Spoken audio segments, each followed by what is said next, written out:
This is ESPN 1025 The Game. From the Hillside Medical Game Studios, WPRT-FM Pegram, WPUC HD2 Laverne. Nashville's exclusive home for the Nashville Predators. 1025 and 1063. Terang, it's a high fly ball. We got pass rushes. Awesome game, checkered flag in the air. The Game. A Cromwell media station. Now let's see if we can bring them to life, all right? Bringing you entertainment and informative sports talk during your workday. Smart, funny, classy, and I like him a lot. This is Chase, Willy, and D-Mase with Chase McCabe, Willy Donick, Mason, touchdown, Tennessee. and former NFL wide receiver Derek Mason. Presented by Spring Hill Heating and Cooling on Nashville's best sports talk, 1025 and 1063 The Game, and on the Game Nashville app. This is a new level of geek you got going on here.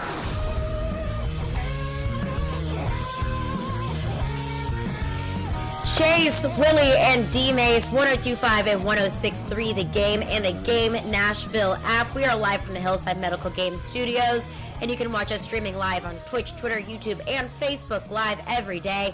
Our video streaming is brought to you by the law offices of Amanda Gentry. 0 for 3 yet again today, but that's all right. Caroline Fenton and Joe Dubin in for the trio in the middays. Joe Dubin, how we doing? I'm good, Caroline. Good to see you. Although technology is a wonderful thing, but we wish you were here, but we understand. So we'll have a good show today. A lot of fun, a lot to talk about from the game last night that nobody cares about, yet everybody's talking about. Everybody's talking about it because there's nothing else to talk about, and it's football. Right. Nick Keyser behind the glass. Nick, how we doing? Good, guys. I'm glad the week is winding down. Yep, it's a Friday. Happy Friday to us all. So let's get it started because, as Joe mentioned, there was a football game last night. There was a Titans football game last night. And honestly, I've had to look back at the final score several times because I don't even really care about the final score. It wasn't about a win or a loss, but congratulations to the Ravens for continuing their longest preseason win streak in the NFL. So snaps for the Ravens on that one. But I think about last night's game, how I think about a lot of things that we have to approach in life. You know, you look at, let's say, relationships. Sometimes you have to take the good with the bad. And sometimes you let the good overshadow the bad. You feel so spoiled and you only look at the good things that you don't want to focus on the bad things. I think we're all guilty of doing that every once in a while. You could say, hey, he brought me flowers. Well, yeah, he brought you flowers because he stood you up on your date last night. That's kind of how I think a lot of Titans fans are looking at Malik Willis's performance last night. Because I think with Malik Willis's play last night, you have to take the good and you have to take the bad. Because there was both last night. We saw flashes of some good things that Malik Willis can do. I mean, we saw that 48-yard pass to Racey McMath. Of course, it wasn't a perfect pass. It wasn't the most accurate pass in the world.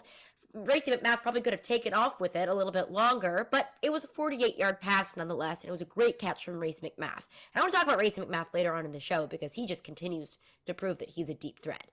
He had that nice little sidearm pass to Tommy Hudson. He had that sneaky little Houdini move where he started running off to the right and then flipped around, did a little dipsy doodle, jetted off to the left, and ran it in for a touchdown. He showed off why a lot of draft gurus were calling him first-round talent, or thinking that he was the most talented or the best quarterback in this draft. He showed some of that last night. But there was a lot that Malik Willis showed last night that just proved to me he's just not ready to start in the National Football League. I mean, of course, you're going to have a little bit of, first Wait, who game said he's going to jitters that you start? have to- If we decided, did somebody say he's going to start? I haven't seen that anywhere. No, No, nobody exactly. said that. But I'm saying I think he just proved that last night. Right. That he's just not quite ready. Right. Yeah, he's got a long way to go with this. Yeah, but I get where you're going. Absolutely. Yeah, absolutely. He's got a long way to go. I mean, I look at, that first pass, of course, beginning of the game jitters, overthrow to Torrey Carter. I look at that pass that should have been an interception, that pass to Kyle Phillips, which, you could say, well, Kyle Phillips tripped. I don't necessarily know if that was on Kyle Phillips or if that was on Malik Willis, but I did see Des Fitzpatrick downfield wide open without a defender in sight. So some decision making there that just showed me that with Malik Willis, that was at least my biggest takeaway with Malik Willis last night, was there was some good and there's a lot that needs to be worked on. I totally agree with you on that. Now, let's look at what he's got last night, what he did. I mean, the starting out we talked yesterday. We're so glad that Malik Willis started the game because now you don't have time to get butterflies. It's all right, Ricky, you're in. Let's go see what you can do. And it was rough. That first series was rough. I thought he should have probably run the ball instead of thrown it because he led that fullback on too much. And by the way, anytime you throw to a fullback, it's not a good thing. And so I wish he would have ran the ball there, but he's learning, especially right? the first play of the game. Right. Yeah. So he's learning. And then he comes back. But I got to tell you, Caroline, when he went down there and they rolled right and he made the decision to go left, and once he'd made that decision to go left and got the defense off their heels, that was great. Then he gets to the 3-yard line, and we know a lot of teams don't like to tackle. So I'm not sure why the Ravens didn't go over there and just blow him up. And they tried to settle down with him, and he just ran right through him and got to the end zone. I'm like, that's what you want to see. And that was simply fantastic by him. And then, of course, the great pass to Racey McMath, the 48-yard pass on that. Really good. I mean, a lot of good things, but, that's what we saw at Liberty, and we saw it last night. And I liked it. I mean, you look, that's your first start in an NFL game against another team, and I thought he did quite well. It's funny, Caroline, after that first series, people are like, okay, you read Twitter, like, okay. And then he leads him down the field. Receivers didn't really help him that much, but he got him down the field. Chestnut fumbling the football was not good. But, he didn't seem rattled. And I love the fact, Caroline, that he went back in the second half, did not do what Vrabel told him to do, and then Vrabel yanks him out of the game. I thought that was fantastic. So all in all, I give the guy a B+, man. Yeah, I mean, I don't really know what anyone else could have expected from Malik Willis. Like you said, I mean, that run was great. That was a great play from Malik Willis. There's going to be a lot of things. I've already seen that play circulated on Twitter. It's on the front page of the NFL page on ESPN.com. I mean, that's getting a ton of traction. So that's all good things to think about with Malik Willis. That's all things that you can make you excited about Malik Willis. But then you can't look at just that and say, well, Malik Willis, just absolutely balled out. Because it wasn't all good. But I think I look at, another one of my bigger takeaways from this game was Logan Woodside. Of course, you mentioned it. Got pulled. Malik Willis pulled at the half. Logan Woodside comes in the second half. Joe? Logan Woodside did not look good. No, he did.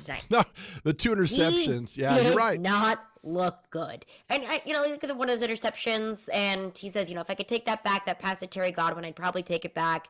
I heard TD on the morning show say, that was really on Terry Godwin, that he kind of separated himself a little bit. Logan Woodside found him, targeted him, and then he kind of fell back in line with the defensive back.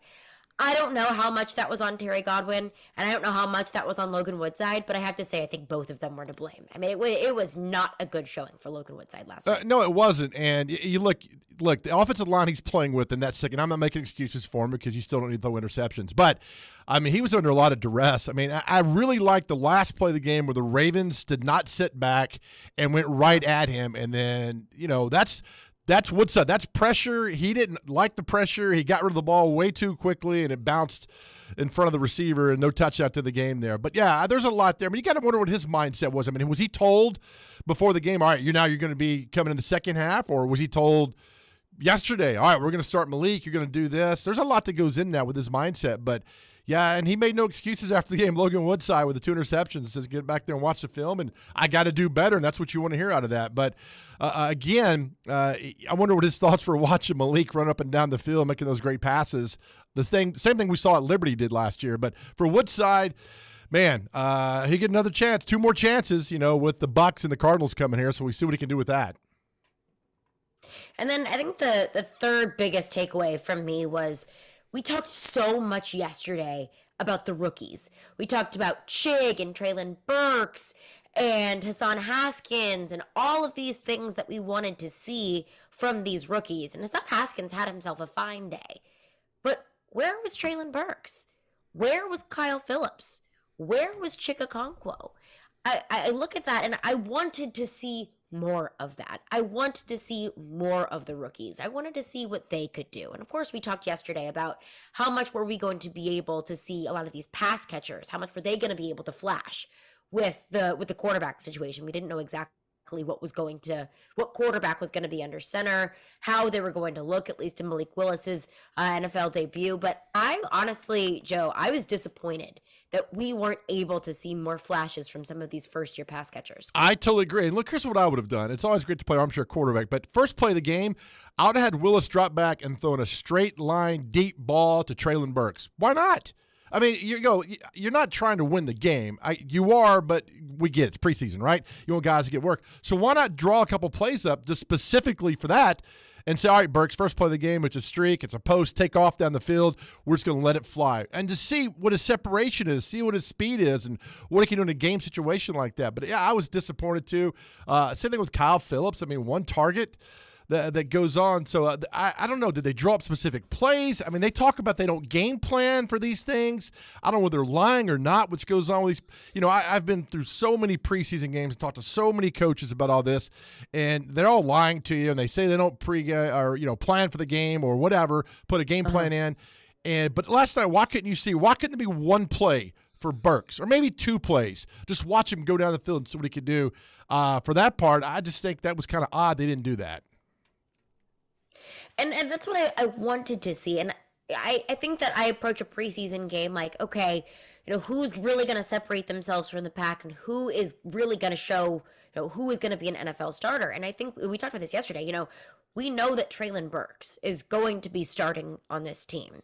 So why can't he show off a little bit more in a preseason game? And of course, you have these joint practices with the Bucs. Are we going to see more flashes from Traylon Burks when he's working with the ones, when he's working with Ryan Tannehill, when they're, working a little bit more actual in-game scheme, when he's going up against, Bucs defensive backs, like the kind of defensive backs that he's going to be seeing in the regular season. But to that point, I want to see what they can do in a game. I wanted to see Traylon Burks look like a first-round pick against some of these other defensive backs for the Ravens that aren't first-round picks, that aren't second-round picks, that aren't necessarily starters. I wanted to see Kyle Phillips and Traylon Burks really shine against probably lesser competition. I want to see for them to show off what they can do. I totally agree, and that's the point of the preseason game, especially the first preseason game. Just go out there and just do some crazy stuff. And why punt in these games? Just go out there and see what you could do and get these guys in situations, one-on-one situations, where they can really prove to themselves where they can make a play on this team and stay on the team going forward. But, yeah, I just don't understand why you game plan, and they'll say, we didn't game plan for this.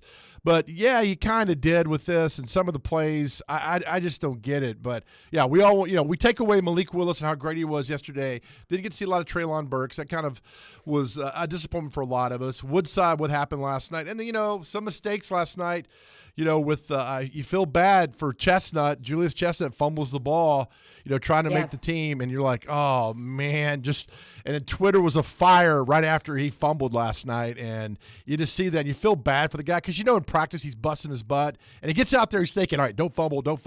Then you fumble. And you're like, oh, my goodness. But, again, there's always two more chances. This week is really critical with these joint practices and the preseason game against the Buccaneers later this week for these guys who are on the line of getting cut or making the team. And to your point about Julius Chestnut, I know he fumbled, but I look at the rest of what he did in the game last night. I thought Julius Chestnut looked pretty good. I thought Julius Chestnut looked like Malik Willis's favorite target and favorite go-to guy. I understand he fumbled the ball. You can't do that in a game. You can't turn the ball over because the Ravens ultimately turned out that into a touchdown. But I liked what I saw from Julius Chestnut. Yeah, I do too. And he's a great story, an undrafted free agent from Sacred Heart. I mean, that's a guy that you kind of gravitate towards, and you're like, oh, let's let this guy make the team. So you're rooting for him. You're rooting for all these guys who got overlooked, didn't go to the combine, they get drafted, to go out there and hope they have a great game. But yeah, he rebounded quite well from his fumble last night, and hopefully, they'll put the fumble behind you, so you can't do that. But we like the way you ran hard. You came back with determination after that, was really good. So I thought he did really good after fumbling in Carolina. I thought when you fumble in a preseason game like that, I'm thinking he's done. They're going to put him on the bench. Heck, they might put him on a Southwest flight at halftime and send him back to Nashville. But he came back and redeemed himself, and that was fun to watch. 615-737-1025 is our phone number. If you have a thought on the game last night, we'll get to your phones. Plus, coming up next, we got to see Logan Woodside and Malik Willis pretty darn close to side by side. What are our thoughts on the backup quarterback situation going into the season? We'll get into that coming up next. Caroline Fenton, Joe Dubin, it's Chase, Willy, and D-Mase on 102.5, 106.3 The Game. Hey everybody, Willy Donick here to tell you about Trivia Night for Stars. Think you're pretty smart? Well, come on out Wednesday, August 24th to Boom Bars East and test your trivia skills. I'll be your trivia master. We'll have sports questions, some non-sports questions, and some great prizes. It's brought to you by Nerdy Talk, and all proceeds support Stars and the hope, health, and connection of young people in our community. Register your team of no more than 4 and let the competition begin. Go to starsnashville.org to officially sign up. That's starsnashville.org. See you on August 24th at Boom Bars East. Hey Nashville, it's Jared, and there's a new go-to for home furnishing. The summer clearance sale at Social Furniture, where all furniture is reduced in every department. Designer sofas from $5.99 and leather sofas from $7.99. Queen bedroom sets with queen bed, dresser, and mirror from $11.99. They come in solid, cherry, oak, and gray. Casual 5-piece dining room sets starting at $3.99, and formal dining sets starting at $5.99. Sealy, Stearns & Foster's, Simmons, Serta, and Purple Mattress, all sizes on sale. Social Furniture on the west side is independently home-owned furniture store in Nashville. Forget the big box stores. Shop local, shop social. They have all the best brand mattresses, sofas, recliners, love seats, sectionals, coffee tables, and more with no waiting. They will deliver it the same day. That's with everything at Social Furniture. Enjoy new furniture now with no waiting. Shop local, shop social. 5412 Charlotte Avenue near White Bridge Road, and tell them Jared Stillman sent you. Tune in to ESPN 102.5 The Game every Tuesday afternoon at 4:30 for ESPN's Trevor Maddox joining me, Jared Stillman, on Stillman & Company as we dive deep into the college football world and all the latest from the SEC. It's all brought to you by Houston Clinic Orthopedics, when experience matters. Listen to Stillman & Company with me, Caroline Fenton, all season long on ESPN 102.5 The Game for your chance to win Nashville Sounds tickets courtesy of 312 Pizza Company in Germantown. We want to hear from you. Thanks for taking the call. Join the conversation.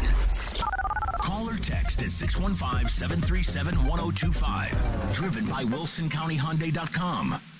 This is Chase, Willy, and D-Mase. Presented by Spring Hill Heating and Cooling. On 102.5 and 106.3 The Game. And on the Game Nashville app. Yeah, I mean, it's different. It's a new experience, for all these guys. We got a lot of rookies on this team, and there's going to be a lot of guys that, will continue to develop and get better. And just want to make sure that they're competing each and every day, and they understand how difficult this league is. And, especially as a young quarterback, to step back in there with a live rush and, seeing coverage. And, that's why we have these preseason games. That's why I wanted to put out there. That's why I wanted to take the ball and, to put him in those situations. That's the only way that you can grow. And again, he kept some plays alive with his legs, and we just have to be able to combine some of that with making great decisions when guys are open and being decisive and accurate with the football. All right, that was Mike Vrabel last night on letting the rookies get some playing time. And hey, that's exactly what a preseason game is all about. I'm all for it. Caroline Fenton, Joe Dubin, it's Chase, Willy, and D-Mase, 102.5, 106.3 The Game. Last night we saw Malik Willis in the first half, Logan Woodside in the second half. And we already addressed with Malik Willis, hey, he's learning. We saw some flashes of some really good things from Malik Willis last night. He was able to flaunt what everyone was talking about with his mobility and his running ability. And I think that we kind of emphasized some of the concerns, at least that we've seen in camp. I've seen Malik Willis overthrow so many passes in training camp. It's almost like it's like a box that I have to check. I'm like, okay, cool. Yep, overthrow from Malik Willis. Got it. And that's what we saw in the game last night. So it's kind of what we expected. But Mike Vrabel took Malik Willis out at the half, and I want to get into exactly why Mike Vrabel did that and my thoughts on his feelings on that. We'll get into that coming up next. But he brought in Logan Woodside in the second half. And Logan Woodside did not play well, to say the slightest. 2 picks in one half, didn't register a single point for the Titans in the second half. And honestly, Joe, after that game last night, I don't feel great about either of those quarterbacks being the Titans' backup. Knock on all the wood. If Ryan Tannehill gets injured, if Ryan Tannehill is out a game, I don't feel good about Logan Woodside or Malik Willis being able to get the Titans a win. I understand that Vrabel probably feels comfortable enough with Logan Woodside to say, hey, check down, short passes, don't do anything risky, hand the ball off to Derrick Henry. I think Mike Vrabel probably trusts Logan Woodside enough to be able to do that. And really, at the end of the day, that's all that matters. Right. Todd Downing and Mike Vrabel feel like Logan Woodside at least won't throw the game away. Just manage the game. Just be able to get the ball into the hands of somebody who also can make a play. I totally but agree. Last night I didn't feel like he was able to do that, though. No, and that's the thing. You get in the game, and I think with Woodside, there's this comfortability with the offensive coordinators that he's been through with Arthur Smith, everybody's been through because Woodside's been there quite a while now. And, he understands he can go in, and you're right, he can hand the ball off to Derrick Henry and make a couple short passes. I just still, he's got the more experience. Here's what I like, Caroline. He's been on this team. He's run the practice squad team probably for the last couple of years. So he's in tune with the speed of the game, and I like that part of what he's doing. And I think that's why that puts me ahead. I think he should be ahead of Malik Willis right now and everything that's going on, just for the simple fact he's been in the building longer, and he's a little bit better than he is right now. With all that goes on. Now, will we see him start against the Buccaneers next week, or will we see the same thing we saw with Baltimore where he comes back in? I think it's only fair that you maybe get to watch him start this week. And you make a good point, though, with you're not comfortable with Malik Willis or Logan Woodside. When you see backup quarterbacks sign the league for $3, $4, $5 million, you're like, oh, that's crazy. But now you understand why. Because when your main guy goes down, you need somebody who can come in there and really get the job done. I mean, you weren't here when it happened years ago, but Neil O'Donnell, my God, I don't want to think about how this football team would have been franchise starting out as Steve McNair got hurt so many times. He was such a warrior, but they had Neil O'Donnell could come in and really get that football team, not miss a beat, keep it going. They don't have that now, and that could be a problem. And I don't know if John Robinson is searching the waiver wire for another quarterback, but if they feel comfortable with Logan Woodside, again, they know far more about Logan Woodside than we do. But after last night's performance, if you're a quarterback, you would come in and make plays and move the offense down last night. It wasn't good. So we'll see what happens with the Buccaneers. I'd still go ahead and start. I don't know. I'm torn this week on whether you start Woodside or Willis. I'd probably start Woodside because he's probably going to be your number 2 and see how well he could do leading the team on the field. And yeah, like I said, I didn't feel confident about anything I saw from Logan Woodside last night. I just hope and pray and keep my fingers crossed that Ryan Tannehill is able to stay upright all season. But like I said, if Vrabel trusts him to at least not throw the game away, that's the most important thing. And this was Mike Vrabel last night on Logan Woodside. As far as the management of what came after, once you put Logan in, what did you kind of see from him throughout the course of this? Well, we turned it over. There was some pressure, and ball was underthrown, whether the receiver, communication, or just the timing on it. You have to just be able to go in there and process the group that you're in there. And, normally it's finding a guy that you're comfortable with. And I think he was doing that there with Mason. Contested catch that ends up getting intercepted. So there's going to be some things that he did well. And, certainly the turnovers were disappointing.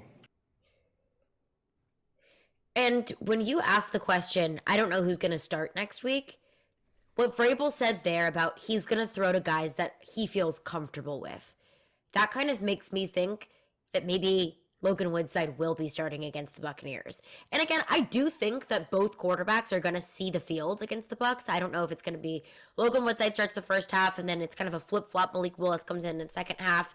But it's about building that comfort with some of those receivers. And that's why, like Vrabel said, that's why Logan Woodside's targeting Mason Kinsey, because he feels that comfort level with him, even in not the best situations. So I think it'll be interesting, but to Vrabel's point, if Logan Woodside isn't feeling a comfort level with this new group of receivers coming in, at least in the preseason game, you got to build that comfort, because Logan Woodside did not look very comfortable last night, at least with the deep balls. And I don't think in an actual game, Vrabel's ever going to ask Logan Woodside to make any sort of long ball risky throws like that. Yeah, that's a good point. They practice every day, working as receivers every day. So when I hear you're not comfortable with somebody, that always like, yeah, what's going on? I mean, what is happening here when you're doing your time in practice, and do you spend more time with them? And do I remember going to practice after the practice, these guys would, spend another 30, 45 minutes working with each other. I mean, I'm not sure if that's going on or what's going on, but you find a comfortability with the receiver. You want to stick with them. You know their tendencies, and they're going to break a second too soon to the right instead of 2 seconds too late. And then you read that.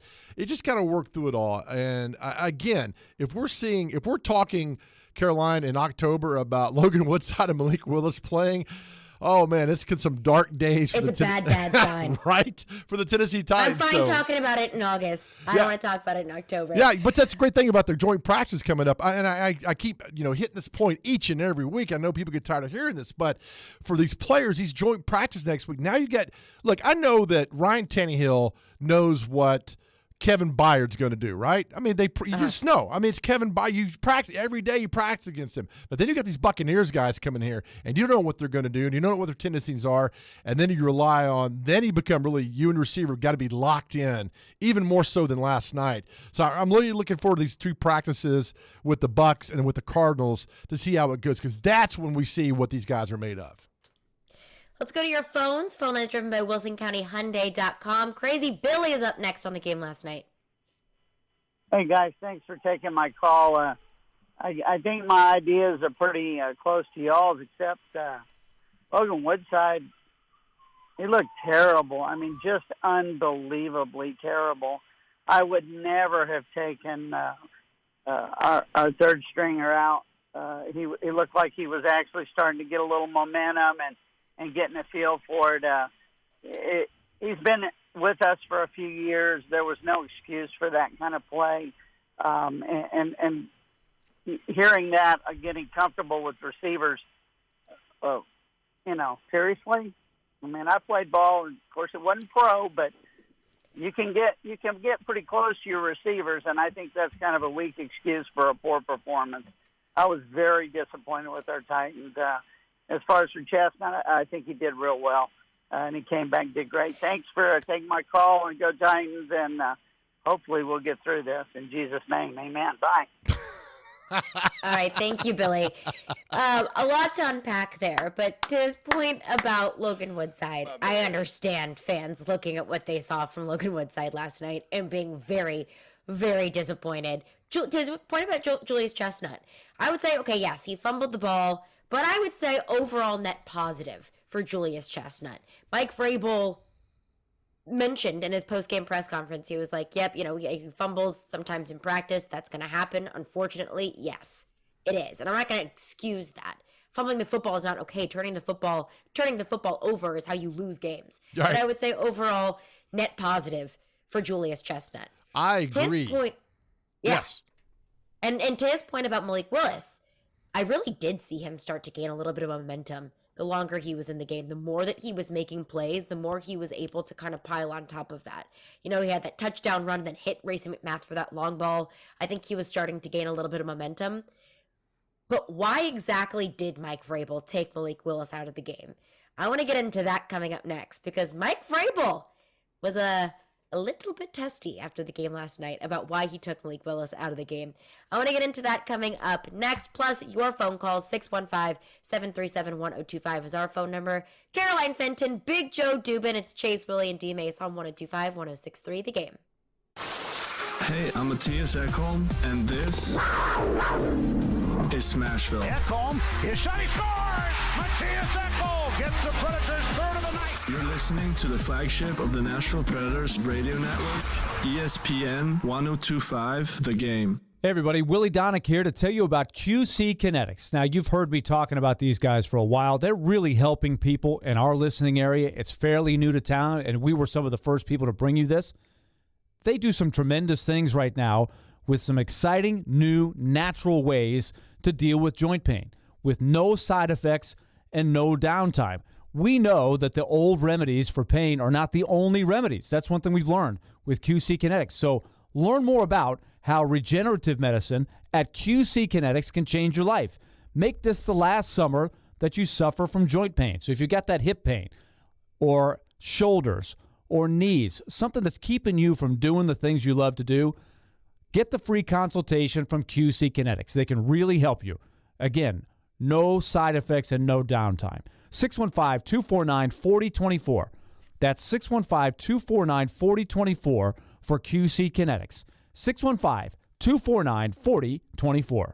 Celebrate back to school season with Hiller. This month only, get free backyard upgrades when you replace essential home systems like a free Traeger grill with a new whole home generator or a free Yeti cooler with a new tankless water heater. And Hiller's keeping you cool for back to school with zero interest financing for up to 12 months on select new HVAC systems. Visit happyhiller.com. Happy you'll be, or the service is free. Call the Happy Face Truck today. Finding great candidates to hire can be like, well, trying to find a needle in a haystack. Sure, you can post your job to some job board, but then all you can do is hope the right person comes along, which is why you should try ZipRecruiter for free at ZipRecruiter.com/radio. ZipRecruiter doesn't depend on candidates finding you. It finds them for you. Its powerful technology identifies people with the right experience and actively invites them to apply to your job. You get qualified candidates fast. So while other companies might deliver a lot of hay, ZipRecruiter finds you what you're looking for. The needle in the haystack. See why 4 out of 5 employers who post a job on ZipRecruiter get a quality candidate within the first day. ZipRecruiter, the smartest way to hire. And right now, you can try ZipRecruiter for free. That's right, free at ZipRecruiter.com/radio. That's ZipRecruiter.com/radio. ZipRecruiter.com/radio. Robbie and Rex Road here on ESPN. Welcome into Chase, Willy, and D-Mase. Stomach Company is delivered. There's a new way to hear 102.5 The Game. Nashville's best sports talk on 106.3 FM. From downtown Nashville to Spring Hill on I-65 and to Murfreesboro on I-24. You now have 2 choices to hear our great sports programming. Get the extra point, no problem. And the Nashville Predators. Scores! Check out 106.3 now and save it as a preset. Hey, this is Jordan Rogers, and you're listening to Nashville's best sports talk, 102.5 The Game.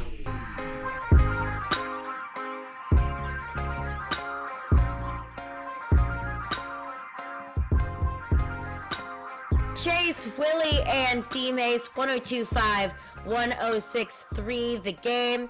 So we've been breaking down the Titans preseason game against the Ravens last night. Honestly, I don't even know the score off the top of my head. I don't even think that's the most important thing about this. Yeah. I was really just looking for the rookies, looking for Malik Willis. And Joey said yesterday, we wanted to see Malik Willis start. We wanted to see what he could do with the football. And it was fun to watch him start. And then at the half, there was a bit of a switch made by Mike Vrabel. So why exactly did he make that switch? This was Mike Vrabel last night about why he took Malik Willis out of the game. Had Malik run the ball, could he have theoretically played the whole game? No, probably not. No, I don't think. I think the plan was to make sure they both played. Everybody played. I'm proud of that. These guys have been working hard, each and every one of them. So everybody played, and I think that's we owe it to those guys that are out there and working hard. Did you reward some guys, like Chestnut, for example, for stuff that maybe he's done during camp? Yeah, and I think that was a great decision by Tony to keep him in there after the fumble. I felt like Julius had really, earned it, earned the right to be the starter tonight. Those things will change.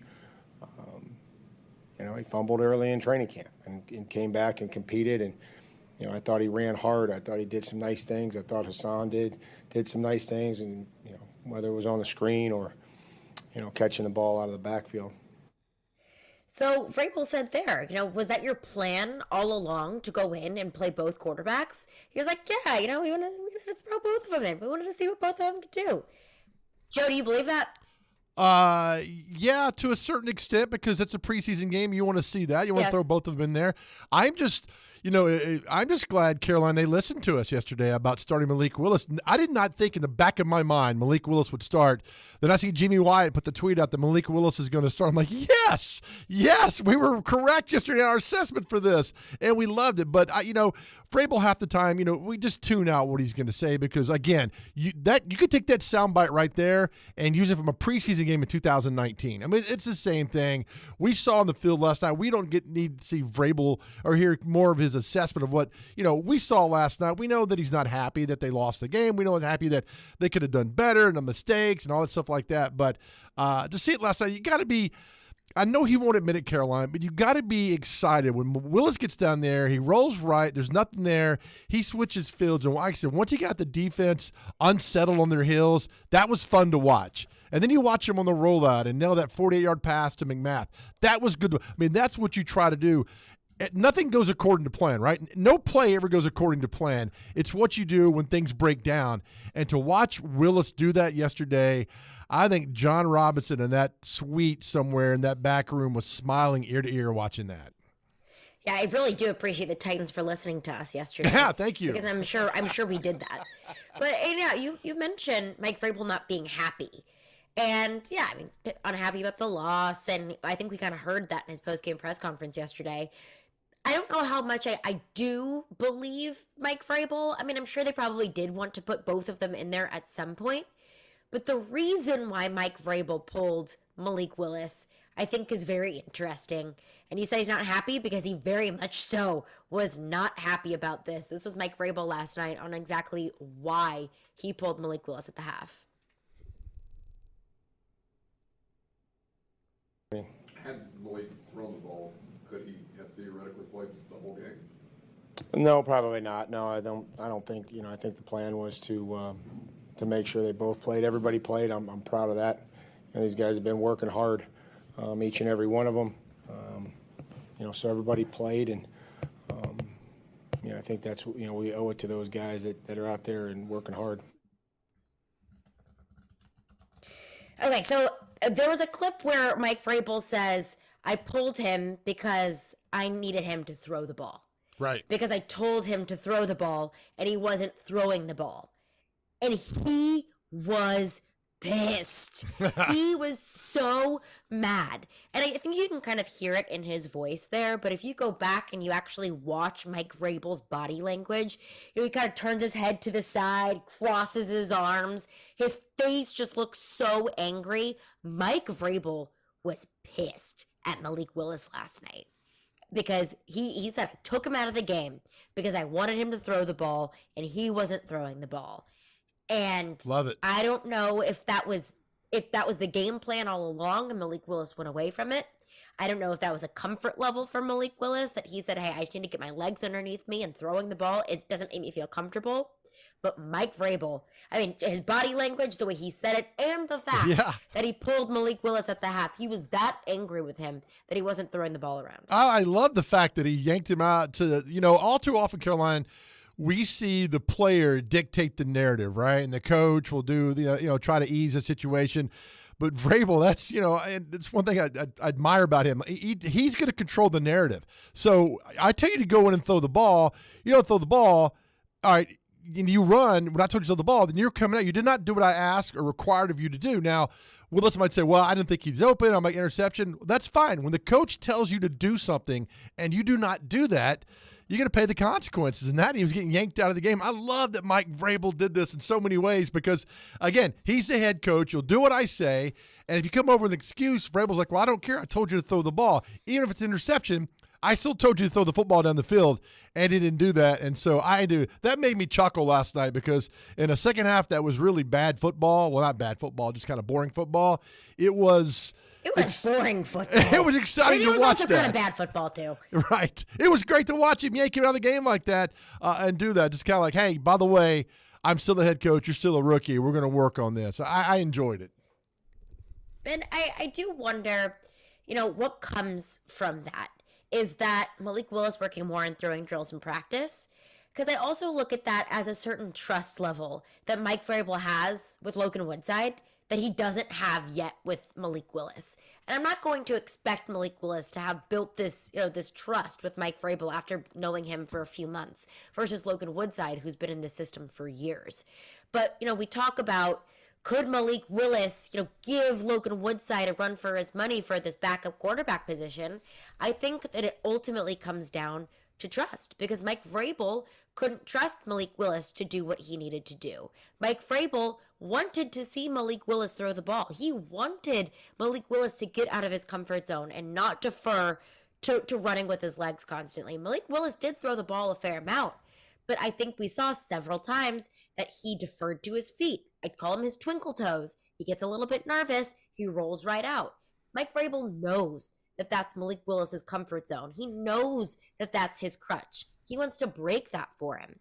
So there's that level of trust that Mike Vrabel has with Logan Woodside to say, hey, I need you to do this. I need you to take care of the football, which Logan Woodside didn't do last night. But I think Mike Vrabel pulled Malik Willis because he's like, look, you're not doing what I ask you to do. I can't trust you to do what I need you to do. I can trust Logan Woodside to do what I need to do. So even though Logan Woodside didn't look great last night, even though Logan Woodside didn't take care of the football last night, even though Logan Woodside threw 2 interceptions, I think when it comes down to it in a game, Mike Vrabel can say, hey, Logan, pass the ball off to Derrick Henry on every down. You can't say, hey, Malik, I need you to throw the ball. You can't count on Malik Willis to do that. Yeah, and again, we talk regular season. If something, God forbid, happens to Ryan Tannehill, and I said it yesterday, and I've said it before, the Titans defense has a really good opportunity to be one of the best in the league, I think, because of that front four is so dominating. If you get a situation where Tannehill's out and Logan Woodside's got to come in and you're become that game manager, which all quarterbacks hate being called. They all hate being called game manager, but if you're Logan Woodside, that's what you're doing. You're just managing the game, not making mistakes, trying to get the ball down the field as efficiently as you can. I still think when the season starts, Woodside will be number 2 going forward because that's a lot, man. Woodside's been here since 2019. He's been through the ringers. Again, he's been the practice squad quarterback, or good scout team quarterback, I'm sorry. He's done all that. He's seen the speed. And in a regular season game, you put Malik Willis out there on a Monday night in Buffalo in that environment, oh my goodness, that could be bad, bad, bad. I wouldn't feel as bad, though, for Logan Woodside. Even though he's never played in a regular season game in that kind of environment, I'd still feel better for Logan Woodside than I would for Malik Willis.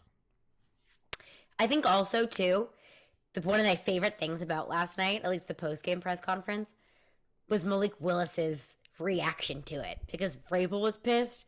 I think Malik Willis was a little bit pissed, too. This was Malik Willis last night when he was asked about why he was pulled from the game. Coach said he wanted you to throw the ball more. Yeah. What did he say to you on the sideline? He said, we look at the film and see. Yeah. So what were the issues with just not wanting to turn it over, or just wanting to run with it, or what? As far as what part? Why you weren't throwing it when he wanted you to throw it? All you do is go out there and play the game. You don't have a play like, I have to pass the ball this play, I have to run the ball this play. Just play the game, bro. I probably ran it a little bit more than I threw it tonight. That's why we got to look at film, but I don't know. Let's see on film. Oh, that was the most testy I've ever heard Malik Willis. Throughout his entire post-game press conference last night, he was saying so grateful for the opportunity to play football. Was very gracious. He's a very kind of mild-mannered guy. And that question, you could tell, very obviously struck a nerve. So there's a little bit of a friction between Mike Vrabel and Malik Willis after that last night. So if that's the heat that Malik Willis needs to just go out there and take a few risks and throw the football, do what Mike Vrabel asks you to do, and do it. Yeah, I think he needs to be careful. I don't think there's any kind of animosity towards each other. I guess he was frustrated because it's just natural player-coach friction. Yeah, there you go. He got called out, and I'm sure that Hugh Freeze in the last 2-3 years at Liberty did not call him out for things like that. And it's just different. It's a different environment now for Malik Willis going forward. And everything that he does, everything. I don't think these guys realize how much scrutinizing they'll be getting under. We're going to sit here all day and talk about his performance and what he did. And it's just a new level. Once you could tune that out, and just concentrate on getting better and going to practice and film study and everything like that, you'll be fine. But, yeah, that's kind of interesting. I would like to have seen a couple more questions just to see him get a little more irritated with the press last night. That would have been fun. And I don't want this to be miscommunicated that Malik Willis last night was the better quarterback. Malik Willis was the better player over Logan Woodside last night. Logan Woodside did not have a good game by any means last night. I'm just trying to interpret what Vrabel feels like is where his trust lies, who he thinks is going to be the backup quarterback. Because I think based off of last night, Malik was the better player, but based off of last night, I think Vrabel trusts Logan Woodside more. Yeah, I agree. And you got to look at Vrabel. I mean, when Vrabel was in the league, with the Patriots, who was a quarterback, right? Tom Brady. So he sees the level. He saw the level. He lived the level of what a championship quarterback can do and how he should prepare and how he should go about. So any quarterback that comes in Mike Vrabel's mind, is going to be compared to Tom Brady. Any quarterback. I mean, you spent 2001 to 2008 with Tom Brady. You see his work ethic. You see what he does. You see the smack talk in practice and the preparation. And I go back again to 2019 when the Patriots came here with Tom Brady, and just seeing Vrabel gush over Brady before the team drill started and watching Brady dissect the Titans and then watching Mariota be awful. I mean, absolutely awful in those drills. That he compared, and that was the day in Carolina I said that, to me, that was a day in his mind that Mike Vrabel said, all right, I'll see what Mariota can do, but he's not my answer long term. And then he wanted a quarterback that could sit in there and deliver the football, and now he got that in Ryan Tannehill. And I think he likes that with Logan Woodside as well. But if Willis, could come out these next two preseason games and do flashes of what he did last night, no mistakes, kind of keep things moving along, then he's got a decision to make who he's going to be the number 2 quarterback. And I would not want to make that decision before the first game. 615-737-1025 is our phone number. If you have a thought on the Titans game last night about Malik Willis versus Logan Woodside, do you think that Malik Willis is kind of infringing on Logan Woodside's territory as the backup quarterback? Plus, one thing that we didn't see last night that I wanted to see last night. We'll get into that coming up next. Caroline Fenton, Joe Dubin, it's 102.5-106.3 The Game.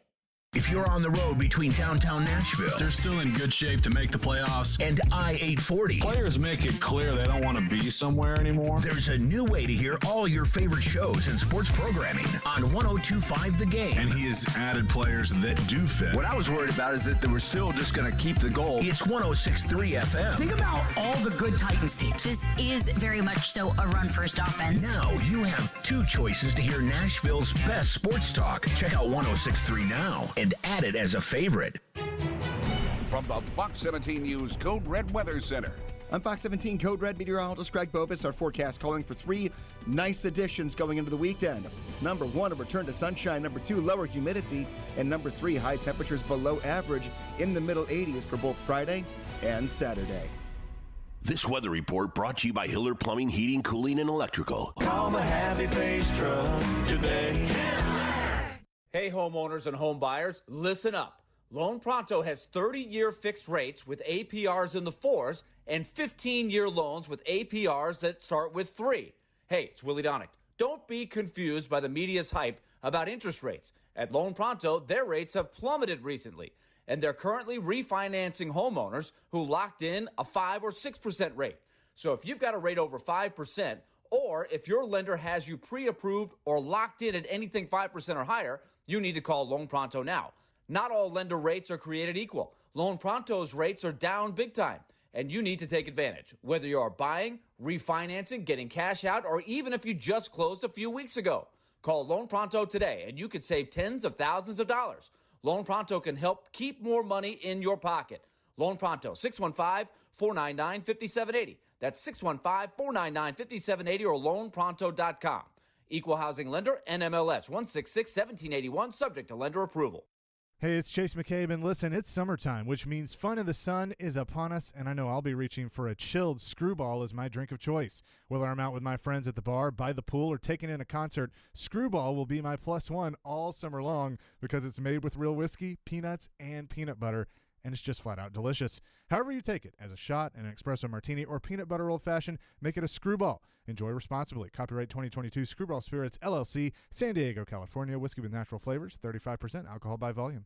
Don't be surprised this week to see other jewelry store owners shopping at Genesis Diamonds. They'll be taking advantage of Genesis' most aggressive offer ever. All GIA diamond engagement rings marked down an extra 20% below Genesis' everyday price. That's right. The vault is open, and we're selling the finest handcrafted diamond rings at rock bottom prices. Now for a very limited time. The GIA is the world standard in diamond grading, certifying accuracy and documenting quality, so you can buy with confidence. Every Genesis engagement ring is included in this event, from a half carat up to 20 carat stones, all shapes, rounds, princess cuts, emerald cuts, cushion cuts, ovals. There has never been a better time to get an extreme value price on a GIA certified diamond, perfectly set in a gorgeous engagement ring. Hurry in for best selection. It's Genesis Diamonds GIA Diamond Extravaganza. Save an extra 20% on these rare, precious diamond rings, now for a limited time. One per customer, please. Exclusively at Genesis Diamonds, Green Hills and Cool Springs. See store for details.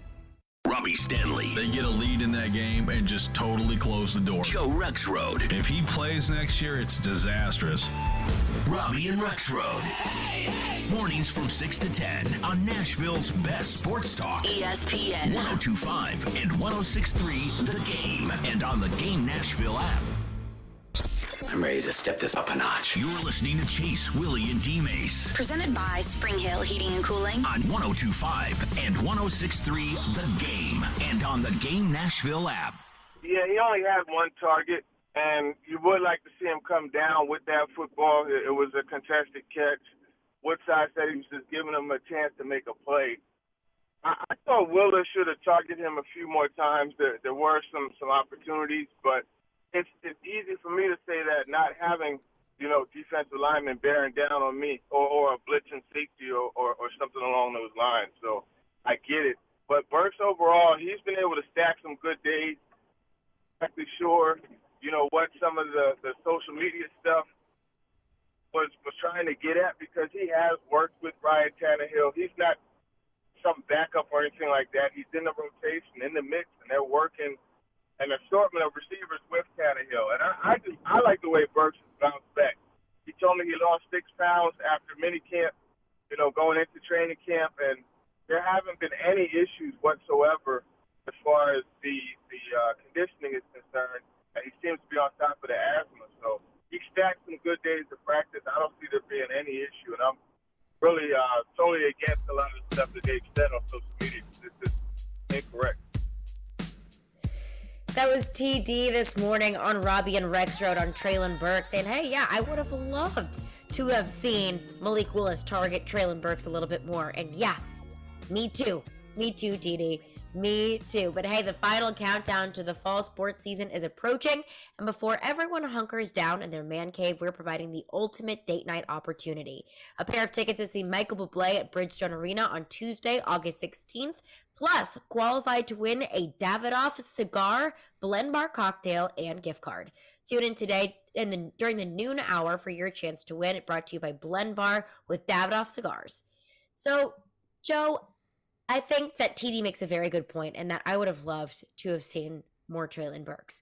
I would have loved to have seen more Chigakonkwo. I would have loved to have seen more Kyle Phillips. Between those three combined, 4 targets. And that's not on them. That's not on Traylon Burks, because Traylon Burks got open. I saw Des Fitzpatrick get open plenty, and Malik Willis wasn't giving him the ball. I saw Chig, who did actually a much better job blocking last night than I kind of expected. I was looking to see how Chig's blocking was coming along in training camp. Saw him with a couple pretty good blocks last night. But overall, wasn't able to see those three, especially their pass catching ability, as much as I would have liked. And I do wonder how much of Vrabel's frustration that Malik Willis wasn't throwing the ball was fueled by the fact that Mike Vrabel wanted to see the exact same thing that we wanted to see. Oh, yes. Traylon Burks and Chigakonkwo and Kyle Phillips really shine. Again, I think why not draw up a specific play to target those guys if it's not there, and throw the ball regardless to see what they could do. And I know it's different for a quarterback. For Willis, like, all right, this play you're going to sit there and you're going to throw straight to Racey McMath no matter what. Well, if he's running a terrible route and you underthrow it or overthrow it, gets intercepted, well, that comes back on you, even though it was like, hey, you told me to make this play. Well, then you get called in like, well, it wasn't there, so you shouldn't have done it. Well, you told me That's the play I should have run, and that's the pass I should have thrown, and now you're mad at him. So there's whole things going this, and you got to make that decision, Caroline. And TD had a good point. You make these decisions. We can also make these decisions. It's great, but we also don't have 300-pound linemen coming at us to rip our heads off. So you got to make those decisions quickly. But again, why not the first play of the game go a deep post to Traylon Burks? Why not? Just do that. Put those specific plays in there to see what these guys can do. I was kind of disappointed last night in that. And again, I've never called a play in a professional game, but I would have liked to have seen that last night off the go. And one texter checks into the text lines, phone lines driven by WilsonCountyHyundai.com, and says, well, it's not Traylon Burks' fault. He can't throw the ball to himself. He didn't get much of a chance last night. Right. I understand that. I know that. I understand that Traylon Burks can't just make plays happen whenever he's not getting targeted because he had one single target and 0 receptions last night. I understand that's not on Traylon Burks. It's not on the fault of the wide receivers. Unless they can't get open, then that's on them. Traylon Burks was getting open last night, but I really wanted to see kind of like a barometer for Burks, Phillips, Okonkwo, but especially Traylon Burks. What can he do against second and third string defensive backs? Because I thought that he was going to be able to just roll over these DBs and that we were going to start to see a really fun connection between either Malik Willis or Logan Woodside and Traylon Burks. I wanted to see Traylon Burks start to build that confidence on an NFL football field in his first professional game and be able to really flaunt the fact that he was a first-round pick.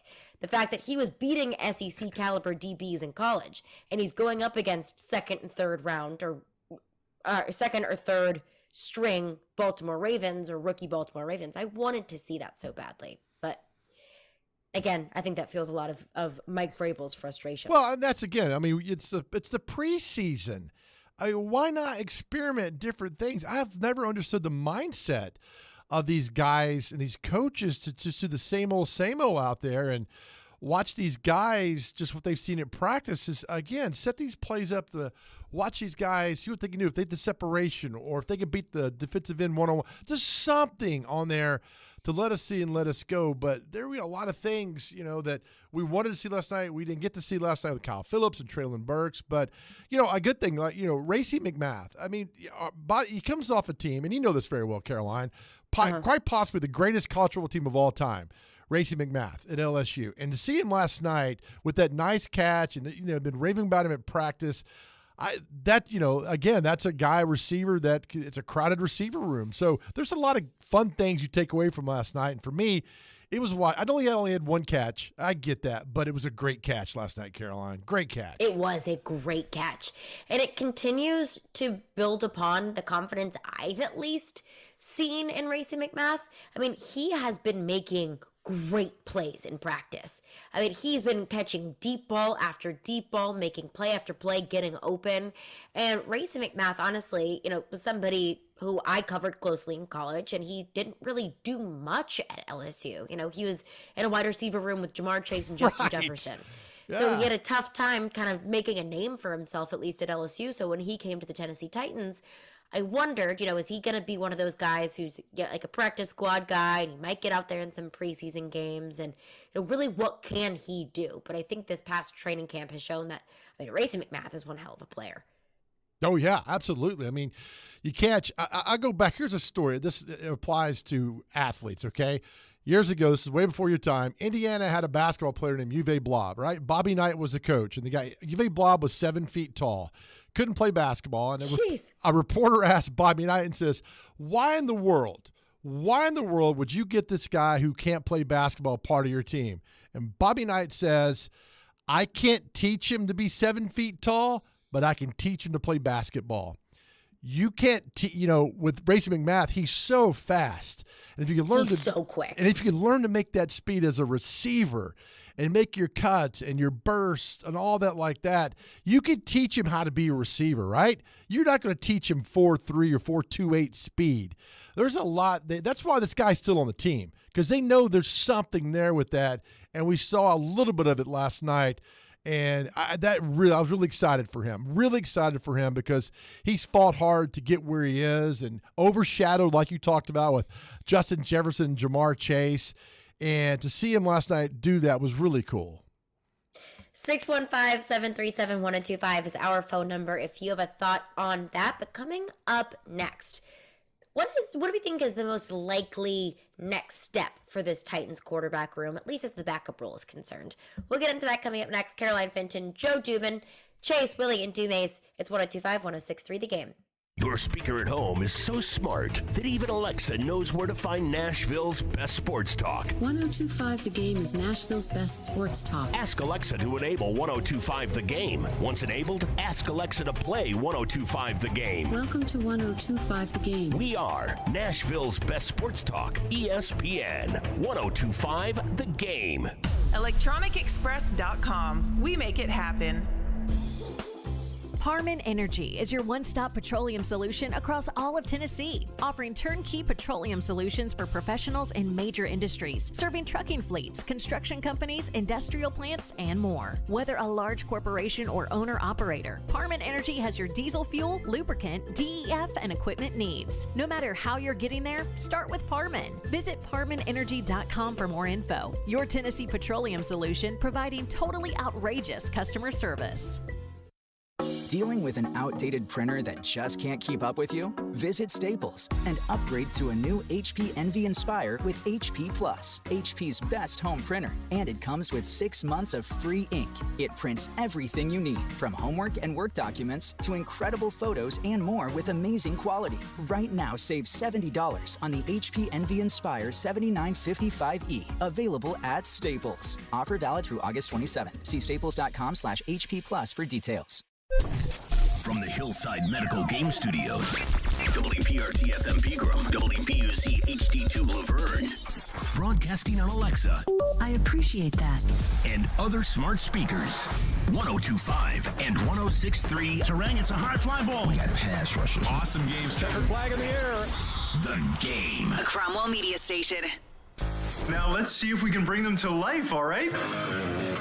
Bringing you entertainment and informative sports talk during your workday. Smart, funny, classy, and I like him a lot. This is Chase, Willy, and D-Mase with Chase McCabe, Willy Donick, Mason, touchdown, Tennessee, and former NFL wide receiver Derek Mason. Presented by Spring Hill Heating and Cooling on Nashville's best sports talk, 102.5 and 106.3 The Game, and on the Game Nashville app. This is a new level of geek you got going on here.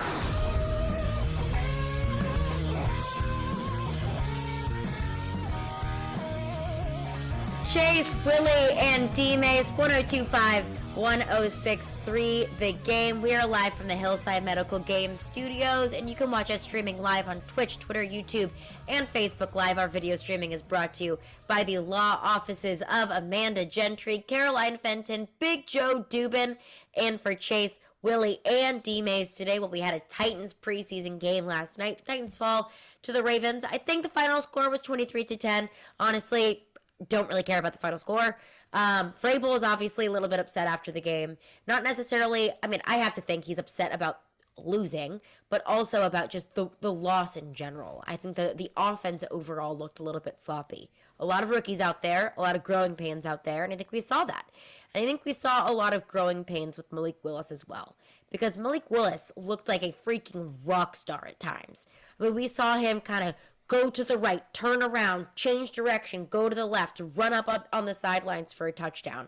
We saw Malik Willis with a 48-yard bomb to Racey McMath. We saw some really good things from Malik Willis last night. But we also saw kind of some of the things that he's been struggling with in training camp.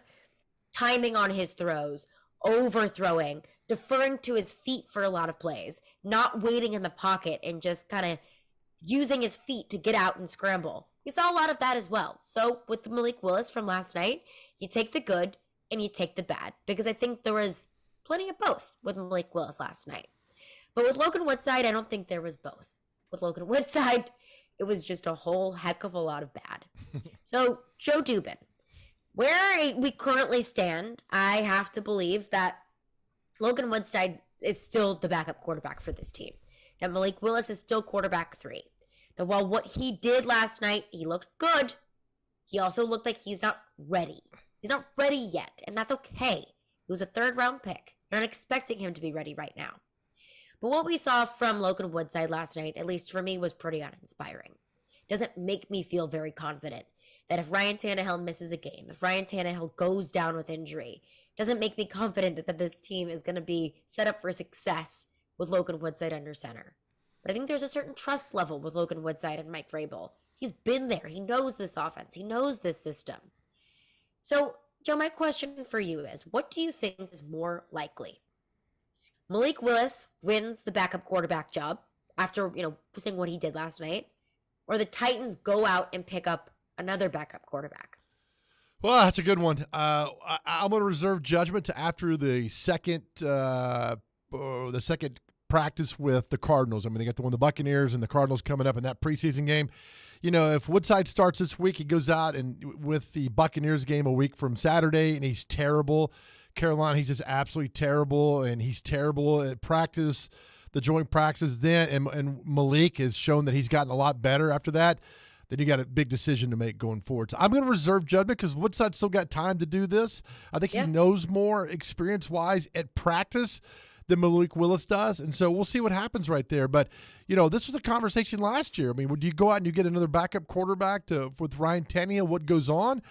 I don't know, but John Robinson's got a list there. Then you bring a quarterback in. You really want to bring a quarterback in the week that if Tannehill, God forbid, gets hurt, you got to bring a quarterback in that week, then get him up to par and get going. I mean, is that even possible?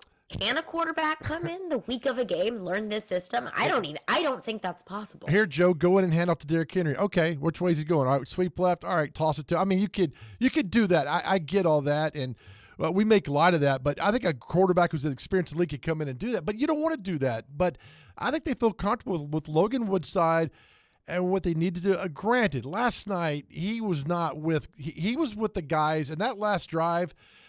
Probably none of those guys, Carolina, are on the team week one. All right, they're probably not on the team week one. Heck, they might have been on the team going into the third preseason game. I want to see him what Malik got last night. See what he could do going forward, and with these joint practices coming up. So I reserve. It's great to see Malik Willis last night, but again, we said yesterday, how many running quarterbacks in the national? How many Super Bowls have been won by running quarterbacks, right? There's only one that comes to mind with me, and that's Steve Young back in 1994. It just doesn't happen. And I don't want to see my quarterback going down the field when a Kevin Byard's lurking back there like Jaws and could knock your block off. I don't want to see that. I want to see standing there deliver. If the play breaks down and run, that's great, but slide. I don't want to see my quarterback using his wheels that much. So I'm going to reserve judgment till I see how he does. I hope he gets the same opportunity that Malik gets starting the game on next Saturday night against the Buccaneers, bring the team out, and then that third game, that's a decision to make, Carolina. Do you start Woodside or do you start Willis to see what happens right there? Because I think whoever starts that third preseason game is the number 2 quarterback. Yeah, and to your point, Joe, I mean, the Titans had 3 quarterbacks in the room in training camp last year. Ryan Tannehill, Logan Woodside, and Matt Barkley. I mean, Mike Vrabel could have retained Matt Barkley. I honestly, off the top of my head, don't even remember how Matt Barkley played in training camp, but they continued to go with Logan Woodside. Whenever there's alternate options, they continue to stick with Logan Woodside. And I don't remember how Logan Woodside played in preseason games last year, to be completely honest with you. I don't believe it was as egregious as it was last night. However, I do think that Logan Woodside will be the backup quarterback for this football team. And I understand that last night was really bad. I understand. I don't see the Titans wanting to go out and get another quarterback, try and get them up to speed with the system. And I don't see the Titans wanting to put Malik Willis in as the main backup if Ryan Tannehill does get hurt. Because I think you're putting Malik Willis in a really uncomfortable position. I don't think the Titans want to rush Malik Willis. I don't think they need to rush Malik Willis. And I don't think they want to ruin Malik Willis by putting him in a game or, even just promoting him to QB2. I don't think they want to put that on him just in case he does need to go into a game. Because I think I've seen that in the past. Whenever quarterbacks go into games and they're not ready, I think it kind of ruins them. I think you could look at Marcus that way. That Marcus was starting when he just was not ready. Yeah, Marcus, the thing with Mariota, though, when he came in, that first game in 2015 against Tampa Bay, I mean, he did not do anything fantastically, amazingly wonderful, but he was not bad. I mean, he had Kendall Wright on a slant pass and went 80 yards for a touchdown, and they just beat the Bucs down. It was good to watch him right there because he had guys make him. You put the ball in the hands of your playmakers, don't make mistakes. That's what Mario did in that first game. Then we ended up seeing on down how he just couldn't handle the pressure and took off running and made bad throws and all that.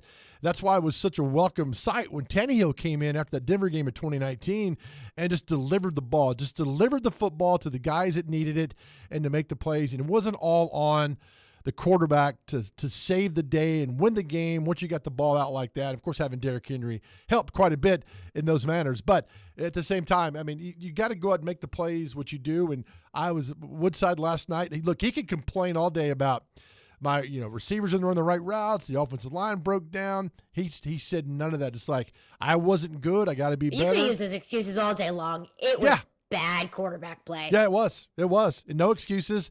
And just go out and do better this week. And then we hear it all the time, like, oh, my God, players speak, coach speak. But it was refreshing to hear him last night. Look, I was pretty bad last night, and I've got to improve and get better and threw no shade at anybody around him last night. I like that from Logan Woodside. Let's go to your phones. Phone lines driven by WilsonCountyHyundai.com. Adam in Portland is up next. Hey, Joe, you know what I remember from that opening Marcus game against the Bucs? I remember Wiz and Hunt. It was 35-0 at halftime, and I remember him doing the sideline report, and he's like, "Yeah, we didn't play very well," and I just remember thinking, "I hate this guy like already." And we went on to win 2 games that year, but just that press conference—that's all I remember is him talking to the sideline reporter at halftime, going, "I really don't like this guy. Like first impressions were not good, but." Not why I called you, but you brought it up. So what I saw last night, man, I saw a quarterback who has a ton of upside. That's what I saw with Malik. Like I hear Caroline, she has hate in her voice. I get it. It's been around Jared that does that to her. But you know what? Get Logan Did out I of there. not just say you got to take the good with the bad? Malik did some good things. Malik did some bad things. I'm giving Malik credit where credit is due. Have you ever walked into a job, Miss Caroline, and you see somebody and you're like, man, that guy's been here 10 years, but I've never seen him work? That's Logan Woodside. Like, what's Logan Woodside do? Like, he has no ceiling. I don't think his parents say he has upside because he doesn't. Like, but Malik Willis, he's got great upside. So why not get him second string reps? Tanny's doing all he could to protect himself. Get him second string reps. Let Logan save that $2 million. Let Logan go. I like Malik Willis last night. So you're good. Let me ask you. You're good with if Tannehill, God forbid, gets injured in the first quarter against the Giants on September 11th. You're good with Malik Willis coming in and leading the team. I hate that you put it out in the universe like that, but if I have the choice between Logan Woodside and Malik Willis, I think Malik's at least going to give a defense something else to look at. Logan Woodside is just going to be like, all right. You know, he is what he is. But point. Malik, he gives you at least another option, right?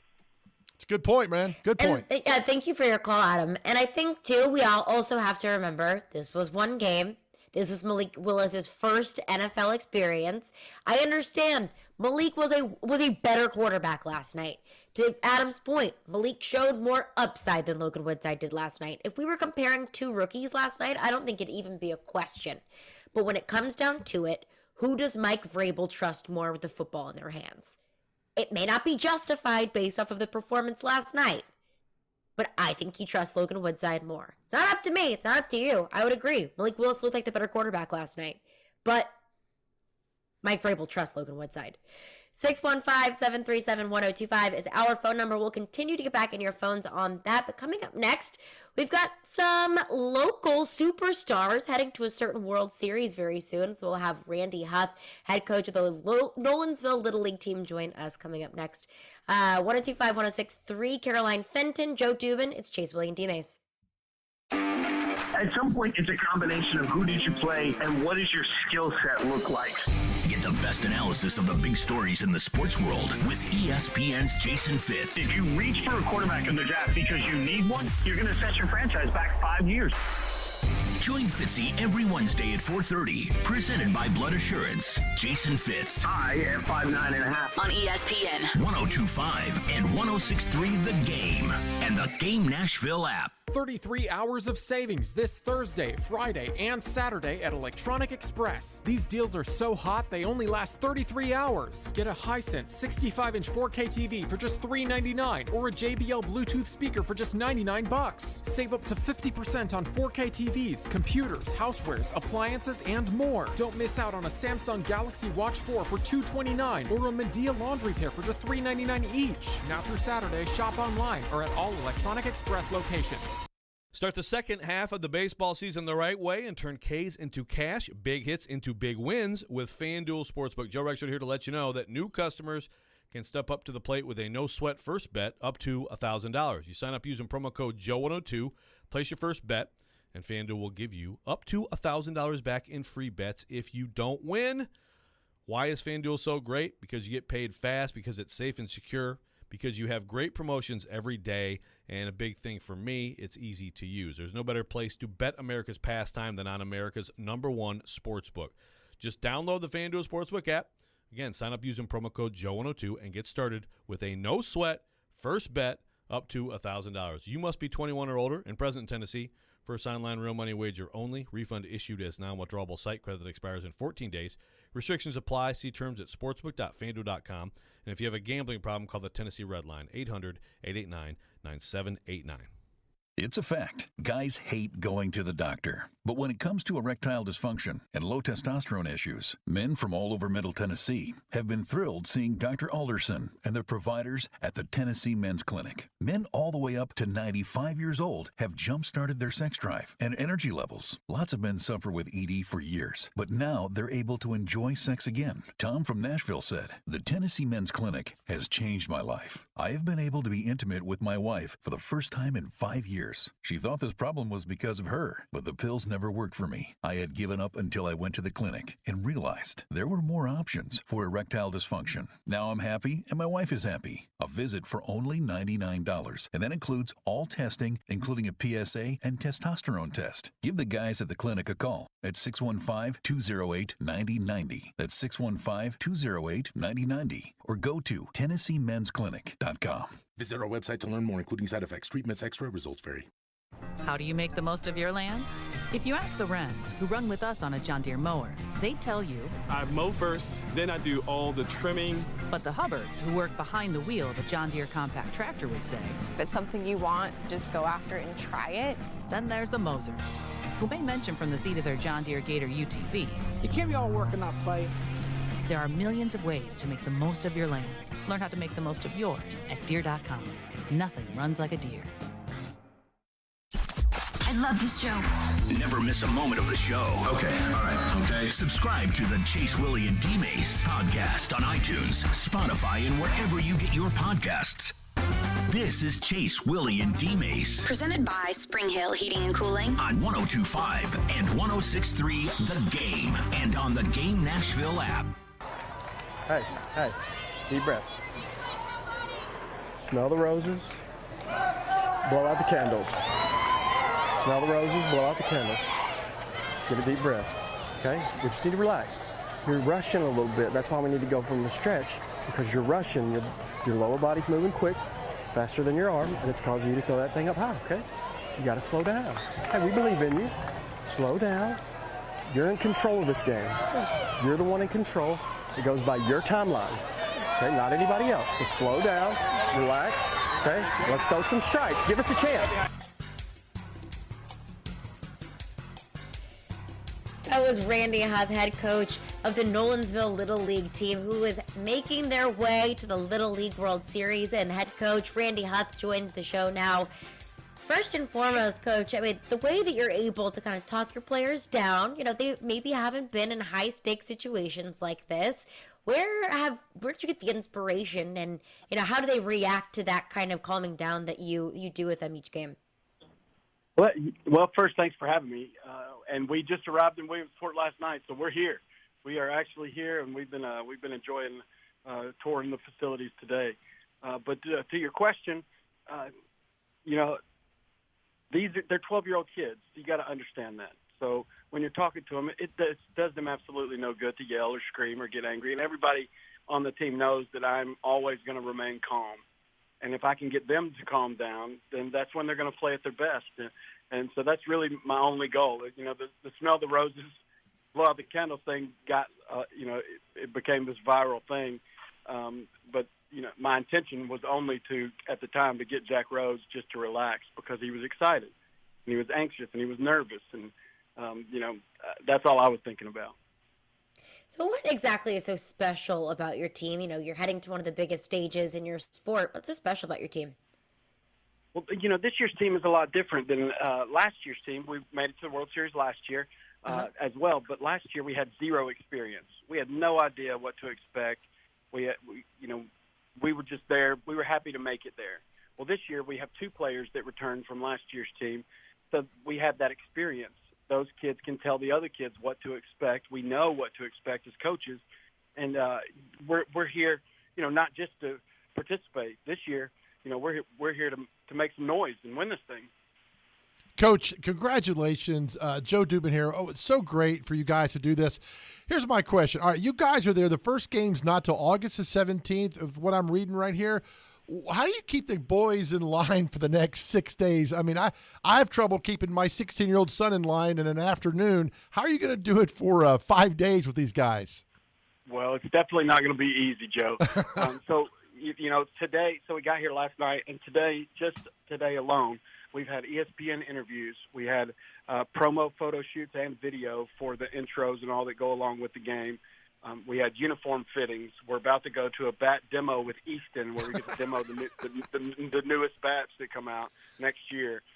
We got Adidas, brand new cleats and pullovers and tennis shoes from Adidas today. So the boys are getting the rock star treatment right now. There's absolutely zero way to keep them focused on anything except the free stuff that they get. How does it work logistically wise, Coach? I know these boys are in school. There's a lot that's going on. You could be there to the end of the month. I mean, there's so much more going on than just baseball, isn't there? Oh, absolutely. So, you know, every single day we have to make sure that our boys are doing everything that they can to make sure if they have schoolwork, they have to do it. If they don't have schoolwork, then the other kids, we're making sure that they journal everything that goes on throughout the day so they can always go back and remember, you know, years from now, they'll be able to look back at those journals. Then we also have baseball practice every single day in the morning and in the night. You know, it's a whole lot going on in addition to the interviews with ESPN, and every publication in Nashville and surrounding areas wants to talk to the boys too. And this is the first time they've ever done that. So we had the entire 13-hour bus ride up here. We went over interview questions and worked with the boys so that they would have some knowledge of how it's going to work when they get asked interview questions from publications from everybody. I mean, media appearances, ESPN, photo shoots, getting Easton swag. Do these guys feel like little celebrities? Oh, my goodness. They are rock stars right now. And they, trust me, they know it too. They absolutely know it. They're having a blast. They are having the best time. They feel like they're Major League Baseball players, which they should. Their accomplishments merit exactly what they're getting. So I'm excited for them. But just watching it and seeing their faces, you know, it's priceless. There's something that they will never get to do again. Coach, I want to ask you this. You're mic'd up. Are you mic'd up the entire game? Yes. Yeah, they mic me up at the beginning of the game and leave me mic'd up the whole game. So I just hope that I don't embarrass my family. How do you do it? Because, like, sometimes you can get animated with the players and, you know, really do the coaching part of that. I just, God bless you, man, for having that on there, because I would forget that I have a mic on and would really, you know, not necessarily I would say something bad, but there's a lot of things you keep interpersonal with your players, and you got to be kind of weary of that. Are you cognizant that you've got the mic on the whole time, or how does that work? Well, you know, I realized that I had the mic on at the very beginning, but as the game goes, I have no idea. I totally forget that the mic is on, and then I get texts and messages are like, "Oh my God, I can't believe what you said," or "That was cool that you said smell the roses," and I was like, I have no idea what I said when I went up to the mound. I got to watch it back later and see it. I'm like, oh, hope I didn't say something, you know. But yeah, it's one of those things you just get lost. You know, you don't realize it after the first inning. You're like, at first the kids think it's funny because they want to walk up and talk into your mic, and they're all walking up, check mic, which is funny for the kids. But then after that, everybody forgets. We're talking to Coach Randy Huff, the head coach of the Nolensville Little League team, who just punched their ticket to the Little League World Series. You have two players on your team right now, at least I know two, William Satinoff and Jack Rhodes, who will make their second trip back to the Little League World Series. That's incredibly special and not something that a lot of kids get to do. So kind of how have they kind of rose to play this leadership role as guys who have been there before? Well, we learned, we didn't know this, but there's only, in 75 years of Little League Baseball, the World Series, there's only been 40 players that have made it twice, and they make the 41st and 42nd player to have ever made it two times. So that's a pretty small category to be in, and I mean, well-deserved. But those kids are special. William and Jack last year played supporting roles and got to experience it all. And this year now they're the leaders on the team, and they had the opportunity to go through it once, and now they get to tell the kids what to expect, which is huge. It's one thing coming from me as a coach. It's another coming from their peers and their teammates. So they take that to heart and they understand it. And having those two is like having two other coaches on the team. It's just been a blessing. And those two kids, William and Jack, are also, we wouldn't be here without them. Those guys have led us. They both had, in the district tournament against Goodlettsville, they had the game-winning run and the game-winning hit. And in the region championship, William Satinoff got the hit in the sixth inning, and Jack hit a double right behind him to tie the game up when we were down in the sixth inning. So we wouldn't even be there without those kids. I mean, I can't say enough about him. I have a very special relationship with both of them. Jack was the one I was actually talking to on the mound when the whole roses candle comment came out, because I just know him so well that I knew that all I had to do was get him to calm down because he was anxious and nervous, and because I've been with him for 2 years, I do have a very unique relationship with them. Well, Coach, can be said, the common denominator in both teams is you. I mean, they wouldn't be there without you, so don't sell yourself short. I asked earlier about the kids being to late August. What about you as far as your situation work-wise, everything like that? I mean, you've had to put a lot of things on hold because hopefully, Coach, we don't see you till like August the 30th again. So how are you navigating your crazy life with all this that's going on? Well, it's interesting that you asked that. So my daughter yesterday actually moved into college for the first time. She's going to Austin Peay State University, and she moved in, and I had to miss that, which was pretty emotional. It's something I didn't want to miss, but she understood because, baseball is one of my passions. But as far as everything else goes, my work has been, amazing. They've been very understanding. They know that this is what I do, and they allow me to do this, which is incredible. So, I'm very blessed. The family has always supported because they know that, my dad was a Little League coach for 40-plus years before he passed away. I was kind of born into it. It's in my blood. It's something I've always done and I'll always do.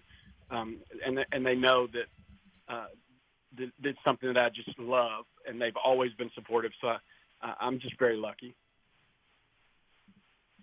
Yeah, that's really cool. We're talking to Randy Huff, the head coach of the Nolensville Little League team.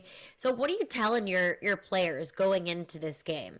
I mean, it's a high stakes, big game, big stage. What's the message for your players? Our message has always been the same exact thing, is believe. We got to believe in each other. We got to believe in ourselves. We got to believe in our team and believe that we're going to get it done.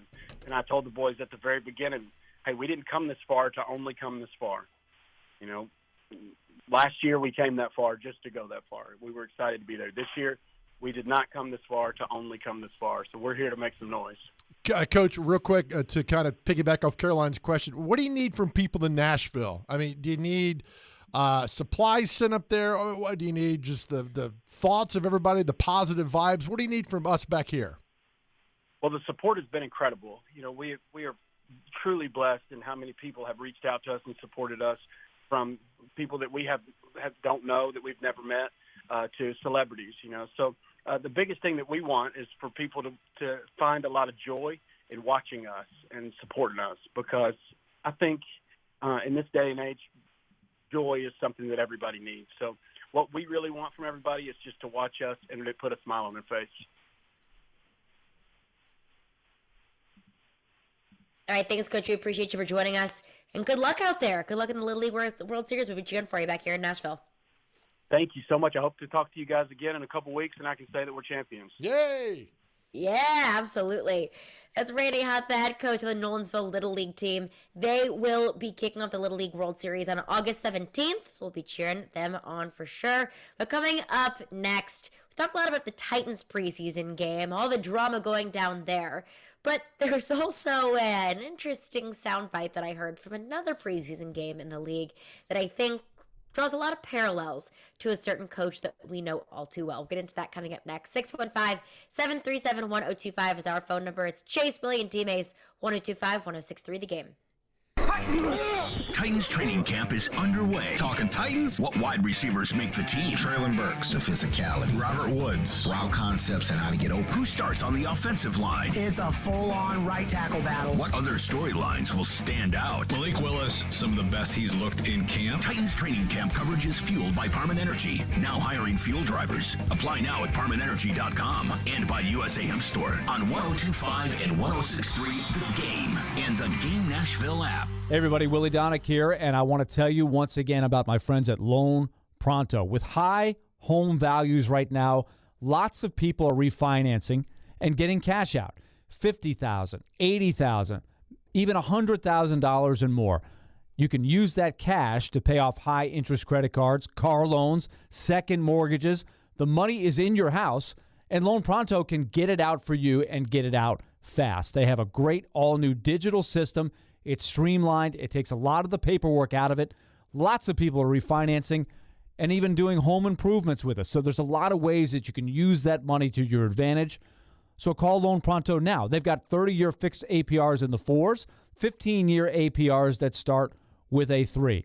Get more info by calling right now to Loan Pronto. 615-499-5780. That's 615-499-5780 or go to loanpronto.com. Equal housing lender, NMLS 166-1781, subject to lender approval. Are you sick and tired of constant pain in your knees, hips, or back? Especially this time of the year. You need to be moving pain-free, right? Hey, Willy Donick here for the team at QC Kinetics. QC Kinetics is helping people every day, giving them lasting pain relief using the latest advances in regenerative medicine.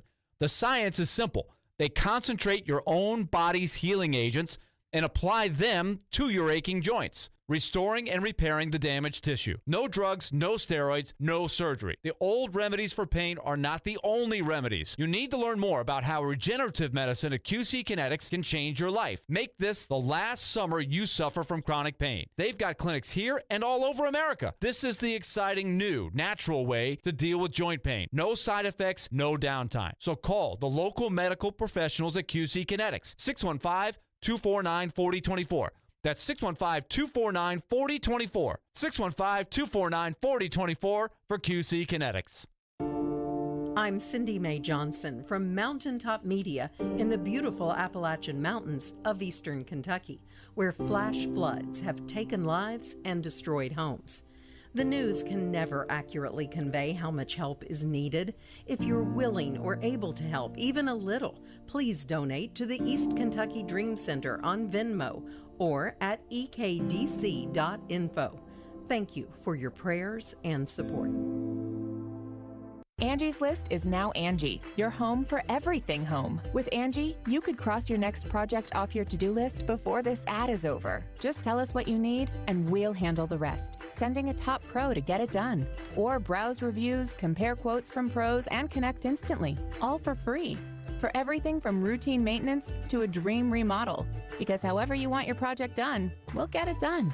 Download the app or go to Angie.com. That's ANGI.com to get started. Sunday.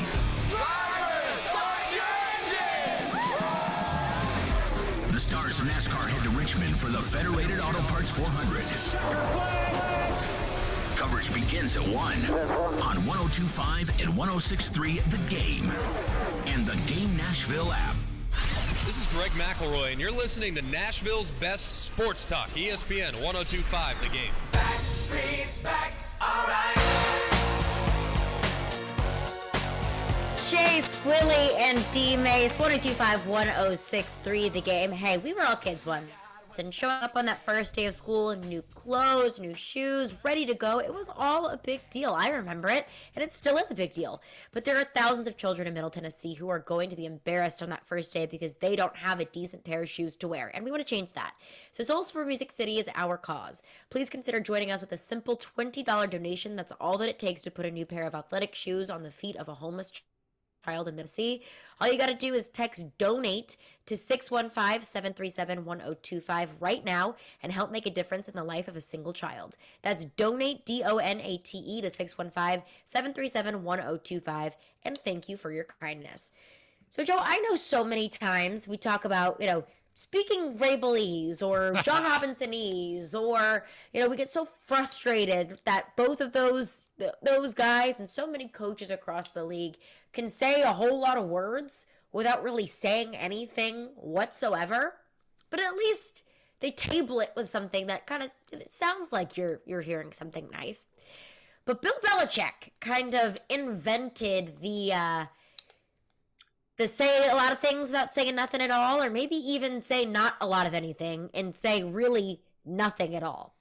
I think the New England Patriots this year are such an interesting anomaly because, at least, in my football fandom, almost my entire life, the Patriots have been not just good but dominant. Because almost my entire life, Tom Brady's played for the New England Patriots.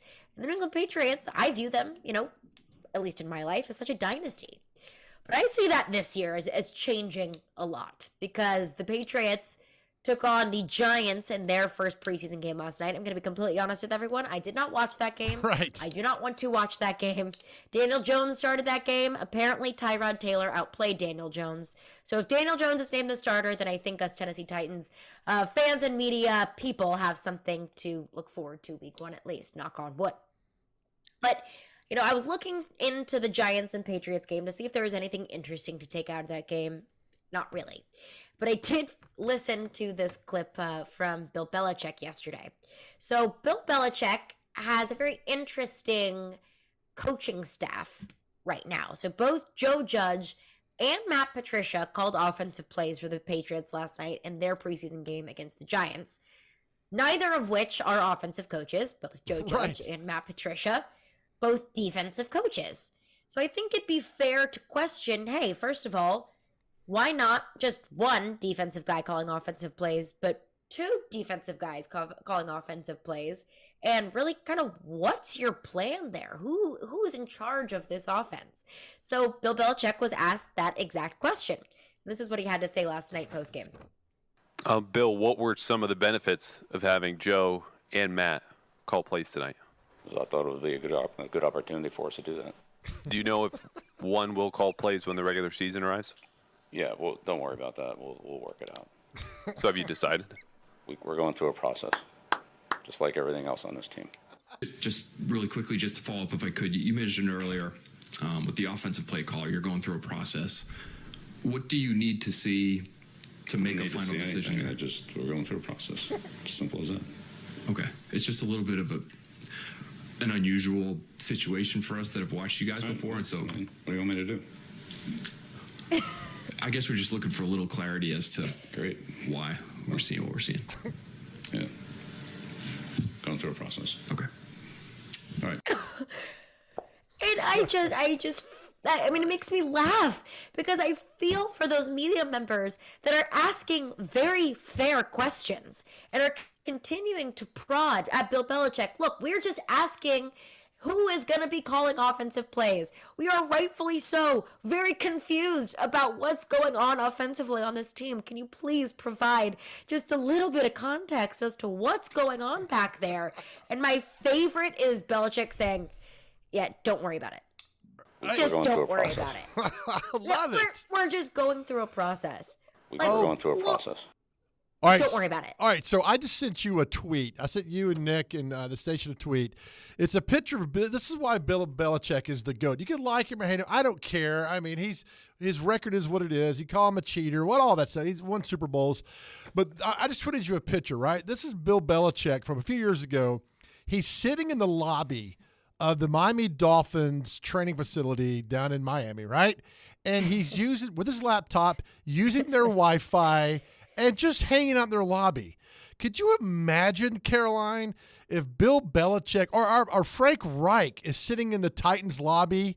I don't know the context of this. I don't know when this was. I don't know if it was a combine for South Florida athletes. I don't know. But the fact that he's sitting in their lobby on his laptop has always made me just laugh nonstop because it's Bill Belichick sitting. I just don't know. How does he get away with this stuff? And so he does this to the media. We all laugh. It's just kind of what is expected from him. But again, you can see the picture I tweeted to you. It always makes me laugh. And again, I don't know the context is so of it. Funny. He's just sitting there on the Wi-Fi. And somebody said, well, he's probably stealing the Dolphins' Wi-Fi and their information. He probably is. That's what he does. Who knows? But this picture just cracked me up because there is the coach sitting in the lobby of not only another NFL team, but your division rival. And he's just sitting there hanging out with his laptop. Can you imagine that? He just looks like a regular old guy, just sitting, working, waiting for his meeting. It's great. But I think it's so funny, too, because I understand that Vrabel's not part of the Belichick coaching tree, but he has a Belichick history. And I'm sure that as a player for Bill Belichick, I'm sure a lot of them probably just cannot stand Bill Belichick, that he was just a thorn in all of their sides. And Mike Vrabel probably vowed, I don't know this for certain, but I can only think that he thought to himself, I'm going to be everything that Bill wasn't, because as a player, I couldn't stand my coach. He was the worst. And, listening to that Bill Belichick clip, all I could think about was the fact that Mike Vrabel didn't want to name a defensive coordinator a couple years ago. And he just refused to say that Shane Bowen was the one calling plays. And then named him defensive coordinator ultimately in 2021, but just refused to say who was going to be calling defensive plays, who was going to be the defensive coordinator. Why? What is up with the level 10 under lock and key security? And Mike Vrabel is probably turning into Bill Belichick maybe a little bit more than he'd like. All right, so a few years ago when the Titans played up there in a preseason game, a playoff game versus the Patriots, 2017 season, Patriots beat the Titans to move on. That's year they lost to the Eagles in the playoffs. But talking to a few Patriots beat writers up there about the same subject, because we were in the same room where Belichick did his press conferences at Gillette Stadium, and we were talking about that, and they said to me it's become a point of a game like, all right, who can get the most out of Belichick today? We're going to ask the questions, who can get the most out of it, and it's become almost a game from them. So I'll fast forward 2019, Bill Belichick was born in Nashville. His dad coached at Vanderbilt. He has a lot of Nashville ties. His fiancée is from Franklin. She went to Franklin High School. I mean, there's a lot of ties to Nashville. So I asked Bill Belichick at practice, he's giving the one-word answer. And I said, look, you came to town a year ago, and you spent time with former Vanderbilt and NFL player Bill Wade, who great athlete, might be the best athlete ever to come out of Nashville, was the number one draft choice by the Rams in the 50s. And I said, you spent a lot of time with him before he passed away. Why was that important to you? And Caroline, for like 5 seconds, he just glared at me, right? And I'm thinking, all right, he's got to say something about it. He just can't one word this. He gave a 43-second answer. I'll never forget, a 43-second answer on why Bill Wade was one of the most important men in his entire life. And, unfortunately, Mr. Wade passed away a few years ago. He talked about that. So after it was done, he gave a great answer, Caroline. One of the writers for New England came up and said, hey, we should hire you because we've never gotten more than 15 seconds out of him. That seemed like an eternity for Bill Belichick to talk and to answer a question. I was like, oh, yeah. So it's a game to them up there as well. And once you get him on a topic, he won't shut up. I don't think he was going to shut up talking about this, which was great because you got to see a different part of this coach that you see so often that doesn't say anything, talking really emotionally about a guy that grew up in Nashville and went to Vanderbilt, that his dad coached at Vanderbilt. So it was a different side of Bill Belichick that we'd never seen, and it was very, very cool to see that from him at that moment. It is, and it's a nice reminder that, hey, Bill Belichick is a person too. Bill Belichick has feelings too. But I think it's hilarious whenever he's asked very simple, very easy, very, fair questions from the media. He doesn't have to divulge the whole playbook. He doesn't have to give them the keys to his car. But hey, just don't worry about it. All right, Bill. Yeah. Message heard. because you're going to get that question again at your next media availability is, who the heck is calling plays for this offense? It's not a very hard question. And Mike Vrabel, it's not very hard to say who's calling defensive plays. Mike Vrabel, Belichick. Jeez Louise, 615-737-1025 is our phone number. We'll get to your calls, your texts on the Titans preseason game last night, your takeaways from Malik Willis and Logan Woodside. But coming up next as well, we'll get you set for your fantasy football team for the fall.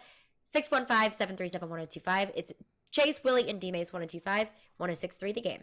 Let's put the green flag in the air and turn them loose. Nashville's home for NASCAR. He's going to try to make a big move here. It's brought to you by the Nashville Fairgrounds Speedway. We are your racing station. ESPN 1025 and 1063 The Game. And the Game Nashville app.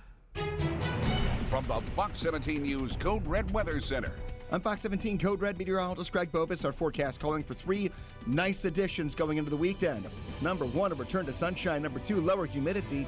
And number 3, high temperatures below average in the middle 80s for both Friday and Saturday. This weather report brought to you by Hiller Plumbing, Heating, Cooling, and Electrical. Call the Happy Face Truck today.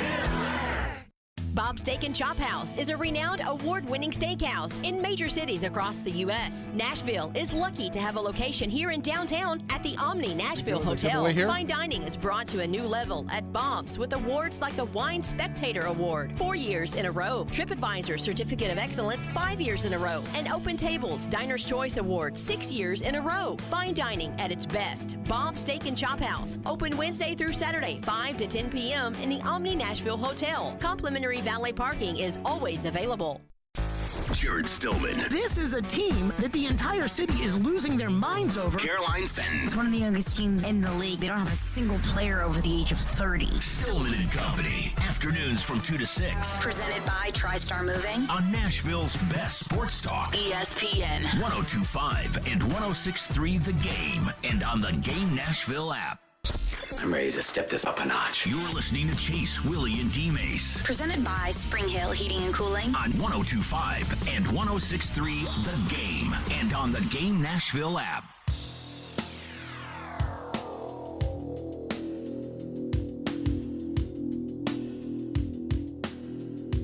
Five 1063 The Game. Caroline Fenton, Big Joe Dubin, and for Chase, Willy, and D-Mase today. Well, we're going to get you all set for your fantasy football teams because last night we had a football game, which is big time. I mean, everything just felt right with the world. But before the regular season kicks off, we'll get you all set with your fantasy football team. So, Nick, take it away. All right. So, we're bringing back what Willy Donick has been doing for a while before this football season starts. So, we'll pick up where we left off yesterday. But I'm going to start off with wide receivers. I think I started off with running backs yesterday. But so here's the first little discussion I want you guys to have. And Caroline, I really hope you don't have a homer moment here, but I'm going to have you pick something. No promises. Probably pretty tough. So, starting off, Jamar Chase or Stephon Diggs? Oh, Joe, you go ahead. You start. Jamar Chase all day, every day. Joe Burrow has a connection with him. They're tight, man. They're thicker than thieves. They've got this great friendship off the field. You look at what just 1 year, what they've done and what they've come through and how good the connection is. I'll take Jamar Chase, right? Absolutely now over Stephon Diggs today, every day, and twice on Sunday. See, I want to be a homer so badly, and really, if you have either of those players available, I would have to guess those are going to be taken in the first round. You take either of them. I lean Stephon Diggs just because I see the Bills making a run for the Super Bowl this year. I understand that the Bengals were in the Super Bowl last year, but I don't see the Bengals being a team currently constructed to go back-to-back, to make back-to-back runs. So I do think that the Bills are going to have a better regular season. I think that Stephon Diggs is Josh Allen's favorite target. I think every year, Josh Allen just continues to get better and better. And also, I look at the Cincinnati team, and Jamar Chase gets plenty of love. Do not get me wrong. But I also see this offense, with T. Higgins as well. I mean, the Bengals also have a pretty solid run game.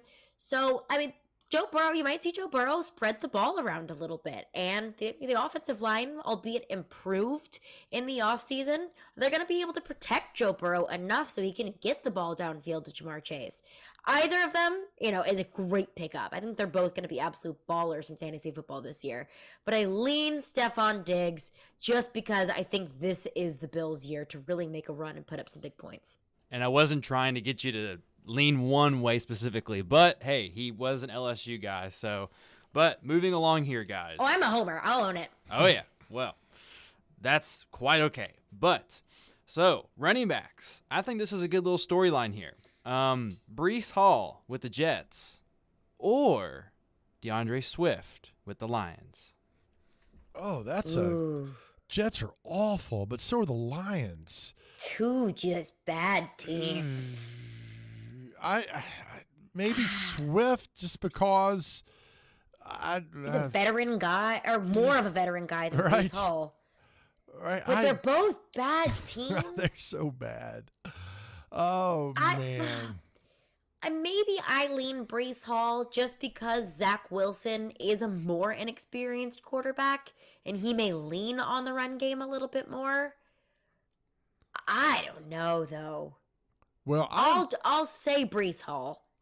I'm looking on a list right now, top 200 fantasy players, and this is where I'd make my decision, and this is so awful of me, but Breece Hall is 55 as a top 200 fantasy player. Overall, he's number 55, and our good friend, where is he, DeAndre Swift, is 19th. So I'm taking DeAndre Swift because evidently they know something that we don't know, and I'm not sure what it is. So I'll go with DeAndre Swift simply because he's, 36 spots higher than Breece Hall is, DeAndre Swift is. So that's why I would take him. Is it not? Yeah. Good job by me. It's a tough one without, going to phoning a friend, a fantasy football friend. But, yeah, I mean, with those numbers, then yes, you got to go DeAndre Swift. Oh, 100%. Just two crap teams. Oh, yeah. So I think I would probably lean more towards DeAndre Swift, too, and just because he's on Hard Knocks a lot with the Lions right now. So don't fall in love with those guys on Hard Knocks, man. No. It'll break your heart. I lived that. Don't do it. Nope, no way. So this will probably be, I don't know, maybe the hardest out of the three that I have for you guys, and this is tight ends. So we're really hoping to see both of these guys take off, and they always do. So we'll see how this goes over. So Mark Andrews or Travis Kelce, two big superstars that usually put up really, really big points, but if they're not used correctly, can really hurt your team some weeks. Oh, I Travis Kelce all day long. Yeah. An offense without Tyreek Hill, I think Patrick Mahomes is going to look at Travis Kelce and use him almost like a wide receiver. I mean, Mark Andrews is a great player, and I think he's also Lamar Jackson's favorite target, but Lamar Jackson uses him a lot in short yardage situations. I think Travis Kelce can, take a little bit of longer yardage. Patrick Mahomes can maybe see him down the field a little bit more than Lamar Jackson sees Mark Andrews. So I go Travis Kelce. I mean, without Tyreek Hill in that offense, I think it's going to be the Travis Kelce show, even more so than it has been in the past. I'm with Carolina on this because, look, red zone, Mahomes, he looks at one person. And that's Kelce every single time. It's all he does. So in the red zone, last year he had 14 receptions, 16 targets, and 79 yards, 7 touchdowns inside the 20. So half his catches were touchdowns inside the 20. So I'd go Kelce too all day. Not to put the other guy down, but I just, Kelce's the guy, man. And he'll always be the guy for Mahomes as long as they're together. So to me, that's a no-brainer. I take Kelce all day. Okay, fair enough. And I think that's an interesting kind of, thing that we may see play out this season with Mahomes is what can he do in the red zone with Juju now? So I'm kind of curious to see how that kind of plays out. But I'll throw one more at you guys, and this is interdivision for the Titans. So you can probably guess where I may go with this. But so I'll do running backs again, and I already know it's going to be very easy to know who I may ask. But I really want to hear both of your opinions on Jonathan Taylor and the big king, Derrick Henry. That's a no-brainer, brother. That's Derrick Henry all day, every day. Just because Not to take away from Jonathan Taylor, and I get all that. I just don't know all the great love for Taylor. We've seen so much from Henry over the years. He's going to come back with a vengeance. So to me, it's Henry all day as well. See, for me, I think I have to lean Jonathan Taylor, just because I do have questions about what is Derek going to look like coming off of injury? I mean, what we've seen so far in training camp, he looks fine. The foot looks fine. But Derrick Henry's 28 years old. Derrick Henry's coming off of an injury. I still think that Derrick Henry can be a 1,300 to 1,500 yard back this season. That's a really good season. But I think Jonathan Taylor has just started to scratch the surface of what he can be. I think we realized his potential last year. He's a younger guy, and he's got a quarterback, and an older quarterback in his first year in the offense. I wouldn't be surprised that they're going to defer to Jonathan Taylor a lot in this Colts offense this year, as they should. So I think I lean Jonathan Taylor, but again, either of those guys, if you can get Derrick Henry or Jonathan Taylor, you're picking them up.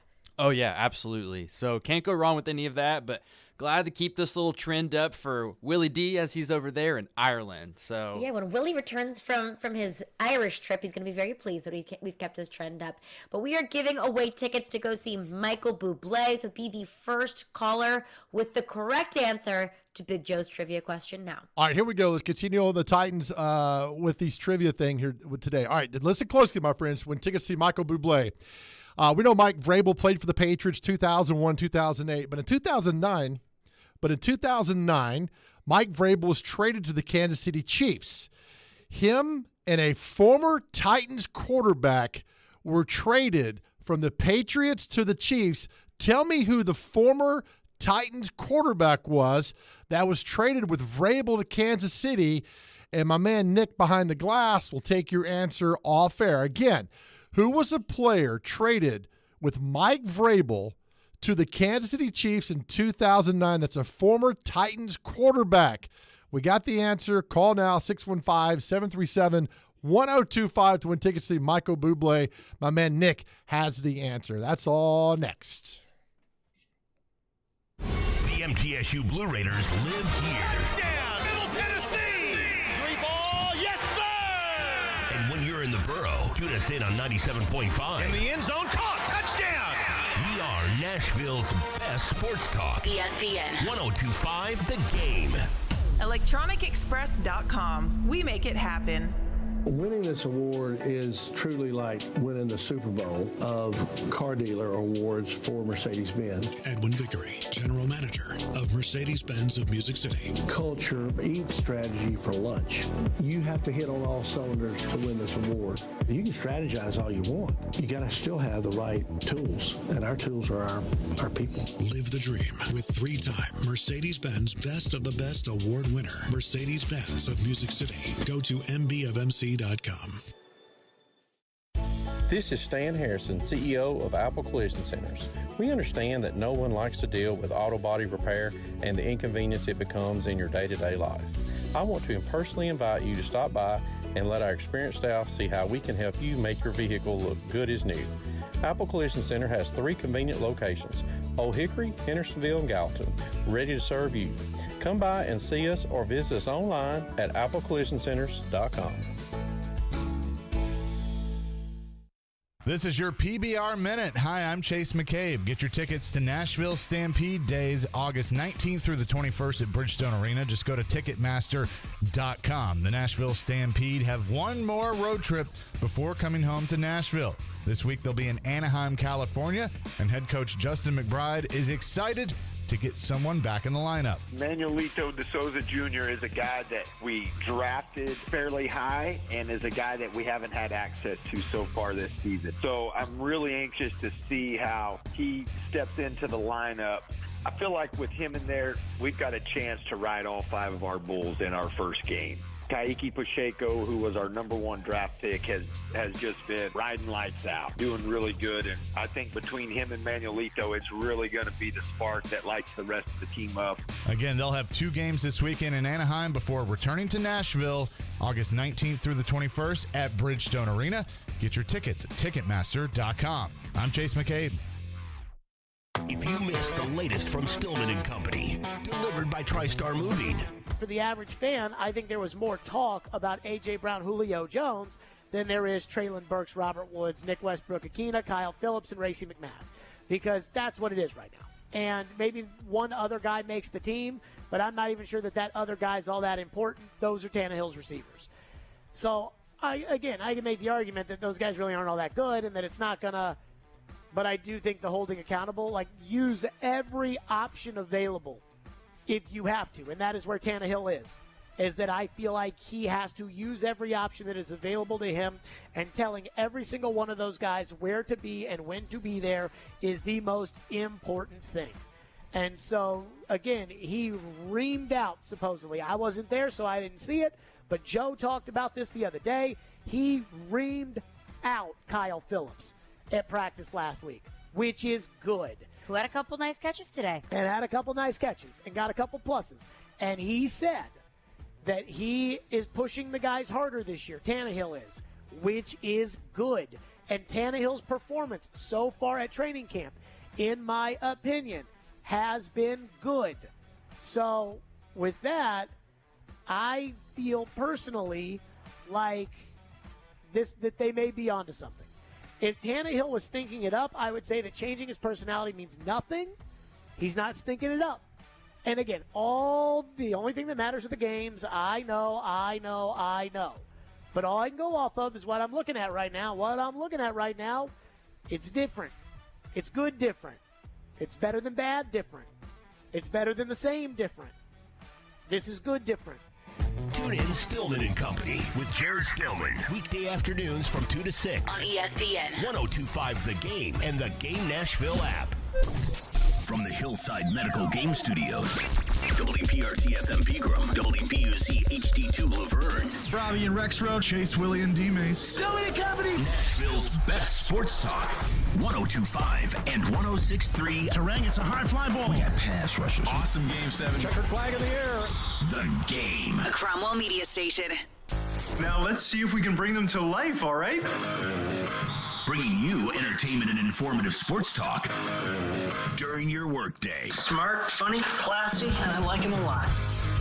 This is Chase, Willy, and D-Mase with Chase McCabe, Willy Donick. Mason, touchdown, Tennessee. And former NFL wide receiver Derek Mason. Presented by Spring Hill Heating and Cooling on Nashville's best sports talk, 102.5 and 106.3 The Game. And on the Game Nashville app. This is a new level of geek you got going on here.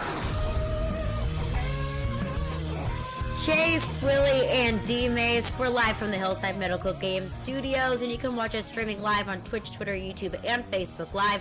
Our video streaming is brought to you by the law offices of Amanda Gentry, Caroline Fenton, Joe Dubin, and for Chase, Willy, and D-Mase today. Now, we'll hear from Mike Vrabel very shortly. He'll take the podium, kind of breaking down what you saw last night. But honestly, Joe, what I want to hear the most from Mike Vrabel is, we heard his thoughts on the game last night. We heard his frustration about Malik Willis last night, and about he asked Malik Willis to throw. He didn't throw. But I think what I want to hear most from Mike Vrabel is, okay, what's next? Moving forward, how have things changed? Is there going to be a switch up between the 2s and the 3s? Is there a guy who's been taking snaps with the 2s that proved himself last night who's going to move up to the 1s? I think, okay, what's the plan moving forward, and what are we going to see against the Bucs in these joint practices? I'm excited to hear the plan moving forward, and really how much information Mike Vrabel is even going to divulge about that. Well, good point there too as well. They've already watched the film overall. I'm sure they've broken everything down. So now he has an understanding of what maybe some things that Willis did better than they thought, or maybe there's some things that he didn't do as well as they thought once they see the game film from last night. So I'm sure they've poured over that this morning and everything, and so there'll be more. So you can't really say, well, I didn't go to the film. Wait till I see the film. You've seen the film. Now we know what you think about that going forward. Another question will be asked about, all right, now do we switch roles? Does Woodside get to come in and start next week the same way that Willis did? And it'll be great to see his answer of the non-answer he'll give us for that. So I'm really excited for this non-answering press conference that Mike Vrabel's about to have any second now. And Mike Vrabel is at the podium, so here's Mike Vrabel now. This is all happening pretty quick and much quicker with more consequences in the game than what it's been in practice. I mean, it's live, and, they're coming to get the quarterback when we drop back to throw it. And obviously, we have to help them out in progression and in protection. But, there were some times where, things looked really good. And there were some times where we can go out and practice and clean things up. How do you handle the organization, the huddle, timing, some of the other stuff? Yeah, we didn't have any issues, I think. I thought he did well there. I thought he was coachable. I thought he came over and understood, what we were trying to get done. The feedback that I've gotten from the coaches, from Todd and Pat, were positive. Thanks, guys. So with Willis, as far as like the athletic side of him, is it tough because I know you want that playmaker, make it 11-on-11 football, but is it tough to kind of balance that with wanting him to make plays from the pocket and play the quarterback? Tough in what standpoint? I don't know what tough. Tough on me or tough on who? For you as a coach. No, I mean not tough. I mean we've talked. We went in there and talked, and anybody that shows up here tomorrow with a great attitude and showed a willingness to play with great effort and continue to improve. It's coaching. It's not tough. It's just showing them and saying, hey, this is there, and if it's not, then progress through or whatever it is for each position. And the guys that, may not have a great attitude or don't want to be coached or, we don't have many guys like that. And so, we'll coach them and fix it and keep working on it. And we're coming up with drills to, get them to climb the pocket when guys are rushing in the edge and, trusting the middle of the pocket and being able to slide. We were just talking about the one where, the Brew gave up a little penetration and, being able to slide and then climb the pocket and find Mason. And so I don't know if he's, had a play like that in practice, but it's something that they rep and that they do each day, an individual, to being able to slide, take care of the football, move up in the pocket, and get the ball out. Just like on the first play. I mean, we got Racy. We have to hit Racy. Racy does a fantastic job of getting through the traffic. But then he comes back and he made some plays, and that's what happens. You talked. Logan was maybe anticipating Godwin staying on an inside. Well, Terry, we have to get some help from the receiver. We can't release in there, and we have to probably not go there and not try to press and throw the ball there. And then Terry is, the receivers who were coaching them to go and do whatever they have to do. Especially down there in the end zone to break up that pass. So I think there's a lot of people, that have to be better on that particular play.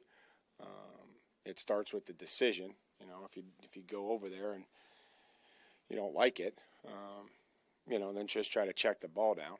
But, receiver, we don't want him to release inside. And then, we'll just make a great decision and try to compete and do everything we can to not get that ball intercepted. The pressure with Logan. He mentioned the pressure. I mean, if he's coming into a game for you, he's going to see pressure and have to sort through it and do better than that, no? Yeah, I mean, we all deal with, the mental side of it, the mental side of whatever our individual situation is. And, competing, everybody's competing for a job. And, we all have to process that, and we have to work through that. And one of the strengths that Logan has had has been his command of the offense, his decisions. And I would anticipate that that's going to, improve from what it was last night. Do you consider backup quarterback something that's still an open competition depending on how Logan and Malik might perform? Mm-hmm. Challenge was, I guess, from a numbers standpoint, personnel standpoint, to get your combination on the offensive line, moving guys to different spots, and how you think that group did as a whole? Well, I mean, we got off to a slow start offensively. A couple 3-and-outs, and with the fumble, and you look at the fumble, much like an interception. I think that Tommy could have helped protect the guy with the ball. I think Nick Petit could have helped protect the guy with the ball, and. Ultimately the guy that has the ball is responsible for taking care of it. But, we have to, make sure that everybody's seeing this as a group effort, as a team effort. and they all did some good things. And Brew was able to, I thought his leadership with Ben not there or out there, I thought his leadership was something that was probably, the best thing he did last night. And, Jamarco was in there for a little bit. Dylan was in there, and, Nick did some good things and, some plays that they'd all like to have back. How much of the line play was simplified last night and just, hey, block the guy in front of you so that you can evaluate them that way? Well, I mean, it's never just block the guy in front of you. There's always has to be some sort of scheme and some communication, whether they're pressuring and, we're going, whatever way we're working. I mean, once it shakes out, I guess a couple seconds into the play and you've identified who you have, then it's blocking them. But I think part of the evaluation process is being able to sort through all the different looks and the calls that we have to make, the pressure that we're getting. So I think that's also part of the evaluation is how they're able to handle that as it, shakes out or as it changes throughout the course of the play. Mike played a couple special team snaps. Is that somewhere you consider using him, or is that a way to test him in a different way? No, I mean we've always played starters. Where they feel like they can help us. On special teams, we know how critical that is. Kevin Byard's been a personal protector for us. Caleb was locked in and really did a nice job. Got the guy into a penalty, forced him to run out of bounds on his own, use the technique that we're talking about. 12:10. Was you taking a nap at 12:10 in the afternoon? It says snooze. No, that's like you can snooze it. But Snooze. It's time to wake up. We got 8 minutes and 50 seconds. I won't be out here that long. So he was really into it. And he knew to talk to the official. He knew what to do to get that penalty. Again, but there's more to coach there. We have to go and finish. We got to finish blocking the guy. It's only a 5-yard penalty. So if the guy goes down there and tackles the returner for no gain, the 5 yards isn't enough. So it was a good start. He was locked in and he wanted to be out there and wanted to help. Executed the technique. We just have to finish the block. That scramble that Malik had, his last play before you took him out, that was kind of like the trigger where it's like, okay, he has to come out. Yeah, it was like throw that ball or we were going to go on to Logan. The plan was to have Malik play the first half, Logan play the second half. Wanted to take the football, like I told you. Wanted to force Malik into. I wanted to get this thing going and get him out there and compete right from the get-go and see how he responded. But then after that, I'm like, okay, we put you back out there for the second half, and he knows that. You know what I mean? We told him that. I said, hey, we're going to let you go out there, and we told Logan he's going to start Malik's going to start, and we wanted him to rip it, and he didn't, and so I'm sure he'll rip it the next time that he has an opportunity. Mike, even though Traylon didn't have a catch yesterday, how would you kind of assess the work? Inconsistent. I'm really, and I wish that I would have an opportunity to talk to Traylon. And I don't think this is going to be anything earth-shattering, but just being able to take the progress, some of the improvements that we saw in practice and carry them over to the game. And that I don't think happened enough, and so, but he was, just talking to Craig Aukerman and Chase, that he was out there. He was active on special teams. He wanted to block on kickoff return. He wanted to be a part of that. I think there were some really positive things as far as our special teams units that we can build off. There were some guys that, young guys that we said that they needed to be productive and show up. Chig played with great effort. Hassan played well on special teams, showed up and just improved on some of these young guys that maybe that wasn't their primary job in college, trying to take that next step. So those are all part of the evaluation process. So we'll need to see, Traylon will have to come out here and have a good week and, keep having a great attitude. Reggie Roberson have a ding, or was it part of your plan just not to include him last night? No, I mean, I just would say that everybody that, just working through something, I don't think it would have been fair to put him in there, with where he was health-wise. Everybody that was healthy enough to play in the game, played in the game. I told you that. I'm proud of that and give those guys an opportunity. What did Gracie show you on that kickoff return? 30 yards is a number you would like, I would guess, yes? Sure. We'll take as many as we can get. He's a big, fast guy that keeps showing up. He had had the tackle, and he made a mistake on kickoff coverage as well too. But had the return, had a tackle, had an assist. We'll just keep showing up, and I would say that he's going to keep earning more opportunities in both phases, offense and special teams. You mentioned a couple of the rookies. Was there one rookie in particular that stood out to you more or exceeded your expectations yesterday? I think you just look at some of the guys that maybe, have come in from the post-draft. I think, Julius did some good things outside of the fumble, hustled. His effort on special teams was noticeable. Dr. Gibby, his effort on special teams is going to earn him more opportunities on special teams. Chig's effort on special teams. That's what we're looking for, really, and trying to improve, obviously, in their first job on offense or defense. Chris Jackson going to be all right, or? We're still evaluating him, and we'll see where he's at for the joint practices this week.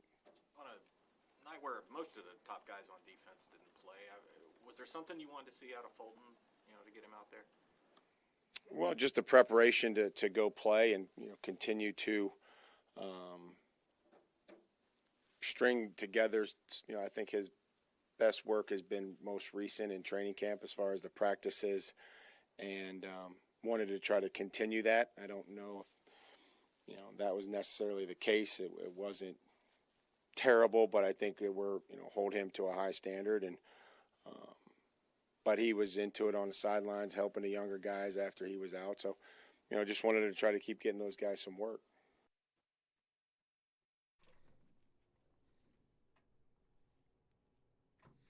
All right, that's Titans head coach Mike Vrabel. His press conference coming off last night's loss to the Baltimore Ravens, 23-10, in their first preseason game of the season. A few things that stood out. Vrabel's talk that we always love was asked which rookies stood out. He did not really signify anybody that stood out great. He named a couple of guys here and there who their special teams play might have been good, might have been bad, nothing like that. Interesting what he said about Traylon Burks last night. Said he was inconsistent. And I'm not expecting Mike Vrabel to come out and say, you know what, Traylon Burks, if he doesn't make All-Pro this year after what I've seen in 2 weeks, then what is football?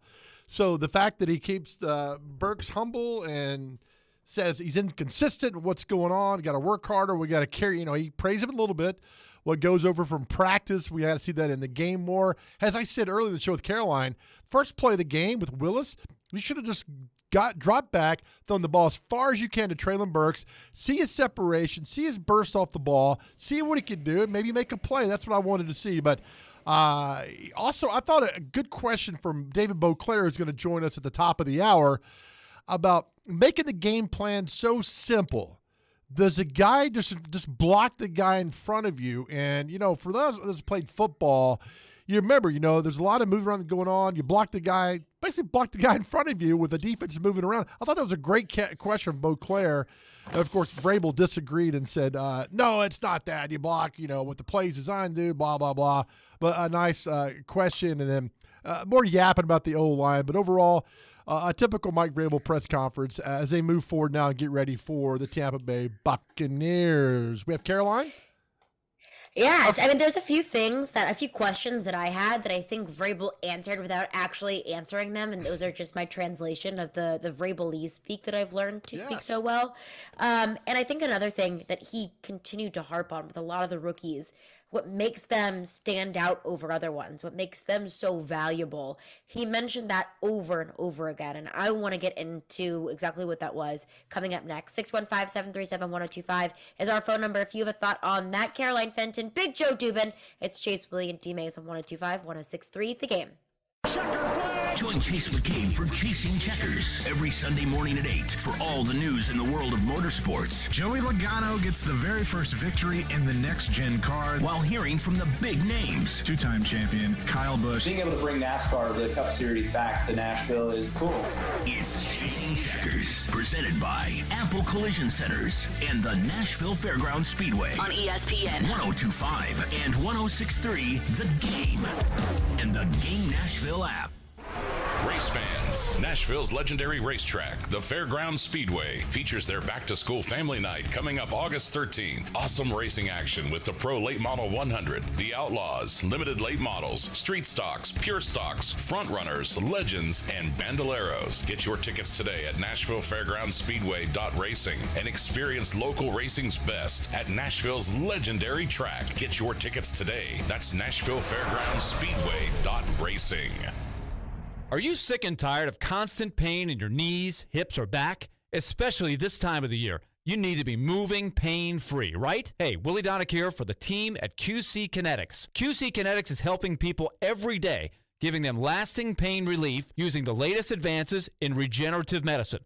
The science is simple. They concentrate your own body's healing agents and apply them to your aching joints, restoring and repairing the damaged tissue. No drugs, no steroids, no surgery. The old remedies for pain are not the only remedies. You need to learn more about how regenerative medicine at QC Kinetics can change your life. Make this the last summer you suffer from chronic pain. They've got clinics here and all over America. This is the exciting new, natural way to deal with joint pain. No side effects, no downtime. So call the local medical professionals at QC Kinetics. 615-249-4024. That's 615-249-4024. 615-249-4024 for QC Kinetics.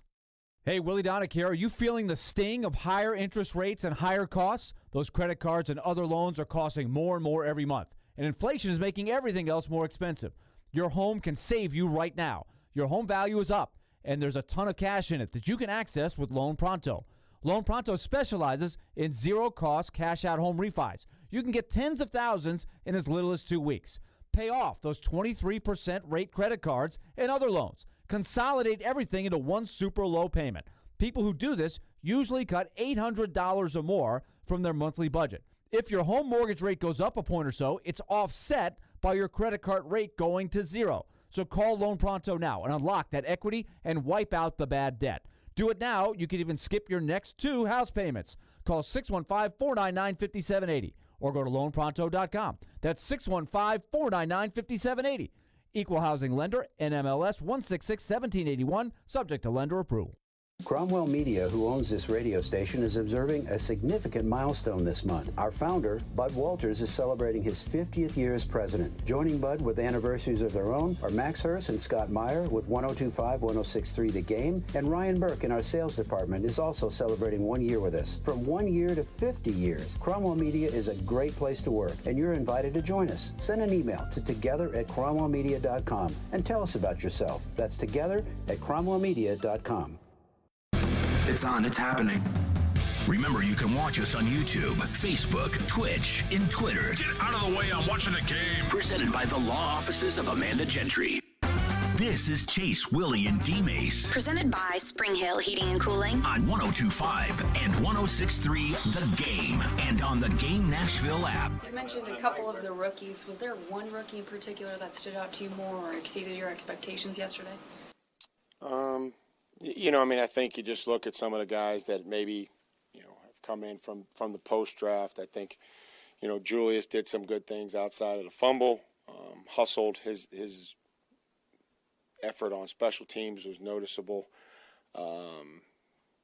Dr. Gibby, his effort on special teams is going to earn him more opportunities on special teams. Chig's effort on special teams. That's what we're looking for, really, and trying to improve, obviously, in their first job on offense or defense. There he goes, Titans head coach Mike Vrabel, who just took the podium. And I think that clip right there is one of the biggest things that stood out to me. You always want to talk about which rookies can contribute, who is going to be the most valuable to this team. And I think Mike Vrabel just told you there exactly what is so valuable for, for really anyone on this team, but for these rookies that are coming in. How can they find a starting spot for themselves? Special teams. He just told you over and over again which rookie stood out to you the most. Well, Julius, outside of the fumble, he was good on special teams. Chigakonkwo liked his effort on special teams. What did he say about Caleb Farley earlier at the podium? He said he did a really nice job. You can see him on special teams blocking. So I think that's what Mike Vrabel is really harping on with a lot of these rookies who might need a little bit more grooming, who might not be, a bona fide starter on this football team. If you can contribute on special teams, that's what's going to make you so much more valuable to this football team. He said special teams like 6 or 7 times in that clip. It's the special teams and the guys who can contribute on punt return, kick return, blocking, whatever it might be. Guys who can contribute on special teams are more valuable than guys who can't. I totally agree. And real quick, by the way, we got a winner for our Michael Bublé question. I got people texting me. Woo! And you're all wrong. This is not a hard question. The question was Mike Vrabel got traded from the Patriots to the Chiefs in 2009. There were 2 players traded. One was a former Titans quarterback, and the Titans quarterback that got traded with Vrabel was Matt Castle. So Matt Castle and Vrabel were traded to the Chiefs in 2009. Of course, Castle was a quarterback here in 2016, 2017. And Nick, who was the winner again? I didn't hear the name that you gave me right there. It was John Autry. John Autry. Way to go, John. Tuesday night, Michael Bublé, you and Mike Vrabel down there front row seeing that show. By the way, another trivia question coming up in the 1 o'clock hour with that. Now, Caroline, you make a great point. Look, Treylon Burks is going to start. First rounders are usually going to start for the most part, but special teams is where you make the mark. If you're not a guy that's guaranteed a spot with the ones, you make your way on special teams and you get it started. That's where it all goes. So, yeah, he mentioned that quite a bit, and you see that. I thought that Paul Kuharsky had a really good question to Vrabel about Logan Woodside and said, Logan Woodside talked about the pressure going the game, but during a regular season game, that pressure's still going to be there going in if you get called upon. And, of course, Vrabel gave some weird Dr. Phil answer about mental and this and that. And I thought it was a really good question because you talk about Logan Woodside. We talked about a lot about him today. When he gets to the game, he talked about the pressure from last night. That's pressure playing the number 3 string Ravens. What are you going to do when you're playing the number 1 Bills if something happens to Ryan Tannehill? So that was an excellent question by Paul on that. And then Vrabel's response is, look, it's all mental. Get past that mental block, and you still got to go out and perform and do what you're called upon. So that's the one from Vrabel and Kuharsky that I really liked. I agree with you there. And Dr. Phil answers pretty spot on there about, the mental aspect of it all. But yeah, I do think it's a very fair question because if Logan Woodside is QB2, he has to come in. I mean, this is not Logan Woodside's first rodeo. I would have expected Malik Willis to come in there with maybe a little bit of nerves, a little bit of jitters, a little bit of pressure because he's never felt that before. This is nothing new to Logan Woodside. So a little bit of a learning curve with Logan Woodside is not to be expected. But I'm glad that you brought up Logan Woodside because there was something else that Vrabel mentioned about one of Logan Woodside's interceptions. This was Vrabel earlier at the podium. You mentioned the pressure with Logan. He mentioned the pressure. I mean, if he's coming into a game for you, he's going to see pressure and have to sort through it and do better than that, no? Yeah, I mean, we all deal with, the mental side of it, the mental side of whatever our individual situation is. And, competing, everybody's competing for a job. And we all have to process that, and we have to work through that.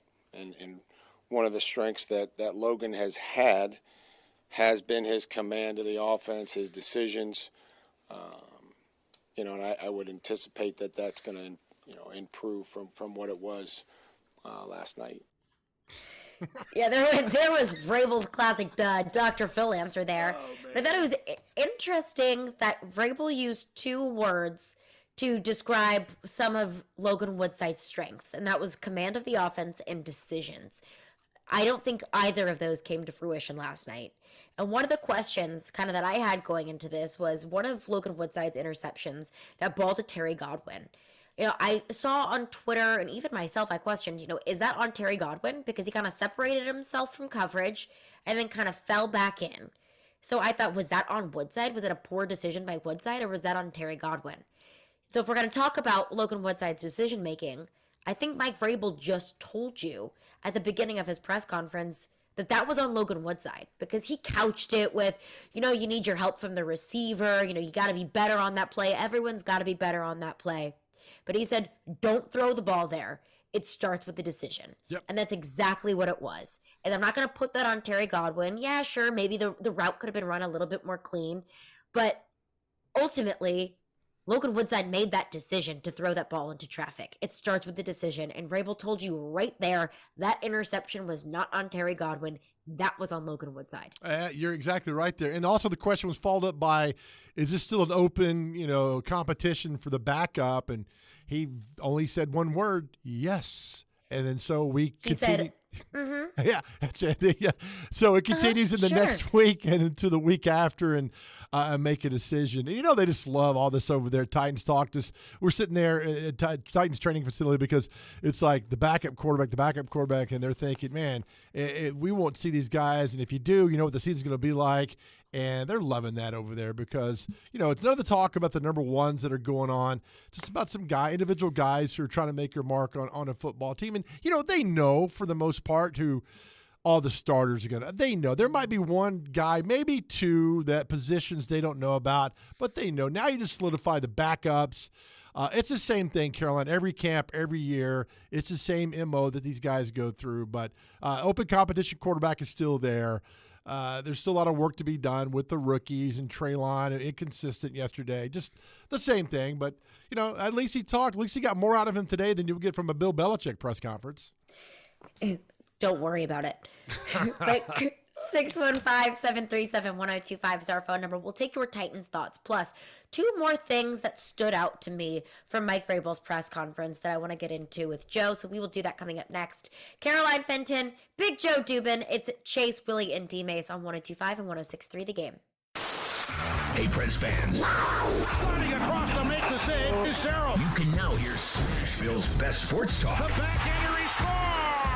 And every Predators game on 106.3 FM. Oh, that was a thing of beauty. From downtown Nashville to Rutherford and Williamson counties. Duchesne with the overtime winner. Catch all the action on 102.5 and 106.3 The Game. Hey folks, Joe Rexrode here, letting you know that the NFL Week 1 odds are out and that now is the time to try FanDuel Sportsbook if you haven't already. You got to get in on this action early in the season. Right now, new FanDuel Sportsbook customers can get a no-sweat first bet up to $1,000. NFL futures, there's a lot here, a lot to unpack. Certainly, Derrick Henry, Jonathan Taylor winning the rushing title. I hate to be a homer, but I'm going to go Derrick Henry there. How about Kyler and the Cardinals beating 8.5 wins as their over-under? Which side would you bet on that one? I think I'm going to go under. I think that might be headed for a bad outcome after some of the events of the offseason. Whatever you think, sign up using promo code Joe102. Place your first bet. FanDuel will give you up to $1,000 back in free bets if you don't win. There's no better place to get ready for the football season on FanDuel, America's #1 sportsbook, an official sports betting partner of the NFL. Again, download the FanDuel Sportsbook app. Sign up using promo code Joe102. Get started with your no-sweat first bet up to $1,000. You must be 21 or older and present in Tennessee. First online real money wager only. Refund issued is non-withdrawable site credit expires in 14 days. Restrictions apply. See terms at sportsbook.fanduel.com. Gambling problem? Call the Tennessee Red Line, 800-889-9789. This is Chef John from Kitchen Notes at the Omni Nashville. I invite you to come join us for breakfast and lunch. We are offering some exciting new menu items. For breakfast, we have a smoked prime rib hash. Comes with a sunny side up egg, hominy, caramelized onions. It's a great start to your day. We are featuring a sourdough pancake made with a sourdough bread starter. It's a fun spin on the classic buttermilk pancake. As always, Kitchen Notes is serving biscuits all day. Come join us and create a memorable experience here at the Omni Hotel. Food is all about memories for us. We'd like you to start a new memory here at Kitchen Notes in the Omni Hotel. Breakfast at Kitchen Notes in the Omni Nashville Hotel. Robbie Stanley. Sometimes the overthinking that takes place Pretty mind-boggling. Joe Rexrode. Thought there was an issue. There's not an issue. There's no issue. They're doing wonderful. Wake up and hang out with Robbie and Rexrode every weekday morning from 6 to 10. Taking care of business this early in the morning. On Nashville's best sports talk. ESPN. 1025 The Game and the Game Nashville app. I do not want to deprive people of a close-up of my face. Watch live on YouTube, Twitch, and Periscope. Sunday night. Right field and deep. At the wall. See ya! And the Yankees win! It's in there, strike three. Struck him out with a fastball, and the Red Sox win it. Sunday Night Baseball features baseball's oldest rivalry, the Yankees and the Red Sox. Coverage begins at 5 on 1025 and 1063 The Game and the Game Nashville app. Hey Nashville, this is Mookie Betts. You're listening to Nashville's best sports talk, ESPN 1025 The Game. You talked to Logan was maybe anticipating Godwin staying on an inside. Well, I mean, we have to get some help from the receiver. We can't release in there, and we have to probably not go there and not try to press and throw the ball there. And then Terry, receivers who are coaching them to go and do whatever they have to do, especially down there in the end zone to break up that pass. So I think there's a lot of people, that have to be better on that particular play. It starts with the decision. If you go over there and you don't like it, then just try to check the ball down. But receiver, we don't want him to release inside, and then we'll just make a great decision and try to compete and do everything we can to not get that ball intercepted. Hey, everybody's got to be better on that play, but it ultimately comes down to the decision. So everybody's got to be responsible for that interception, but really, it was just Logan Woodside. That was Mike Vrabel at the podium earlier. But hey, we are your racing station, 1025 and 1063. The Game is Nashville's home for NASCAR. Tune in this Sunday at 1 p.m. for the Federated Auto Parts 400. Also, you can join Chase McCabe every Sunday morning at 8 a.m. for Chase and Checkers as he talks to the drivers and gets you set for race weekend. NASCAR on 1025 and 1063. The Game is presented by the Nashville Fairgrounds Speedway. So, Joe, there was one thing that really stood out to me there in Vrabel's press conference, and also David Beauclair, who was there, will join us in the 1 o'clock hour. We'll get his thoughts on Mike Vrabel's press conference and the game last night. But one thing that really stood out to me was when Mike Vrabel was asked about the plan with the quarterbacks. The plan last night, was it the plan to start Malik Willis in the first half? Was it the plan to start Malik Willis in the second? And he said, yeah, that's was our plan all along. We wanted to see both of them. We wanted to see Malik Willis in the first half. It was our plan to put Logan Woodside there in the second half. And, if you're just observing, as a third-party observer, you would say, hey, yeah, that makes sense. You've got two backup quarterbacks that are, kind of vying for a certain position, that are battling for this backup quarterback position, so to speak. It makes sense to see them both. But that doesn't make sense to me, because that doesn't match up with what Mike Vrabel said last night about what he did last night, about taking Malik Willis out at the half. If we have that clip. Okay, we don't have that ready yet, but Mike Vrabel said the plan all along was to start Malik Willis in the first half and Logan Woodside would be in the second. And last night, Mike Vrabel was not happy about Malik Willis, and he spoke last night and said, I was going to pull Malik Willis because I told him to start throwing the ball, and he didn't throw the ball. So I pulled him at the half. That, to me, doesn't sound like something that a coach would say if the plan all along was to start Logan Woodside in the second half. This was Mike Vrabel last night on his decision to pull Malik Willis. You brought Logan in the middle of the drive. Is that because you want to put him in kind of a scenario? No, that's because I wanted Malik to throw the ball, and he wasn't, so I put Logan in. Okay, so that doesn't make any sense to me. You say today, that was our plan all along. We wanted to see both of them. We were going to see Malik in the first half, Logan in the second half. That was the game plan. Well, last night, you just told us that you pulled Malik Willis because you wanted him to throw the ball, and he wasn't throwing the ball, so you pulled him and put Logan in. The math ain't mathin' on that one. So don't give me that, Mike Vrabel, that was your plan all along, because that does not sound like that was your plan all along. I think the plan all along was for Malik Willis to play that entire game last night.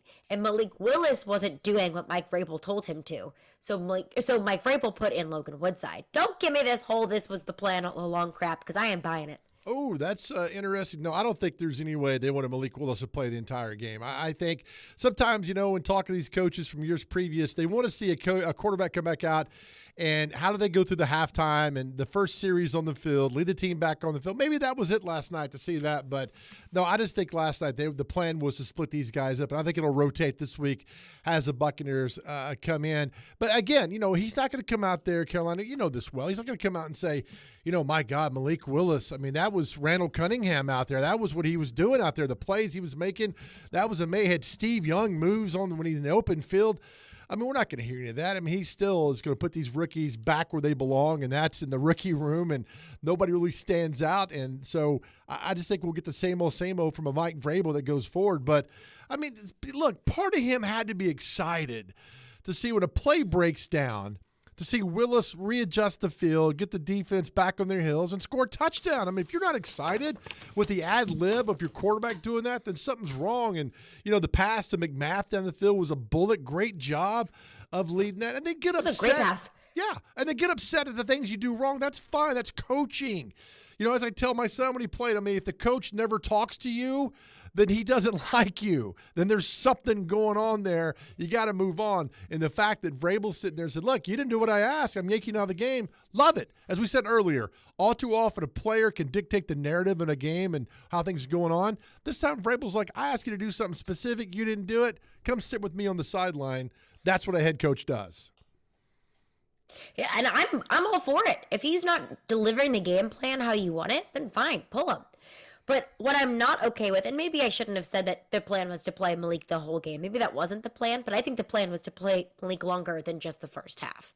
Because don't tell me that the plan all along was to play Malik in the first half and Logan in the second half. We went everything according to schedule. Everything is fine. Everything is dandy. Don't worry about it.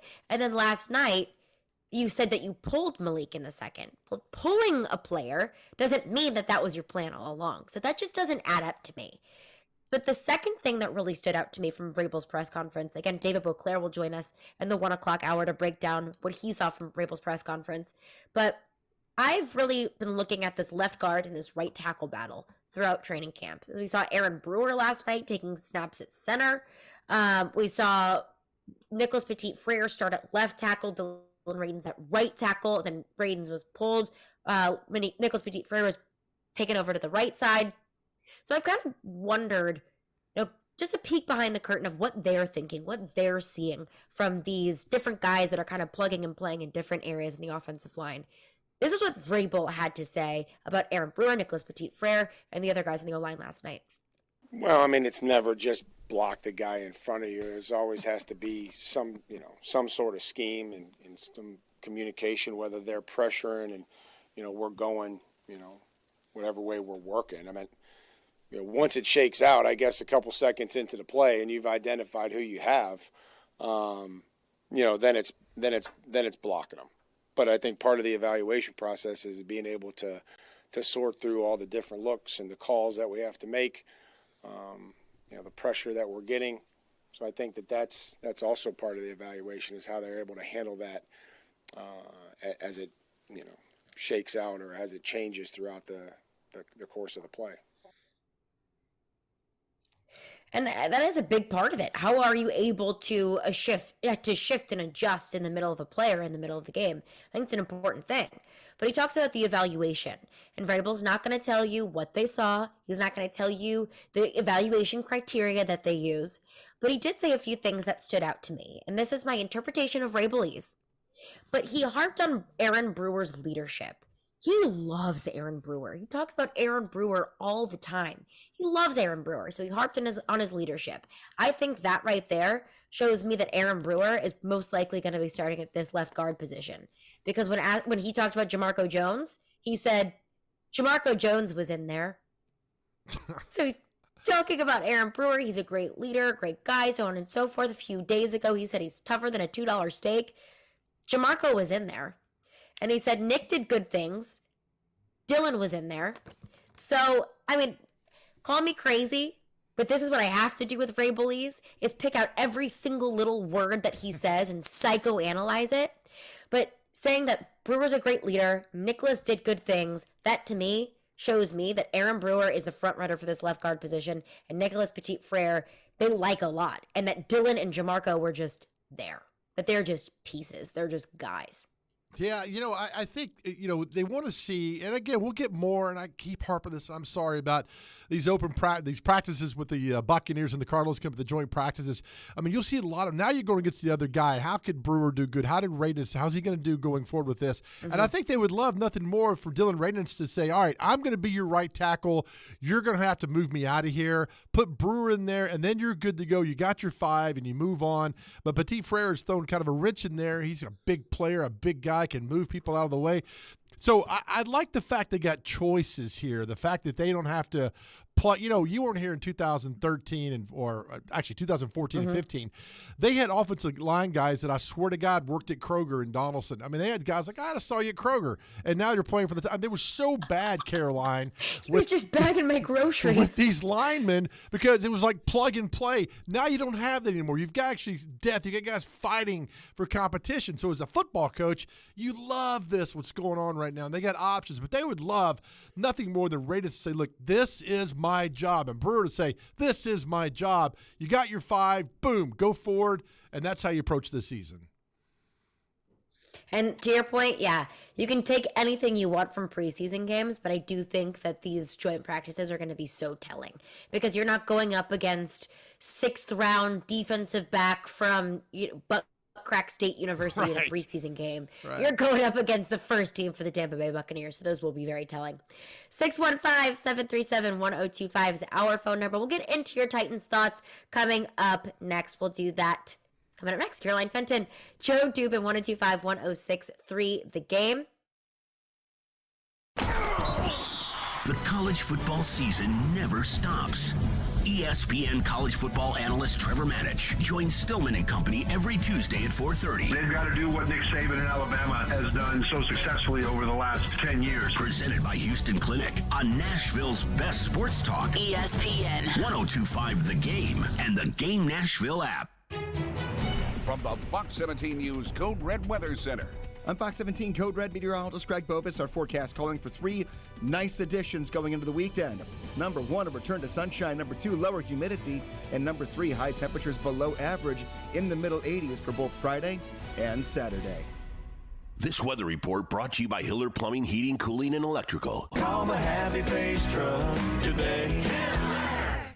Don't be surprised this week to see other jewelry store owners shopping at Genesis Diamonds. They'll be taking advantage of Genesis' most aggressive offer ever. All GIA diamond engagement rings marked down an extra 20% below Genesis' everyday price. That's right. The vault is open, and we're selling the finest handcrafted diamond rings at rock-bottom prices. Now, for a very limited time. The GIA is the world standard in diamond grading, certifying accuracy and documenting quality, so you can buy with confidence. Every Genesis engagement ring is included in this event, from a half carat up to 20 carat stones, all shapes, rounds, princess cuts, emerald cuts, cushion cuts, ovals. There has never been a better time to get an extreme value price on a GIA certified diamond, perfectly set in a gorgeous engagement ring. Hurry in for best selection. It's Genesis Diamonds GIA Diamond Extravaganza. Save an extra 20% on these rare, precious diamond rings, now for a limited time. 1 per customer, please. Exclusively at Genesis Diamonds, Green Hills and Cool Springs. See store for details.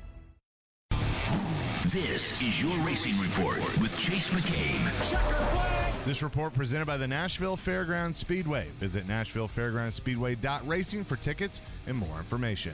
Kevin Harvick would snap a 65-race losing streak to win at Michigan on Sunday. It would obviously be his first win of the year and now put him in a position to make the playoffs, joining, 15 total winners this year in the Cup Series, leaving Martin Truex Jr. on the outside looking in. Bubba Wallace was second, Denny Hamlin third, then it's Joey Logano, Ryan Blaney, Martin Truex Jr., Kyle Larson, Eric Jones, Alex Bowman, and rookie Ty Gibbs, who's filling in for the injured Kurt Busch, getting his first career top 10. Next, the Cup Series heads to the Richmond Raceway for the Federated Auto Parts 400.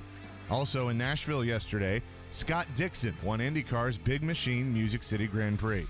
I'm Chase McCabe.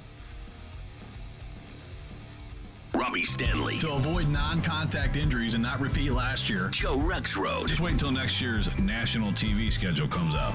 Robbie and Rexrode. Mornings from 6 to 10 on Nashville's best sports talk. ESPN 102.5 and 106.3 The Game. And on the Game Nashville app.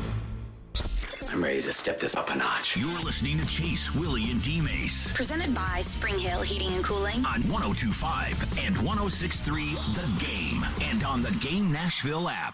You talked Logan was maybe anticipating Godwin staying on an inside. Well, I mean, we have to get some help from the receiver. We can't release in there, and we have to probably not go there and not try to press and throw the ball there.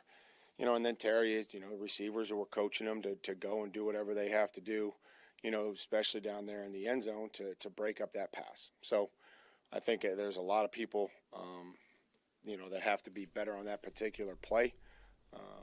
It starts with the decision. If you go over there and you don't like it, then just try to check the ball down. But, receiver, we don't want them to release inside, and then, we'll just make a great decision and try to compete and do everything we can to not get that ball intercepted. Oh, that was Mike Vrabel at the podium earlier, and I think in his Mike Vrabel way, that was him saying that Logan Woodside, that interception intended for Terry Godwin, that was on Logan Woodside. That was not on Terry Godwin. He said it starts with a decision. Absolutely it does. But we're talking about the Titans preseason game last night. A loss to the Baltimore Ravens, but it's not necessarily about the outcome to me. It was to see how the rookies look out there. How do they look outside of this training camp setting, and how do they look in a real NFL game setting? And Joe Jubin is with us, and in for Willy, Chase, and D-Mase. I think that Mike Vrabel's comments about Treylon Burks were very interesting, because he said that Treylon Burks was inconsistent, and he wanted to see all the progress that Treylon Burks has been making in practice. He wanted to see that translate into the game, and he didn't necessarily see that. Yeah. I wonder exactly what he was talking about there. Well, I don't, again, there's things that we didn't see because, we're watching the game. Yeah. And, if he didn't hold his block, he didn't drive the DB down the field like he should have. I mean, I mean, we could sit there nitpicking, and they will do that, which is fine because they can ISO on Treylon Burks, see what he did. I mean, I thought the carry he had, the 4-yard, that's fine. Move him around a different way to show he could do that. But to say he's inconsistent, I don't, for the short time we saw him in the field last night. But he did say, though, I mean, he did give him a little bit of praise. Like, we just see some of the good stuff that carry over to the practice field into the game. But that's so hard to see after what you saw last night and, getting the one target. But I bet Vrabel would go down the list and say, inconsistent to all these guys. The simple fact, that's a great go-to word when you really don't have a lot to say. You just say, it's inconsistent. It's not really putting you down. It's like there's some promise there. You got to get better. So it's a little inconsistent right there. But, yeah, that was I didn't see too much into it. I just don't know. I wish he would explain more. What did you see that made you think he was inconsistent? I would like a little more clarification on that. Again, he doesn't owe us anything, and he's from the Belichick School of Talking. So, that was an interesting choice. That was an interesting word he used for Treylon Burks yesterday. And what exactly was the progress that he had seen in practice that didn't translate to the game? Is it getting open? To your point, is it blocking? Is it contribution to special teams? Because that's something that Vrabel continued to harp on, because to your point, that's just a word that he uses. Well, with the other rookies, he talks about Chigakonkwo and Hassan Haskins. Both of them says that there's been improvement, good effort, and good on special teams. That's something that a compliment that he paid to anyone he spoke positively about. He added in good on special teams. So I wonder if the progress that Treylon Burks has been making in practice was in special teams, or the inconsistency that he saw was in special teams. But again, he won't tell you. He won't know. I looked this up too. So Vrabel's first 4 years in the league with the Pittsburgh Steelers, drafted in third round. He played in, he played in 51 games for the Pittsburgh Steelers.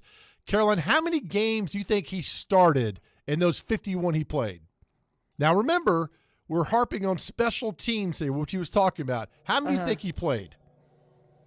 How many he started? How many games did he start? He played 51 games with the Steelers. How many games did he start? Maybe half? 0. Okay, all right. That's why he harps. Look, I'm telling you guys, you want to make the team, you make it on special teams. That's how he made the Pittsburgh Steelers. Special teams. You go out and get it done. And then he goes and plays for the Patriots, and my goodness, he started so many games in the year and then finished up with the Chiefs. So he already established himself. So he's telling these guys, look, you want a blueprint to make this football team? Give me all you got on special teams. That will get you me looking at you more, talking about you more, and then make the decision a lot easier when it comes to trimming this roster to 53 or whatever, how many players on the team now. Okay, he made that very, very clear. If you can contribute on special teams, you're going to be that much more valuable to this football team. But let's go to your phones. Phone line's driven by WilsonCountyHyundai.com. Andrew texts in and says, Jared was absolutely right. Willis sucked bad. I wouldn't say that Willis sucked bad. Malik Willis showed flashes of good, and he showed flashes of bad. I wouldn't say overall he sucked bad. If I was going to put that label on anyone from last night, probably be Logan Woodside. Yeah. Yeah, I mean, it's Jared, he had almost had the same tweet last night because I had a tweet. I was like, I'd like to watch this Titans-Ravens game, but the TV angle they're giving me, I feel like I'm watching from Mars.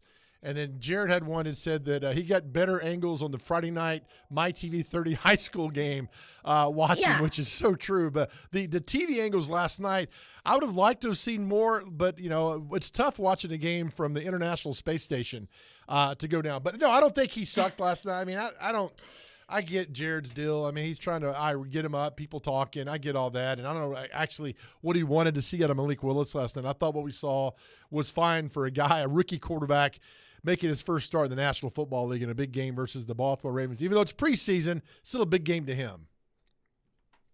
Oh, yeah, absolutely. And to your point, there were several plays that I had to go back, and I watched it on my phone and paused it, screenshotted it, and zoomed in to see what was going on there. I had to do that several times. The angles were bad. But Matthew in Nashville texts in and says, if I were Logan, I would be pissed. They seem to forget about him or just don't care. But if I were him, I'd want to go somewhere else. I mean, why would he be pissed? He's a backup quarterback. Right. I think he knows his role very well. I think he's fine with his role. He's a backup quarterback. He's a career backup quarterback. And he's made a decent amount of money doing it. I don't know where he would go, where he would start. He's not one of the best 32 quarterbacks in the NFL. Where's he going? Yeah, that's a great point. I mean, he's not going to get set back up if he hits another team. So, no, I mean, just, he probably says, look, I want my opportunity this week. He might come and have the greatest opportunity next Saturday night against the Buccaneers in the preseason game, and he might get to start against the Cardinals in the third preseason. I mean, he's going to have opportunity to prove himself here in the next 2 weeks with the joint practices and the 2 preseason games against the Buccaneers and the Cardinals. So it's up to him now what he wants to do. Ben texts into the text line and says, when Logan was playing, those defensive players probably aren't going to make the team. It was an unexcusable performance. I don't know what defensive backs are and aren't going to make the Baltimore Ravens, but to that point, Logan Woodside wasn't throwing to Marcus Peters.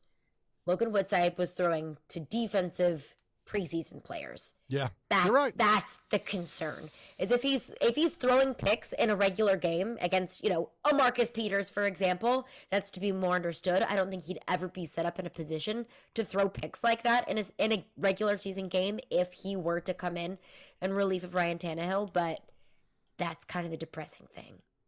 And that's kind of what is, I think, scaring a lot of us, is the fact that, Logan Woodside was not going up against starters in the NFL. Yeah, and that's the thing is that, he'll have, again, it was bad last night. You go out and you try to make a better performance for these next 2 times. And then, again, we talked about it, and I think whoever starts that third preseason game, that's your backup quarterback, because that's now you're a week and a half out from the opening game against the Giants on September the 11th. Now you go out and you're going to lead that team. And I think, that third game, whoever the quarterback is, Caroline, I think they play almost the entire game just because that could be their last chance for a while to get that kind of action, get those kind of reps against another football team if, God forbid, again, Ryan Tannehill goes down. 615-737-1025 is our phone number. What does David Beauclair think? He was there at Vrabel's press conference. We'll get his thoughts on what Vrabel had to say, plus his thoughts on the game last night. So we'll chat with David Beauclair on the other side. It's Caroline Fenton, Joe Dubin, Chase, Willy, and D-Mase, 102.5 and 106.3 The Game. You watch the game. And he's going. Nobody's going to catch him. Derrick Henry, touchdown. We talk the game. I don't think it was a bad play, but he took out their goalie. We are the game. Nashville's best sports talk. ESPN 102.5 and 106.3 The Game and the Game Nashville app. ElectronicExpress.com. We make it happen.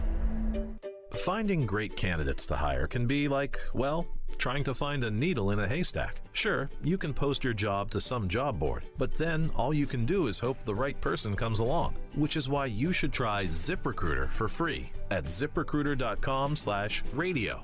ZipRecruiter doesn't depend on candidates finding you. It finds them for you. Its powerful technology identifies people with the right experience and actively invites them to apply to your job. You get qualified candidates fast. So while other companies might deliver a lot of hay, ZipRecruiter finds you what you're looking for. The needle in the haystack. See why 4 out of 5 employers who post a job on ZipRecruiter get a quality candidate within the first day. ZipRecruiter, the smartest way to hire. And right now, you can try ZipRecruiter for free. That's right, free at ZipRecruiter.com/radio. That's ZipRecruiter.com/radio. ZipRecruiter.com/radio. I'm Cindy Mae Johnson from Mountaintop Media in Pikeville, Kentucky. You may have seen or heard about the flash flood disaster our people have suffered, but I promise you no news story can accurately convey how much help is needed. Lives have been lost, homes destroyed. If you're willing or able to help even a little, donate to the East Kentucky Dream Center on Venmo or at ekdc.raisegiving.com. That's ekdc.raisegiving.com. Thank you. From the Hillside Medical Game Studios, WPRT-FM Pegram, WPUC HD2 Laverne, Robbie and Rex Road, Chase, Willy, and D-Mase. Stilly and Company, Nashville's best sports talk, 102.5 and 106.3. Terang, it's a high fly ball. We got pass rushes. Awesome Game 7. Checkered flag in the air. The Game. A Cromwell Media Station. Now let's see if we can bring them to life, all right? Bringing you entertainment and informative sports talk during your workday. Smart, funny, classy, and I like him a lot. This is Chase, Willy, and D-Mase with Chase McCabe, Willy Donick, Mason, touchdown, Tennessee. and former NFL wide receiver Derek Mason. Presented by Spring Hill Heating and Cooling on Nashville's best sports talk, 102.5 and 106.3 The Game, and on the Game Nashville app. This is a new level of geek you got going on here. Chase, Willy, and D-Mase. We're live from the Hillside Medical Game Studio, and you can watch us streaming live on Twitch, Twitter, YouTube, and Facebook Live every day. Our video streaming is brought to you by the law offices of Amanda Gentry, Caroline Fenton, Joe Dubin in for Chase, Willy, and D-Mase. And we welcome in David Beauclair into the program. David, first and foremost, the biggest story of the day, Malik Willis, Logan Woodside, the quarterback play last night. One of my biggest takeaways from Mike Vrabel's press conference is the fact that he said that all along that was the plan, to start Malik in the first half and then to put in Logan Woodside in the second. But his comments last night about Malik's unwillingness to throw the football make me think differently. What do you think the game plan was last night with the quarterbacks? No, I think that, I think it was probably that was the plan, but not necessarily set in stone. And they got to halftime and they said, let's give him one more series, or maybe two, or whatever they decided on. See if he can settle into the pocket a little bit more, and to play. He just addressed it again here in a press conference this afternoon. Said, it was clear that he wasn't comfortable doing that, wasn't ready to do that, I guess. So they decided that they had seen enough. But he was asked this afternoon, was there a chance that Malik Willis could play the whole way? He said no, that we were definitely going to get Woodside in there. So exactly how far they plan to go with him, whether it was through the third quarter or, like we say, one series in the second half. I don't know, but there's no question that Malik Willis needs all the game reps he can get. I wouldn't be surprised if we see sort of a similar approach going forward in the preseason here. Yeah, and I think you make a fair point. David Beauclair is with us. I think you make a fair point that Malik Willis showed last night that he has a lot of things that he needs to get experience with. There's a lot of things that he needs to start getting comfortable with. Staying in the pocket and throwing the football is one of them. So with that considered, do you think it's fair that this backup quarterback position is kind of a battle for this position?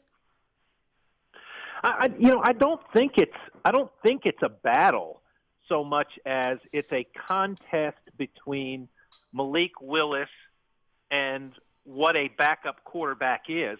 I mean, just the whole. I've said this from the beginning.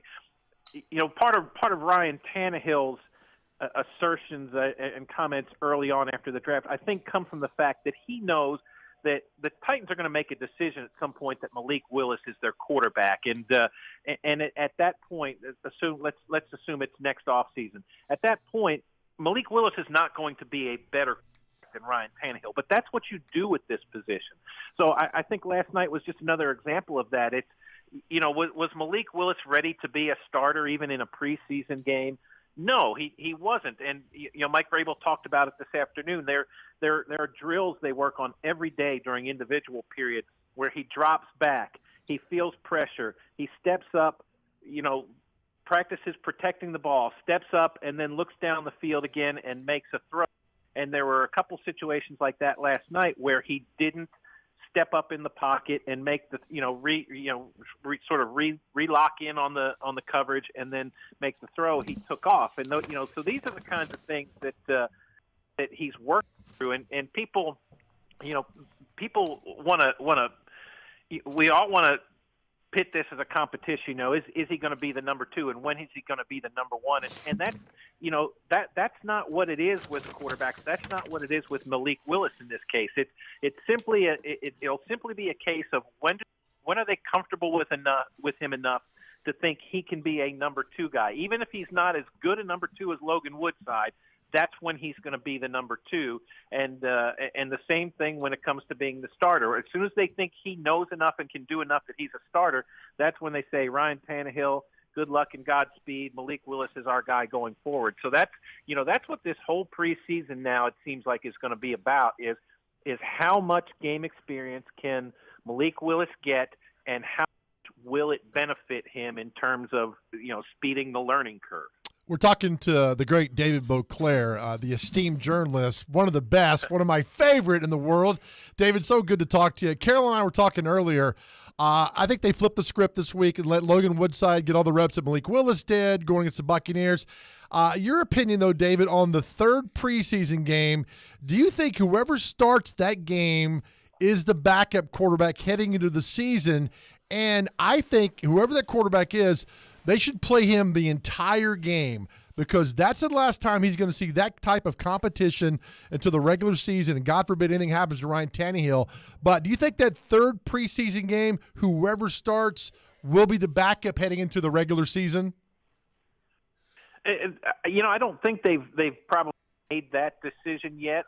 I think there's merit to what you say in terms of give a guy an entire game, whichever one it is. That's what we've seen with Logan Woodside a couple times here in 2019 and in 2021. But again, I think there's I think they're going to keep three quarterbacks. I really doubt that Woodside is going to get, that Willis is going to get to the point that they're comfortable with him being a number two and being the guy who can start a couple games in the event Ryan Tannehill turns an ankle or something like that. But I do think that Willis is the kind of guy that you can do some things with from a package standpoint and some specialized plays, sort of what you saw the Ravens do with Lamar Jackson his rookie year.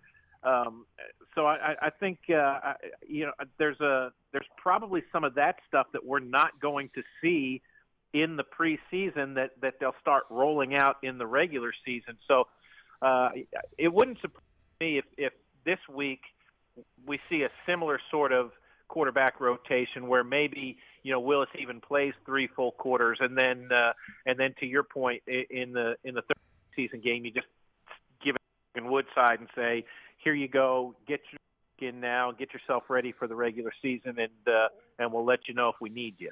Were you shocked there was not more plays designed for Treylon Burks last night? I was telling Caroline earlier, I think the first play of the game, David, should have been a straight post down the middle of the field, throw the ball as far as you can. Let's just see out of the gates how Burks can separate. Let's see his burst of speed. Let's see how he does. And maybe there's a home run ball there. I was disappointed I didn't see a couple specific plays just for Treylon Burks last night.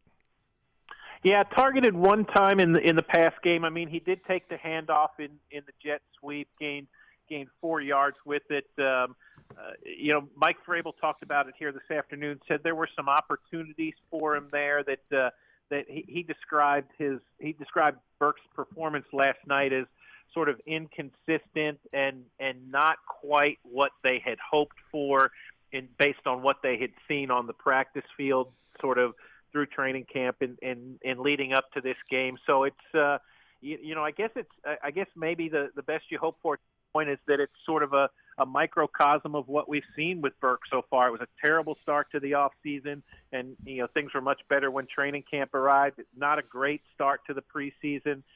Hopefully he'll get better, and maybe if it's not a great start to the regular season, it'll at least be respectable then at that point. But that's that seems to be what's emerging as sort of his MO, is that he has to work his way into things. But there's no question that there will be stuff in the playbook specifically for Treylon Burks at some point this year, and how what he does with it, I guess that's up to him. David Beauclair is with us. David, while we're on the subject of Treylon Burks, Mike Vrabel mentioned in his press conference today that he was inconsistent last night, and that he wanted to see more of Treylon Burks' progress that he's made in practice translate into the game.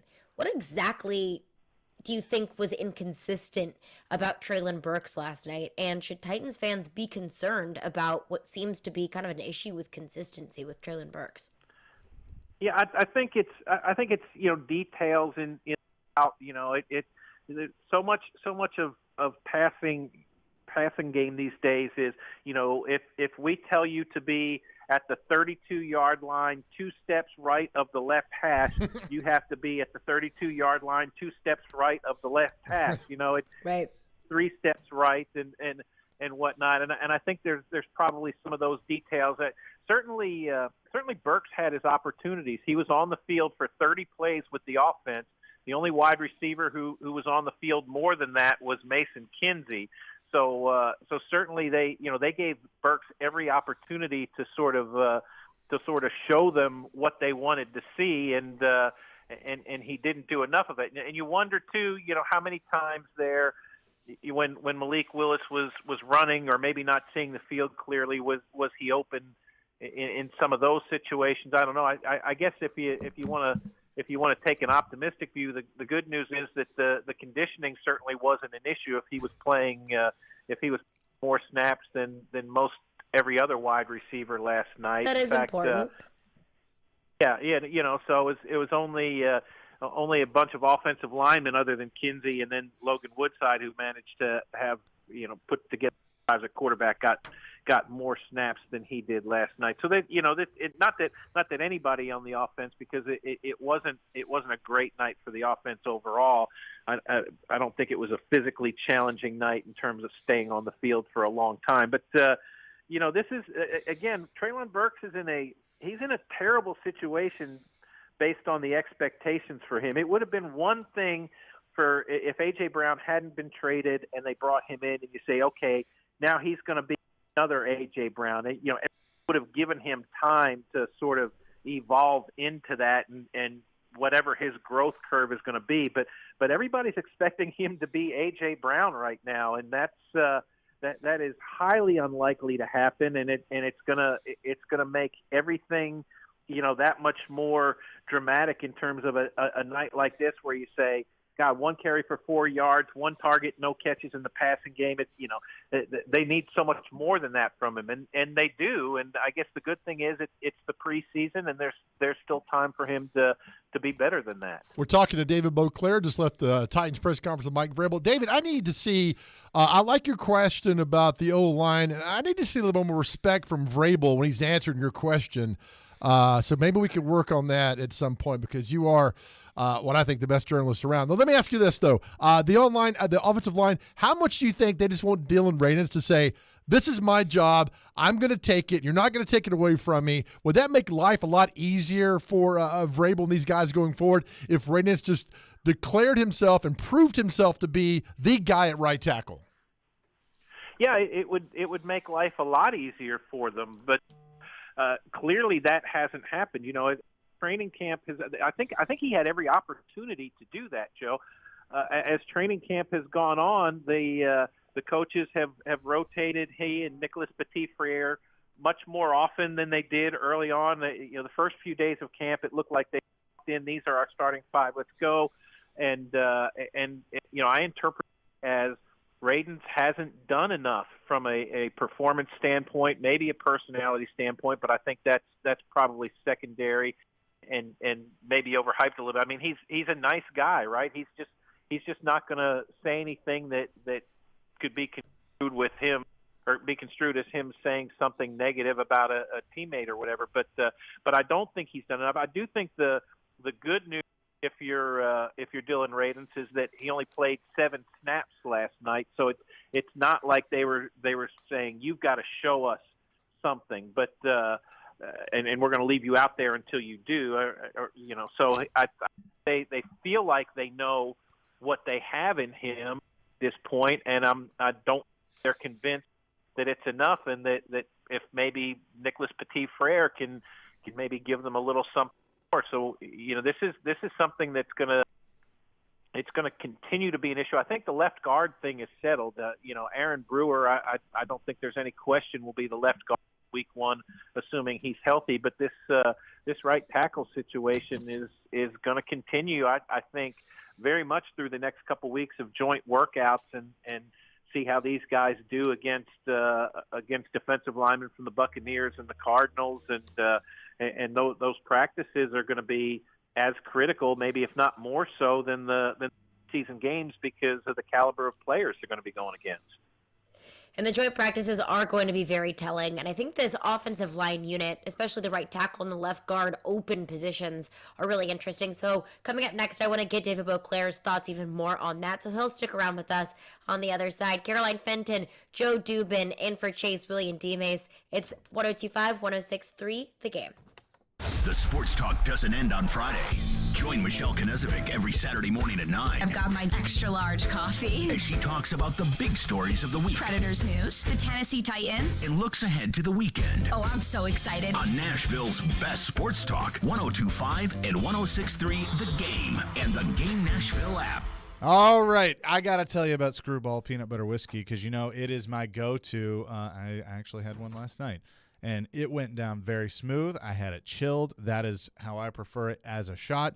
You can have it on the rocks, a PB&J shot with a berry liqueur. You can have it as a peanut butter old-fashioned, which I also recommend. You can go to screwballwhiskey.com for more recipes with this. But why I like it is it's an original, just like me, The Suit. It's made with real peanuts, real peanut butter, and, of course, real whiskey, natural flavors. And did I mention that it goes down smooth? And that's how I like it. So when you're out and about with your friends, do like I do. Ask for it by name. Say, I want a Screwball Peanut Butter Whiskey. And again, as a shot or a drink, however you prefer. But also make sure you do like I do. Enjoy responsibly. Copyright 2022 Screwball Spirits LLC, San Diego, California. Whiskey with natural flavors. 35% alcohol by volume. Hey, Willie Donick here. Are you feeling the sting of higher interest rates and higher costs? Those credit cards and other loans are costing more and more every month, and inflation is making everything else more expensive. Your home can save you right now. Your home's value is up, and there's a ton of cash in it, and you can access it with Loan Pronto. They specialize in zero-cost cash-out home refis. Get tens of thousands in as little as 2 weeks. And yes, VA loans are eligible. With a VA loan, you can access up to 100% of your home's value. So pay off high-rate credit cards and other loans. Consolidate everything into one super low payment.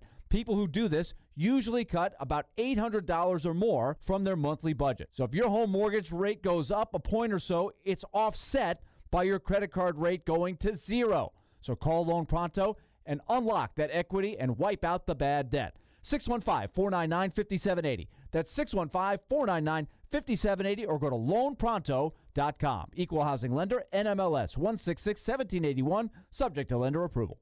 Arthritis and rheumatic conditions are leading causes of disabilities among adults. Joint replacement could be the solution. The team at Houston Clinic Orthopedics approaches each case with a complete evaluation to see if surgery is right for you. Houston Clinic Orthopedics specializes in arthritis, hip, knee, and shoulder replacements, hip fractures, osteoarthritis of the hip, and joint pain. To experience world-class orthopedic care and see a list of all physicians, visit their website at tn.houston.com and book your appointment online today.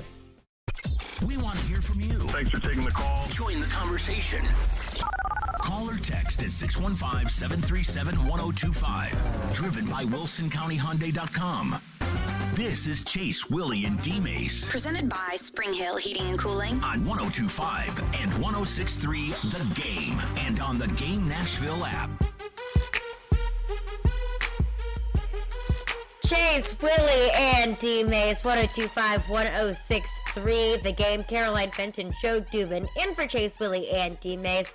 But David Beauclair joins us now. David, before the break, we were talking about the offensive line group, and I think it's a really interesting battle, and I think what they did last night, starting Nicholas Petit-Frere at left tackle, Dylan Radins at right, take Dylan Radins out, swing Nicholas Petit-Frere over to the right side. Just based off of that last night and what I heard Vrabel say today, when he talked about Dylan and Nick, he said, Nick's been doing good things. Dylan was there. So that's kind of telling to me that they're liking what Nicholas Petit-Frere is doing. They're liking how he's coming along. Yeah, you can't help but wonder about the caliber of competition these guys faced in college, right? You're talking about North Dakota State versus Ohio State, about Dylan Radins playing one game his senior year, and so not much at all last year either. And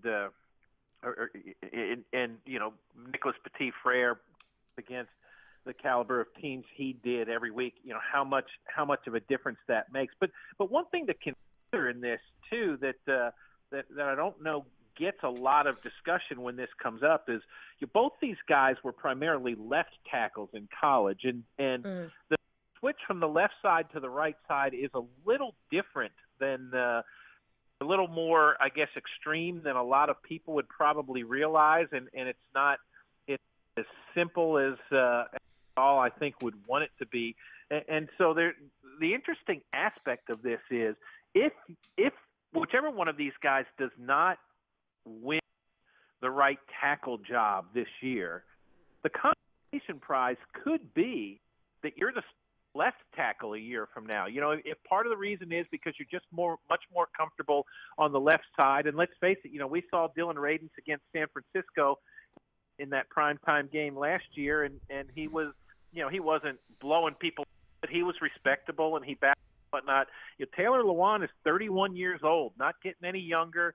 He's going to his 9th season now. It's he had the issues with the knee off and on last year. If that becomes a problem, you know, it's not out of the realm of possibility that this is Taylor Lewan's last season with Tennessee. So, you know, it could be that you just have to bide your time, and then a year from now you're the left tackle. So whoever doesn't win it, it's not necessarily the end of the world for that guy and this team and his long-term future, if you will. And you bring up a fair point, because I always wonder, did the Titans draft Nicholas Petit-Frere with the intentions of him sitting a year, learning the offense, kind of getting acclimated, and then coming in as the heir apparent to the left tackle position whenever Taylor Lewan inevitably is no longer a Tennessee Titan? Or did they draft him saying, hey, this is just a really good lineman. He was one of the top tackle recruits coming out of high school. He can do a lot of really good things. Maybe we can swing him over to the right side. I do wonder, were there intentions with Nicholas Petit-Frere to eventually take over that left tackle position solely, or did they want a little bit of competition at this right tackle spot? Did they just not believe in what Dylan Radins could do? Yeah, I think I think it was. He looks like the guy who's going to be our left tackle someday, and we're not. Once again, we're not convinced with the guy we drafted at right tackle, so he gives us a backup plan. It's not this coaching staff, but certainly there is the precedent for that sort of move with this franchise. When you go back to Mike Bruce in 2004, 2005, back then or whatever, he was a second-round pick, started the whole season at right tackle, and then the next year, Brad Hopkins is gone, and Michael Roos settles in at left tackle, and he stays there for the rest of his career. So it's it's a thing that can be done in this league, and guys who can handle that, and certainly a third-round draft pick, a guy who played multiple positions at Ohio State the way Petit did. You would certainly think that is a possibility for this team. We're talking to the great David Beauclair. We're talking to the great David Beauclair this afternoon on 102.5 The Game. David, let me ask you this. How much of the joint practices change the narrative of the preseason games? Because now you get that great work in 2 days before the game happens, and that way you see a lot of those one-on-one battles. And the preseason game is still important, but not as important, because now you see those really cool one-on-one battles. How much has this changed the way teams approach a preseason game now? Yeah, dramatically, Joe. It's funny. I asked Ryan Tannehill the other day if ultimately it's not his choice, but if he wanted to get a little work preseason, thought that was necessary as part of his preparation, and he talked about how good it is going against the Titans defense every day in practice, how much they get from that, and then you're going to bring in two other defenses, and those practices are going to be this and that. There's no doubt that these things become vogue because players don't want to play in the preseason, coaches don't want to play their best players in the preseason. You have a certain amount.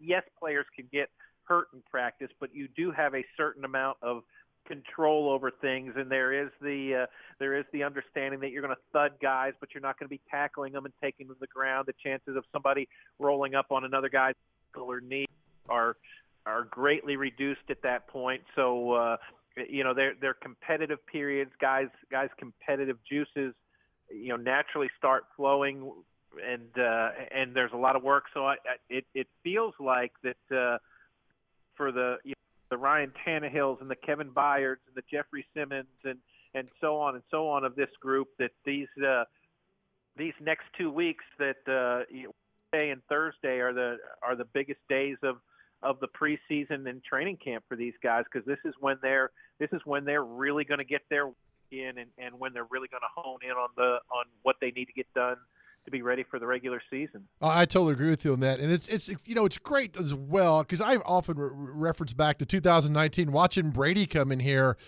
and with the joint practice with the Patriots, and he just dissected the Titans up and down the field, and Mariota was awful during those things, and Tannehill was really good. I mean, you see a lot of things, David, and you were out there as well, in those one-on-ones that you will not see in a preseason game.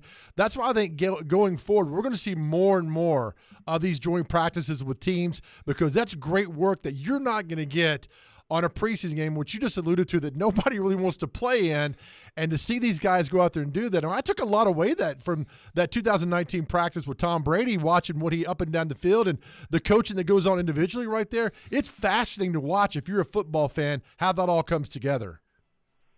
Yeah, Brady was something to see, and it sounds like he's not going to be here for the workouts now, which is disappointing, because the one thing I noticed when Brady was here is that guy did more coaching than the coaches did. Right. I mean, after every rep, he was talking to a receiver or a lineman or something, and you could see he was gesturing, I need this, you need that, It was, Brady is really worth the price of admission for for these kinds of practices and things, if when you get the chance to see him, it's something. And getting the Cardinals in here and watching Kyler Murray run around and do his thing, and I think it'll be fun to sort of compare and contrast some of his athleticism and what he does with Malik Willis, because they're similarly built guys. They play stylistically, they have a lot of similarities. So that's going to be really fun for me too.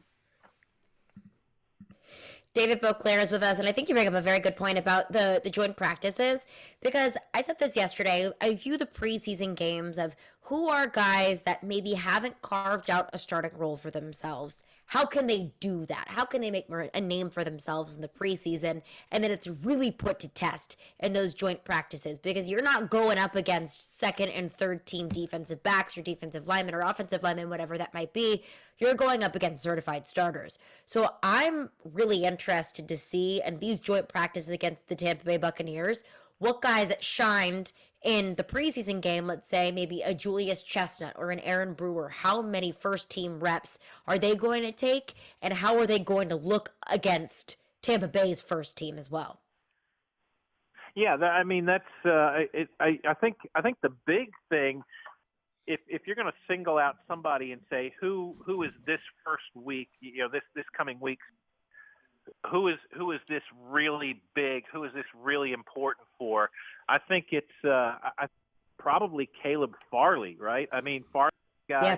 There's so much expectations on him and what he could do. Vrabel was sort of lukewarm about his performance last night.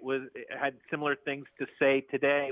When you look at the Bears wide receiver group and Mike Evans in particular, that size on size matchup is really going to be compelling and interesting. Like back to Joe's point in 2019, I remember they came in here and Mike Evans kind of had his way with Logan Ryan, and you were thinking, oh God, this is Logan Ryan's time done, and Logan Ryan terrific in that year. So whether he learned then about where he was in his career, or if that told him I need to be better at these sorts of things going forward, he was a really good player that season, and Farley, I think, is a guy who this is going to speed his education in one way or another based on the caliber of guys he's going to be going against every rep.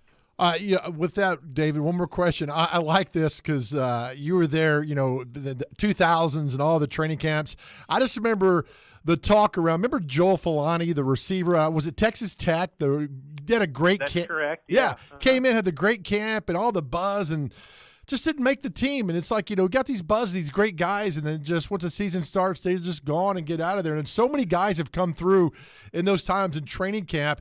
It always goes back to one guy, though. One guy who came in, didn't have a chance, didn't care if he made the team or not, and that was Drew Bennett. I mean, if every free agent can have, undrafted free agent can have the Drew Bennett attitude, like, if I make it, great. If not, my life goes on, it'd be much better. And that's what we go back to. I always gravitate back towards him, David, because he was a guy not on anybody's radar, shows up, nobody even heard of this guy, basically, makes the team, had a nice career here, and ends up with a nice career in the NFL. So I like stories like that when we come out of training camp. I don't know if we see one this year or not.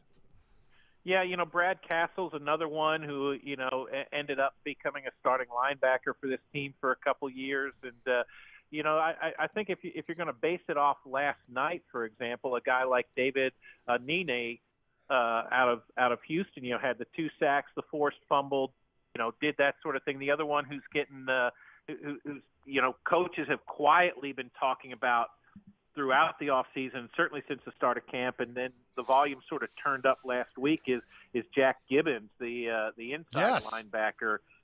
He's a guy. It seems like you're going to see Gibbons playing a ton of special team snaps in these next 2 preseason games. I can all but guarantee that, because they want to know if he's if you're going to be a outside linebacker on this team, you're going to have to play special team snaps a bunch. And so I think he's at that point now where they're going to throw all sorts of special teams and stuff at him, and if he shows to handle it, he's a guy who has a chance to be on the 53 at the start of the regular season. David Beauclair, we appreciate you. We'll see you around St. Thomas Sports Park next week. Always a pleasure. Yeah, thanks for having me. All right, yeah, thanks, David. David Beauclair, he is the best. Appreciate him joining us on the program. But coming up next, a quick little Titans breather, because there is a wee bit of a scandal going around the college sports world, and I think that is just absolutely ridiculous. I want to touch on that. Plus, your chance to win Michael Bublé tickets. We'll get into that coming up next. Caroline Fenton, Joe Dubin in for Chase, Willy, and D-Mase. It's 102.5, 106.3, The Game. Hey, this is Roman Yossi, and this is Nashville. Going to the front of the net, he scores. What a gorgeous move. Roman Yossi. You're listening to the flagship of the Nashville Predators radio network, ESPN 102.5 The Game. Hey football fans, Patrick Mahomes here, and I'm here to tell you that with NFL Sunday Ticket only on DirecTV, you can watch your favorite team no matter where you live. Because NFL Sunday Ticket gives you every live out-of-market game every Sunday afternoon. So switch to DirecTV and learn how to get the 2022 NFL Sunday Ticket season included at no extra cost. Call 1-800-DirecTV. With choice package and above, 24-month agreement required. Call for details. Join 102.5 The Game, Brentwood Fire and Police, the Williamson County Sheriff's Department, and the Nolensville Fire and Rescue for the 9th Annual Williamson County Battle of the Badges Blood Drive, Wednesday, August 17th from 6 a.m. to 6 p.m. at the Brentwood Library on Concord Road. This year's blood drive will be in memory of Williamson County Deputy Chandler Rowe. Support the 9th Annual Williamson County Battle of the Badges Blood Drive, Wednesday, August 17th, sponsored by B.L. Harbert International. Now's the time to make a message known. All working-class Tennesseans vote no on Amendment 1 this voting season. Right to work does not belong in the state constitution. Hardworking families deserve to have their needs addressed in today's economy. Visit TennesseeWorkerAlliance.org, paid for by the Nashville Building Trades. Looking for a career with purpose or have that passion for youth development? Boys and Girls Clubs of Middle Tennessee provides a safe place where youth gain the tools to learn, lead, and reach their full potential. And that starts with you, offering competitive pay and free after-school care for employees. Learn more at bgcmt.org. The Nashville Sheriff is hiring correctional officers. Earn $52,500 after paid training and probation. Positions are available immediately. You must be 21 and over with a high school diploma or GED. Come, join our family. That's $52,500 with great benefits. Apply now at sheriff.nashville.gov/apply or call 615-862-8170. Earn $52,500. Stop searching. Apply now. The Nashville Sheriff. I had low back pain that was due to herniated discs. Meet Dr. Justin Garzone, another satisfied patient who found regenerative medicine at QC Kinetics. Over a very short period of time, the pain went away completely, and I have had absolutely no symptoms or pain since my treatment. Before Dr. Garzone found QC Kinetics, he was looking at all the old school pain treatments. It was recommended that I have steroid injections done, but then unfortunately my insurance company said that I would have to do 3 months of physical therapy first, and I needed to get better quickly. With QC Kinetics, the doctor got lasting relief with no downtime. I didn't have to take any medications during my treatment. I avoided surgery, and I am now pain-free. Don't live with chronic pain, and don't go under the knife. Call QC Kinetics, the nation's leader in regenerative medicine, for a free consultation. Call QC Kinetics, 615-249-4024. That's 615-249-4024. 615-249-4024. Saturday night. And there he goes. Tony Pollard. Jets are on. Touchdown, Dallas. America's team heads to the Mile High City as the Cowboys take on the Broncos in NFL preseason action. Touchdown. Diving catch. Cortland Sutton. Coverage begins at 7:30 on 102.5 and 106.3 The Game and the Game Nashville app. Hey Nashville, this is David Price. You're listening to Nashville's best sports talk, ESPN 102.5 The Game. And I'm feeling good. Chase, Willy, and D-Mase, 102.5, 106.3 The Game. Hey, you can tune in for Nashville Sounds Baseball today at 5:35 p.m. on 94.9 The Fan as they play a doubleheader. The Sounds are home at First Horizon Park, taking on the Gwinnett Stripers, the AAA affiliate of the Atlanta Braves. Sounds baseball on 94.9 The Fan, presented by 312 Pizza and Farm Bureau Health Plans. Joe Dupin, you have a trivia question for the people for their opportunity to go see Michael Bublé. Let's hear it. Yes, ma'am. All right, so we had a trivia question earlier. We had a winner as well. The question earlier was Mike Vrabel was traded from the Patriots to the Chiefs in 2009. He was also traded with a former Titans quarterback in that. That was Matt Castle, was traded with Vrabel to the Chiefs back then. So our question, we're going to go to the 2016 NFL Draft. Derrick Henry taken in the second round. Who was the one running back taken ahead of Derrick Henry in the 2016 draft? What running back was taken ahead of Derrick Henry in the 2016 draft? Another question I was going to use is that 30 teams, including the Titans, passed on Derrick Henry in the first round. Titans were one of those. The other team that passed on Derrick Henry in the first round, well, because they didn't have a first-round pick, was the New England Patriots. But our question right now is, what running back, the only running back taken ahead of Derrick Henry in the 2016 NFL Draft? And Carolina, I remember that was the year like they started devaluing running backs throughout the league. Now, running backs are no good. It's now a wide receiver game. If you take a running back, you're so stupid. It's not going to pan out, yada, yada, yada. But we know in all things, especially NFL, it's cyclical, and it comes back around where you really need a good running back on your football team. So the question, call in and will Michael Bublé tickets, the one running back taken ahead of Derrick Henry in the 2016 NFL Draft. I'm sure the Titans are appreciating all of those teams that passed on Derrick Henry because, hey, the king for a reason. Let the big dog eat.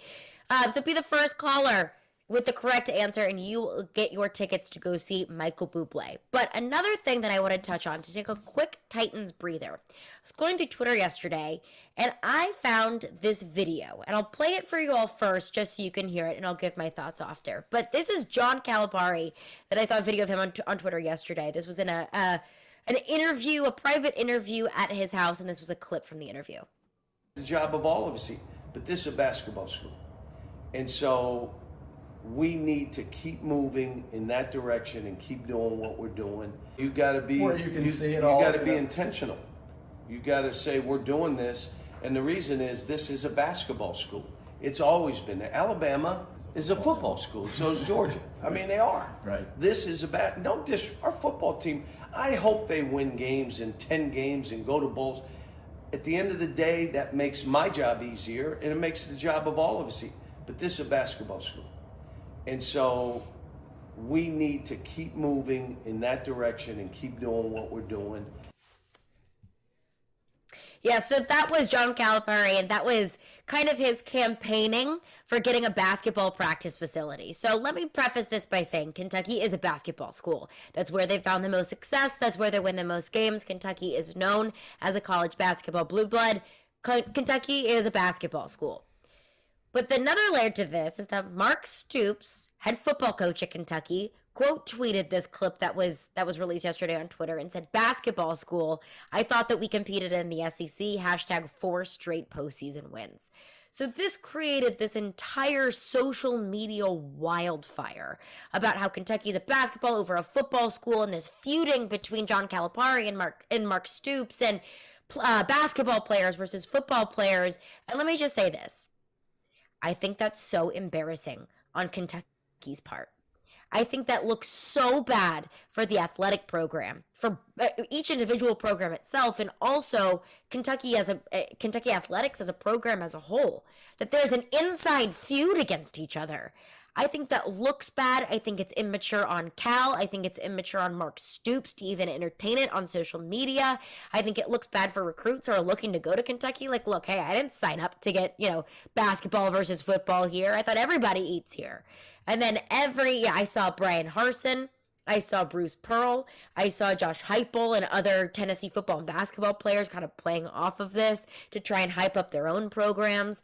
I just think it was a very bad look for Cal, for Stoops, for Kentucky as a whole. Why even entertain this little social media feud? Because I think it makes Kentucky look bad. I totally agree with you that I hadn't heard that until you played that right there. And that, he's right. Kentucky is a basketball school. Alabama's a football school. Wrong. Let me tell you something that makes me laugh. And Rexford probably knows about this story too as well. So in the late 90s, Rick Pitino could have been the head basketball coach at Michigan. And Bo Schembechler's up there. And so it came out that Pitino was going to make more money, allegedly, than the head football coach at Michigan.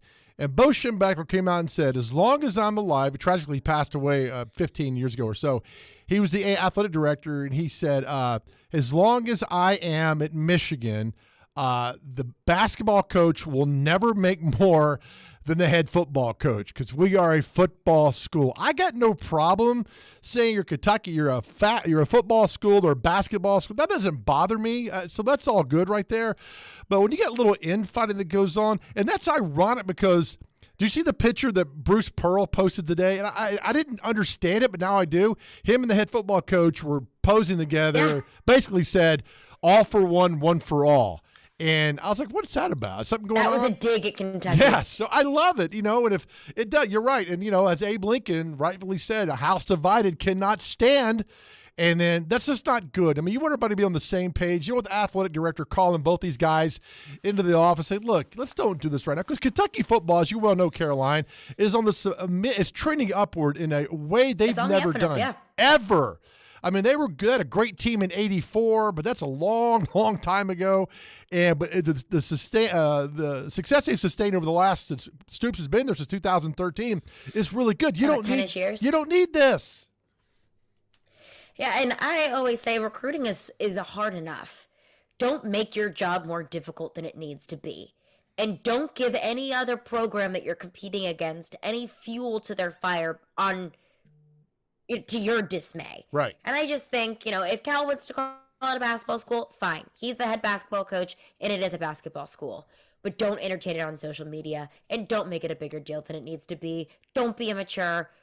Acting like, middle schoolers out there talking about what kind of school we are. It's, everybody does their job, and don't make it more difficult than it needs to be.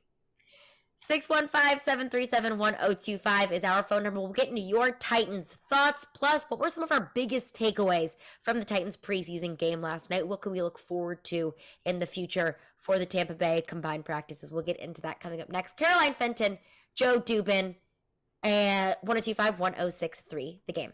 Every Wednesday at 2:45. Sanders for the touchdown, 48 yards. Former NFL wide receiver Chris Sanders joins Stillman and Company to give his thoughts on all things Titans and NFL. Fueled by Parman Energy, now hiring fuel drivers. Apply now at ParmanEnergy.com on 102.5 and 106.3 The Game and the Game Nashville app.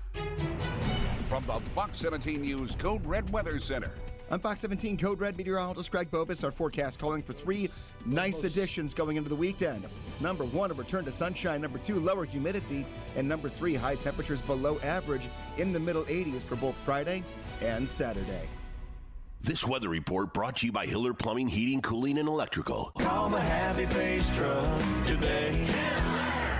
Hey, it's Jared from my official sportsbook app, the FanDuel Sportsbook app. Start the second half of the baseball season the right way and turn K's into cash and big hits into big wins with FanDuel. Right now, new customers can step up to the plate with a no-sweat first bet up to $1,000. Just sign up with the promo code JGM, place your first bet, and FanDuel will give you up to $1,000 back in free bets if you don't win.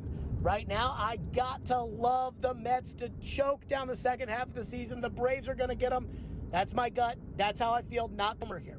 FanDuel's got great promotions every day. It's a safe and secure app, and you get paid fast. Download the FanDuel Sportsbook app and sign up with the promo code JGM to get started with your no-sweat first bet up to $1,000. 21 and older and present in Tennessee. First online real money wager only. Refund issued as non-withdrawable site credit expires in 14 days. Restrictions apply. See terms at sportsbook.fanduel.com. Gambling problem? Call the Tennessee Red Line. 1-800-889-9789. Don't be surprised this week to see other jewelry store owners shopping at Genesis Diamonds. They'll be taking advantage of Genesis' most aggressive offer ever. All GIA diamond engagement rings marked down an extra 20% below Genesis' everyday price. That's right. The vault is open, and we're selling the finest handcrafted diamond rings at rock bottom prices. Now for a very limited time. The GIA is the world standard in diamond grading, certifying accuracy and documenting quality so you can buy with confidence. Every Genesis engagement ring is included in this event, from a half carat up to 20 carat stones, all shapes, rounds, princess cuts, emerald cuts, cushion cuts, ovals. There has never been a better time to get an extreme value price on a GIA certified diamond, perfectly set in a gorgeous engagement ring. Hurry in for best selection. It's Genesis Diamonds GIA Diamond Extravaganza. Save an extra 20% on these rare, precious diamond rings, now for a limited time. One per customer, please. Exclusively at Genesis Diamonds, Green Hills and Cool Springs. See store for details. Nerds! Here at NerdWallet, we often see people wrestle with financial decisions. Mike is in the ring, up against his nemesis, indecision. Mike can't decide the best way to save his money, and indecision has him boxed in. But wait, Mike tagged in NerdWallet! Whew, let's go. With NerdWallet side-by-side comparisons, you can find a high-yield savings account with interest rates that earn more bank for your buck. So the next time you wrestle with a financial decision, you'll come out on top. NerdWallet, the smartest decision for all your financial decisions. Jared Stillman. If you get 3 games where he doesn't turn the ball over, you're going to the Super Bowl. Caroline Fenton. I don't know if he would be open to joining another team. Stillman and Company. Afternoons from 2 to 6. Presented by TriStar Moving. On Nashville's best sports talk. ESPN. 102.5 and 106.3 The Game. And on the Game Nashville app.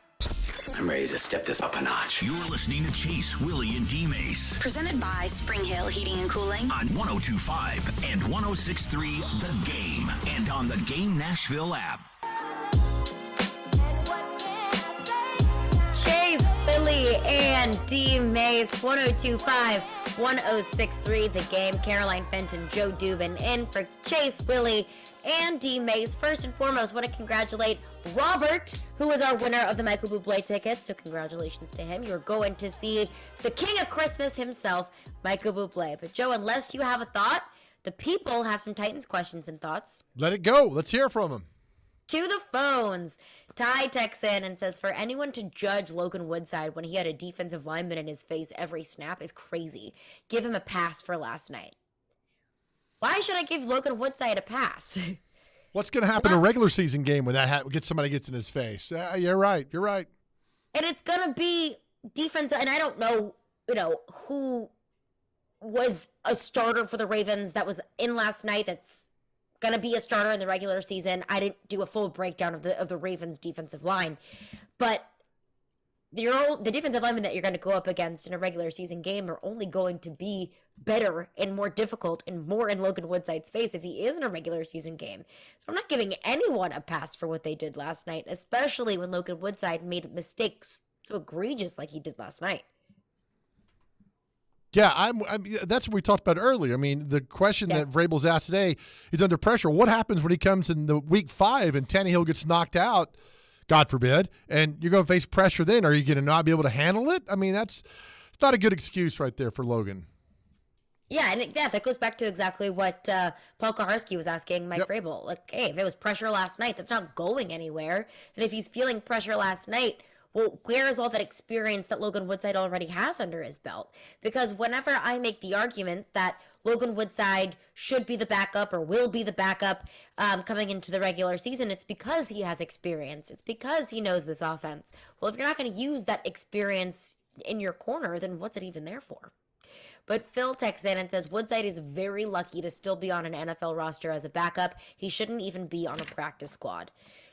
I'm not gonna go that far. I don't know what quarterbacks are on different practice squads across the NFL, but I can only imagine that there are some pretty awful quarterbacks on practice squads throughout the NFL. And when it comes down to it, the Titans could move on from Logan Woodside if they wanted to. Last year, Matt Barkley was on this team during training camp, right? And they chose Logan Woodside over Matt Barkley. They just signed him to a year deal this past season. So they could have moved on from Logan Woodside, but they didn't.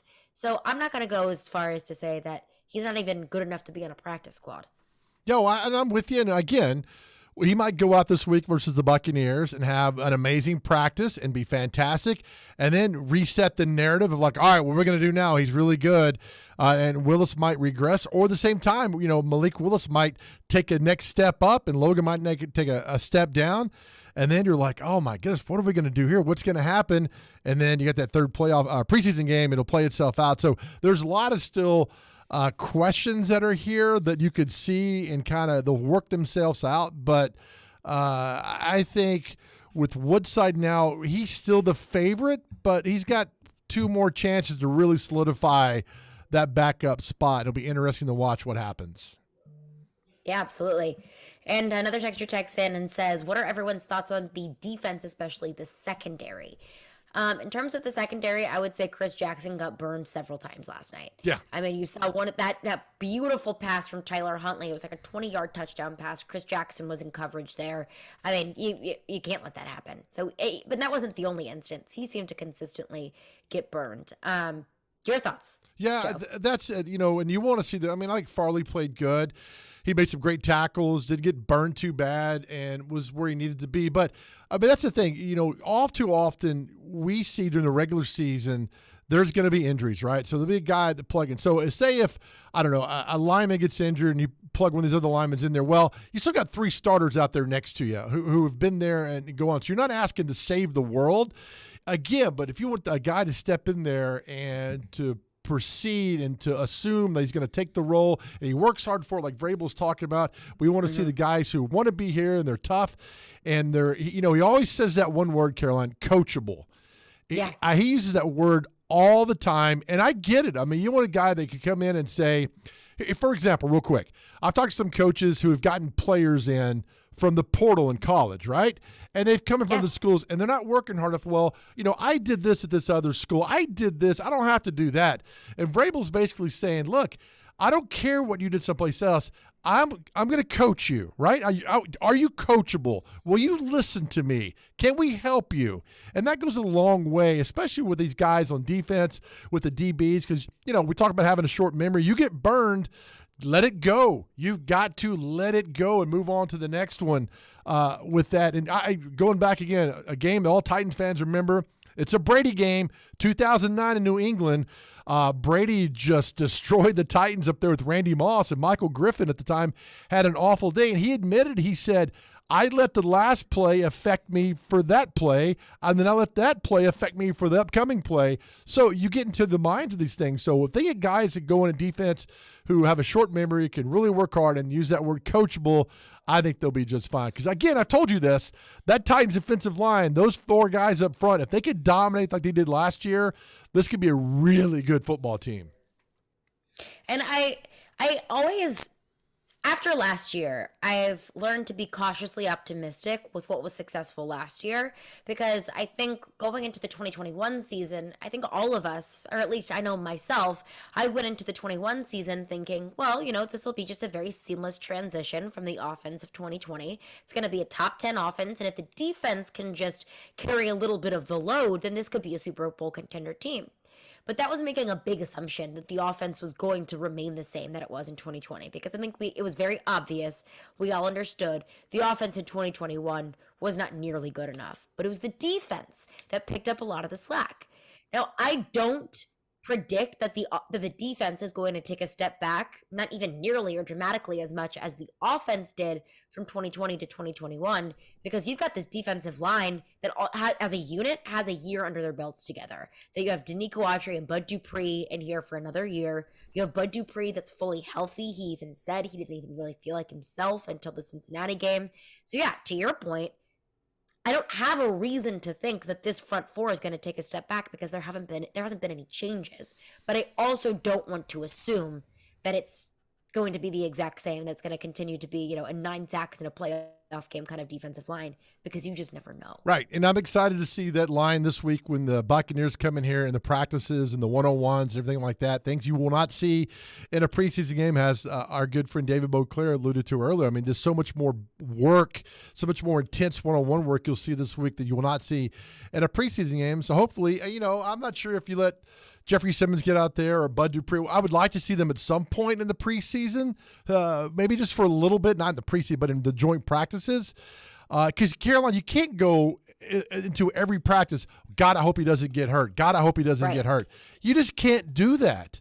You just can't have that mindset going in, because what happens, you get hurt. I mean, you just got to go out and play the game of football. If injuries happen, and they go. But at some point, I like to see those front four, a little work in the preseason, whether it be in a game or these joint practices. I'd like to see that. And I think you'll likely see it in the joint practices. I don't think you're going to see that front four in a preseason game. I don't think that they want to weigh the risks of injury before we even get into the regular season. If we're talking about this defensive line that was such a huge force this last year, I assume it's going to continue to be that. Of course, you don't want to assume, but you can think that it will be. I don't think they're going to take any risks in preseason games. I think they're going to let some of these other guys get snaps, and you're going to see a majority of the work getting done in joint practices. But that is going to do it for us today. Joe Tubin, thanks so much for hanging out with us the past couple of days. Yes, ma'am. It was always good to talk to you and see you. Have a great weekend, and we'll see you back here on Monday.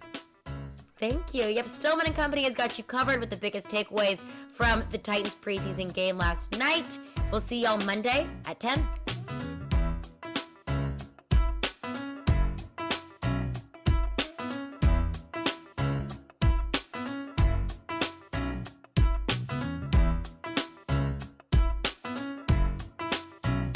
You watch the game. We talk the game. You can't just pick up one guy and be competitive in the playoffs. We are the game. Nashville's best sports talk. ESPN 102.5 and 106.3 The Game and the Game Nashville app.